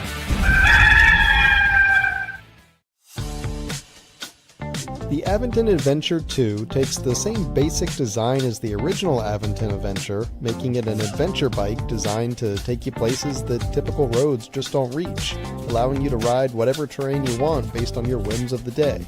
Look at what you're getting. Hydraulic disc brakes, torque sensor for responsive pedal assist, great LED lighting, suspension, a beautifully welded frame with excellent build quality, included rear rack, included fenders. The list just keeps going on. Visit electricbikescharleston.com for more. It's football season. The Barn Dominium Company wants to help you build your dream home with your dream space to watch the games and entertain your friends and family. Make your dream a reality. Visit thebarndominiumco.com. That's thebarndominiumco.com for floor plans, photo galleries, locations, and to learn more about us.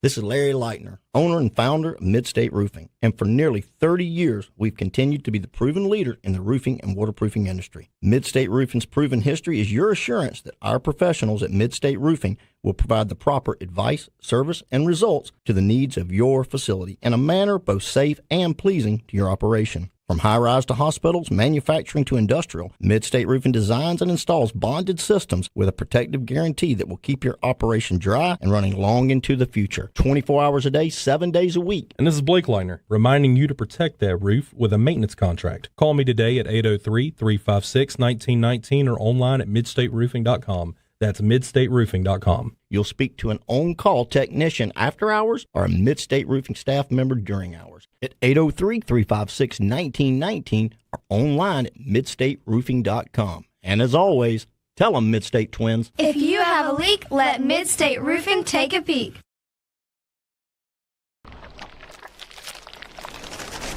Watch JC and Morgan every week on the Chief Sports Network. Now back to ITG.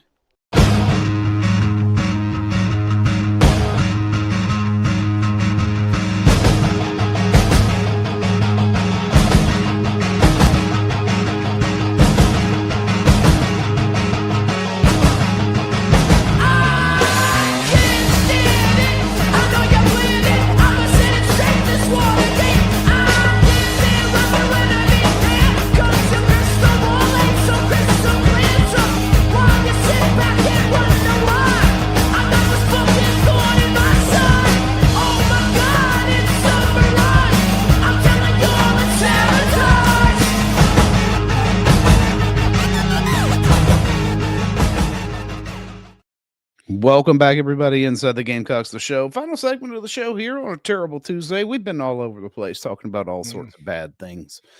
Terrible Tuesday. Yeah, that's right. Let's talk some hoops. There's good positivity there heading into this season. Hope is there, and not just blind faith this time, because there are some known quantities on this team.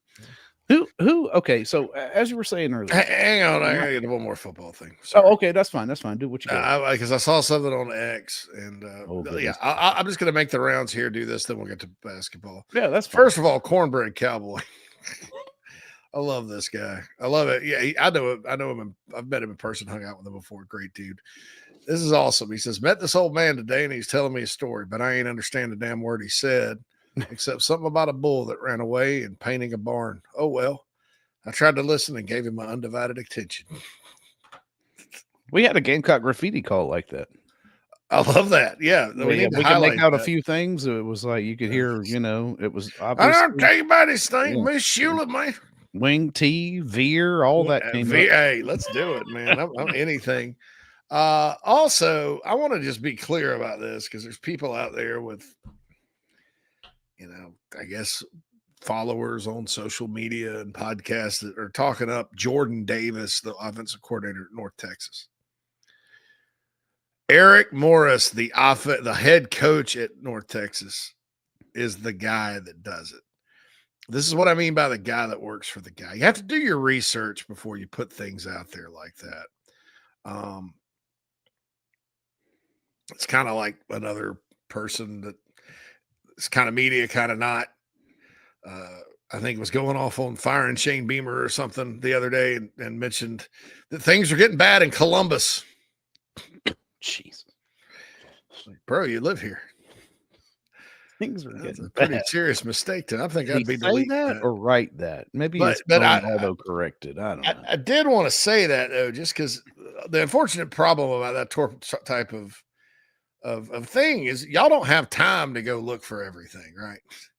I mean, I'm with you. You don't have time. We have lives. So people are going to look at what North Texas is doing on offense and be like, let's do that. I want that. Me too. But who's the genius? Who's the genius? You know, who's the guy calling it? I remember, and you got to be careful with this because of Kurt Roper, by the way. There's an example of that. Right. Also, I remember Spurrier's offensive coordinator at Florida. There are two guys, Buddy Tevens and Carl Franks. Who? Yeah. Yeah, right. Buddy Tevens got the Stanford job. I think he won about 4 games in 3 years out there. And Carl Franks got the Duke job and nothing went well, you know. So you gotta really do your research with that, you know, as far as who's calling it and stuff. Now, in some cases, the guys that work for good coordinators, like Eric Morse did, end up being good. Steve Sarkisian and Lane Kiffin did not call them until Norm Chow left Southern Cal and went to the Titans, you know, and then one was calling and one wasn't. So both of those guys can call plays. So it's not hard and fast, but, you know, it's easy to get excited. Just go look at a team and see, well, who's the OC in title, and then not understand that it's the play caller. So just wanted to, you know, I'm not criticizing anybody for having that opinion. I'm just saying it's out there. I know some of you is probably going to read it, and just know before you get behind that's not the guy. The guy's the head coach, Eric Morse, who actually is good. TD Null says he's a dude, and he is. And he's going to probably get, I think, him, a lot of these group of 5 guys that are really good, I think will end up with jobs because there's nobody better out there, you know, sitting power 5s or whatever. Lauren says people are mentioning Cade Bell from Pitt. Now he's legit. And as a Western Carolina Catamount, Phil Mullinax is. That's right. That's right. That's Kerwin's son. Now that's the guy, and Pitt's offense has gotten a lot better. Watching Western Carolina, watching Pitt, that's the closest you're going to come to the fun and gun that's out there. Because Kerwin Bell learned it from Spurrier. He's run it everywhere he's coached, high school, college, whatever. It's always been effective. And then Cade runs it too. It runs it at a high level. I would be like, okay, so for Lenora Sellers, let's say he did come back next year. You know, for next year, yeah, maybe that's not the best. But for like Cutter Woods and Landon Duckworth and guys like that, yeah, I'd be fine with that. And the receivers Carolina's got right now, yeah, I'd be fine with that. So Rooster says, I think Beamer needs a proven OC. If he swings and misses, it will wreck his career. Yeah, but you know, Rooster, going and getting Gus Malzahn, I don't think it's going to solve anything. The book's out on that guy. You know, he's proven, but I think you need somebody that's got a track record of success, but that's kind of got some new ideas. Like the guy, yeah, if they could find a way to hire the guy from Indiana, I'd cut backflips. Yeah, let's talk basketball now. Go ahead. Sorry, Phil. You no, you're good. I was just going to say, need a more with less guy in this for this hire, right? Somebody who can produce more with less, and that I think would translate a lot better. And I don't know, but basketball. I'll answer this real quick. TD Null said, happy with Cade Bell. Thoughts if Lenoris comes back, who would be the hire? You can't. I don't think you can hire somebody for Lenoris Sellers. You have to hire somebody that's going to be a good long-term offensive coordinator for the South Carolina Gamecocks. Lenoris is good enough and talented enough as a quarterback to where if it's a simple system to learn and college type system, he'll be fine throwing and running. I mean, you just modify it, but it needs to be, you know, none of this. Hey, it fit. But you know, then again, if it fits Sellers, it's probably going to fit Landon Duckworth and probably Cutter Woods too, or whoever else they get. Yeah. Pip on a Blimp said you could be the guy on TBS who said we should get NC State's OC. No, that's Kurt Roper. He was here, been there, done that. That's right. Yeah. No, nobody that's been here in a coordinator position before. Yeah. Aggressive, creative, and fun. Right. All right. So hopefully South Carolina's men's basketball team is aggressive, creative, and fun this year. Right. Looks like they're going to be able to shoot a little better. We'll see it starting tonight. I'm kind of fired up about the game myself, Mad Dog. I am too, man. I think football is probably directly related to it, but I'm going to be more interested to see. I'm going to have a little more engaged than I normally am. I hate early November college basketball, but it is what it is. TD Nell says, "Save us, Lamont." Absolutely. So who are you looking forward to seeing the most, man? Just tell me. And in the chat box, tell us. I know some of you answered it earlier, but tell us who you're looking forward to seeing the most this year. It could be newcomers, could be returning guys. It doesn't matter. And I'll start with Mad Dog.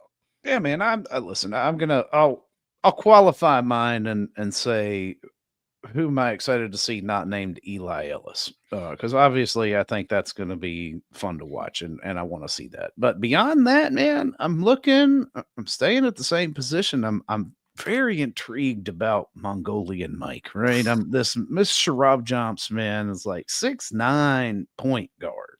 That just to me says, oh, that's it. And from what I've heard, and what I could hear on the radio call on the exhibition was like, as smooth as this dude moves, right? Like you don't typically think of 6'9" moving really smooth, but I'm excited to see that on the court. And then I'm going to go with two. I'm going to say Kobe Knox after that because it was just a guy, man. Yeah, that Phil, you're not listening to instructions. That's right. Okay. All right. Sharab Jumps, and I'll let somebody else say Kobe Knox. Kobe Knox is fun. I'm intrigued by him too. Kobe Knox, when you follow his career, I think he started off at Grand Canyon and then went to South Florida. And South Florida had a tough year last year. Coach died at the beginning of the season. He's a battler. Obviously his brother is in the NBA, good player. I thought that was a good pickup for them. I mean, I think everybody expected them to go sign a bunch of McDonald's All-Americans out of the portal to fix it, but he's good. He's a good shooter. Had a good scrimmage too. So I'm a big fan of him. You know who I'm probably most intrigued to see, and I'll do too. Cam Scott, because he didn't get a whole lot of minutes. Yeah, I was going to say we could do newcomers and returning players. Okay, so all right, so give me a returning player then, Phil. I think I know who it is. It's your favorite player. Oh yeah, I am all eyes on Zero, baby. I have got to see because I almost made the joke. And Jordan, if you hear this, just consider it a joke that's hanging over from last year. But during the Garnet and Black game, when I can't remember who it was, jumped over him. Was it? I don't know, in the dunk contest. And my first thought was, I was like, oh, that's not just a setup dunk. He was defending that guy. Oh my God. Forgive me, Jordan Butler, but yes, I am looking to see if we have graduated from tall man to big man this season, which if he can make that jump, JC, is going to provide South Carolina with a presence down low in the post that is going to be well needed because we know he can stretch the floor because he can shoot the three. So if that's what, and what Coach Paris has said is that some of these guys have taken another step, then if he's added a physical presence in the paint to his game, then that dude could be a weapon. But until such time as it is, we're just going to keep our eyes on Jordan Butler. Yeah, open up his head and pour aggression into him. Right, yeah. Because you're 7 feet tall. Now he's 7 foot 237. Yeah, that's a big dude. That's bigger than he came in at like 7. Like he was like 6'10", 190 coming out of high school. Yeah. So he's gotten a little bulk on him. He can shoot too. I mean, he made some shots. I mean, that was kind of all he did last year was pop out and make some shots until the end. And I do think by the end of the year, Phil, he was getting more minutes and he was a little more aggressive. Just hopefully he spent some time in the weight room because he wasn't holding on.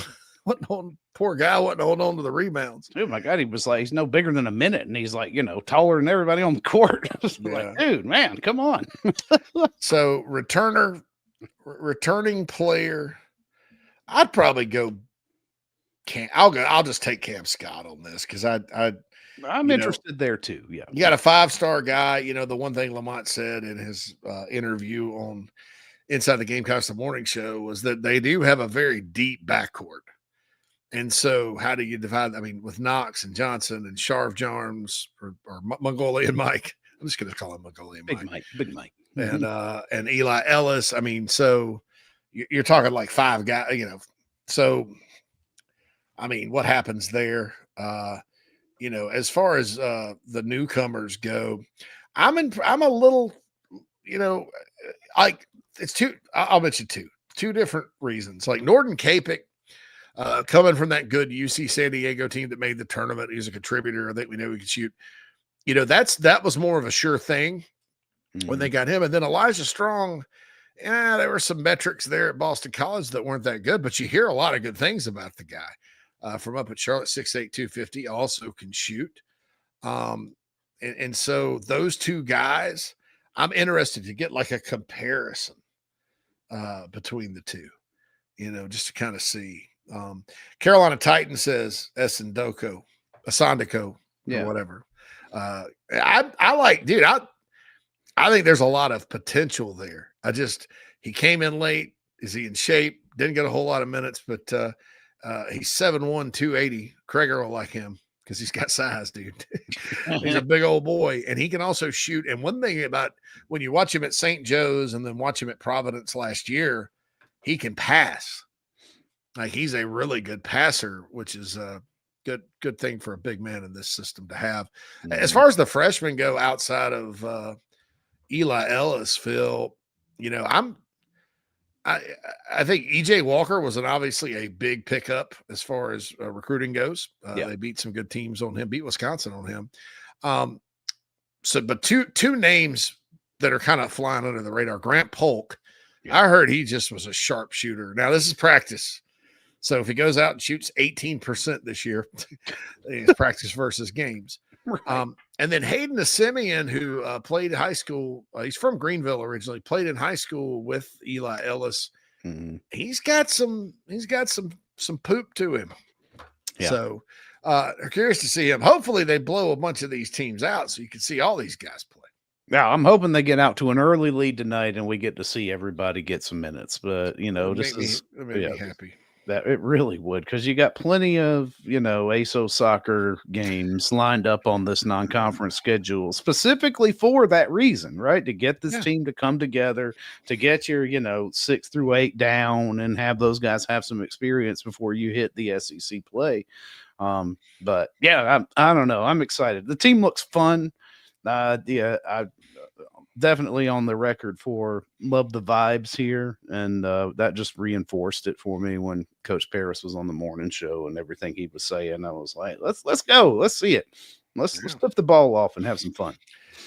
Game Tuesday, a game I thought this was Friday. It's not. It's actually Sunday night against Southern Miss at 6:30 at Colonial Life Arena. So I'm sorry for that. Sunday night. Gosh, I've been saying Friday all day. Then they turn around and play Wednesday against Presbyterian. Hopefully that's not as close as it was last year. The next Tuesday, Radford comes to town, and those are your 4 openers. And then you go to West Virginia to play Butler. Butler's not the same Butler that went to the Final Four, but they're still good. And then Chris Collins, coaches Northwestern, has overperformed there. That's the Friday and Sunday surrounding the Coastal football game. Then Friday night before the Clemson game at 4 p.m., Charleston Southern comes to town. Tuesday, Virginia Tech comes to town. That next Saturday, SEC championship, state championship football weekend, Stetson comes to town. Carolina owes Stetson. Yeah, they do. That's one you can't lose. Knocked him out of tournament contention, essentially. One you can't lose. Then the big week breaks and crap start happening. You got Citadel, 3 days later, Clemson. Then you got a 6-day break before SC State, and then an 8-day break before Albany. That's the one I hate the most, the before Christmas game. And then you have that one game on the 30th of December, and then you wait another little while. Yeah, it's like we finally get into the groove there after that on the Tuesday, Saturday, Wednesday, Saturday. But it's so disjointed around the holiday season, right? And Christmas just kind of throws itself in the middle of it. And I realize you're out of school, blah, blah, blah, change the semester, but they used to have Christmas tournaments and stuff. They just don't anymore. I think the SEC schedule, the first 3 games, Vanderbilt at LSU and Georgia, so can you beat Vandy at home? I think so. Can you win at LSU? They're supposed to be better, just like Carolina. So I don't know, but it's not like going to Alabama. And then Georgia. Carolina usually beats Georgia in Columbia in basketball. Then at Arkansas, at Auburn, and Oklahoma comes in. So the January sets up. Carolina plays LSU twice this year, so that's interesting. They do go to Texas for the first time. So we'll see. We'll see kind of how it all shakes out. It's every year is different in basketball. And so we'll see. But it all starts tonight, and I'm looking forward to getting it. And Krager bitches think if we'd have kept the kid that Kentucky that wound up in Kentucky, he's a shooter too. Yeah. Oh yeah, that's right. God, his name is Doc mentions the obvious. Basketball teams generally won't tall guys who can shoot.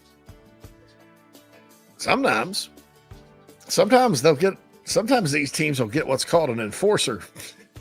I guess outside shooting would be. Yeah, that's what we were perimeter saying. Shooting. Yeah, I mean, sometimes you get an enforcer in there. This dude probably hits 8% from 15 feet and out, but he'll get 20 rebounds for you and foul a rim protector, right? I just want a big man underneath who's gonna play some physical basketball down there in the paint. Throw an elbow or two. Cam's looking forward to seeing his namesake, Cam Scott. Frew's excited to watch the big men. Krager has an OC, Kevin Decker, Old Dominion. I like Kevin Decker. I think he's good. TD Null says it's not football. Sign me up. There's no high expectations with this team, so anything above finishing last is a plus. They can't hurt me as bad as Shane and the offense has. That's right. The basketball team cannot hurt you. You can't hurt me. Can't hurt me anymore. I forgot there wasn't a press conference today because it's the bye week. I keep looking at David Cloninger's Twitter like, are you going to say anything? And then it hit me. I'm like, oh, yeah, there's no game Saturday. So no press conference today. Yeah. That's the open week, no press conference. I wonder if Furry will come out next week as to represent. Or Elliott. I don't know. My guess is Beamer will probably send the guy that isn't calling plays out. Right. Yeah. It's going to be the one that, is not going to. That's going to be my guess. So more than likely it'll be Sean Elliott. That'll make everybody feel better anyway, too. So just seeing him up at the podium, it'll be like, oh, well, that's all right. I like it already. Man. And whoever the new offensive coordinator isn't going to, Beamer would probably be a little, he's probably going to, really, I don't know, not defensive, but he ain't going to sit there and be like, well, here's what he did wrong and all this other stuff. No, yeah. But what the new guy will talk about is what they want to do differently, which kind of tells you, so hopefully, because, those are easy. Those are pretty standard questions in these situations. Yeah. All right, for Bad Dog Mullinax, JC Sherbert, Wednesday tomorrow. It'll be wide open Wednesday, so we'll have more people in the chat box. I'm sure we'll continue to talk football and also review tonight's basketball game and all this happy jazz, right? Be back with coffee in the morning. We've got some good coffees this week. We'll probably continue to. Tailgate Talks tomorrow, the late night Gamecock show tomorrow night. Go ahead and subscribe to their podcast channel. Get the Rooster Rant from Sunday, but go ahead and subscribe, rate it 5 stars. It's on Apple, it's on Spotify, wherever you get podcasts. This is also on Apple and Spotify. We put it up every day by 4 o'clock after our live stream. Thank you all for joining the show. For myself, for Mad Dog again, and for Mayor McCheese. Have a wonderful, terrible Tuesday. Get thee to D's wings. Holla.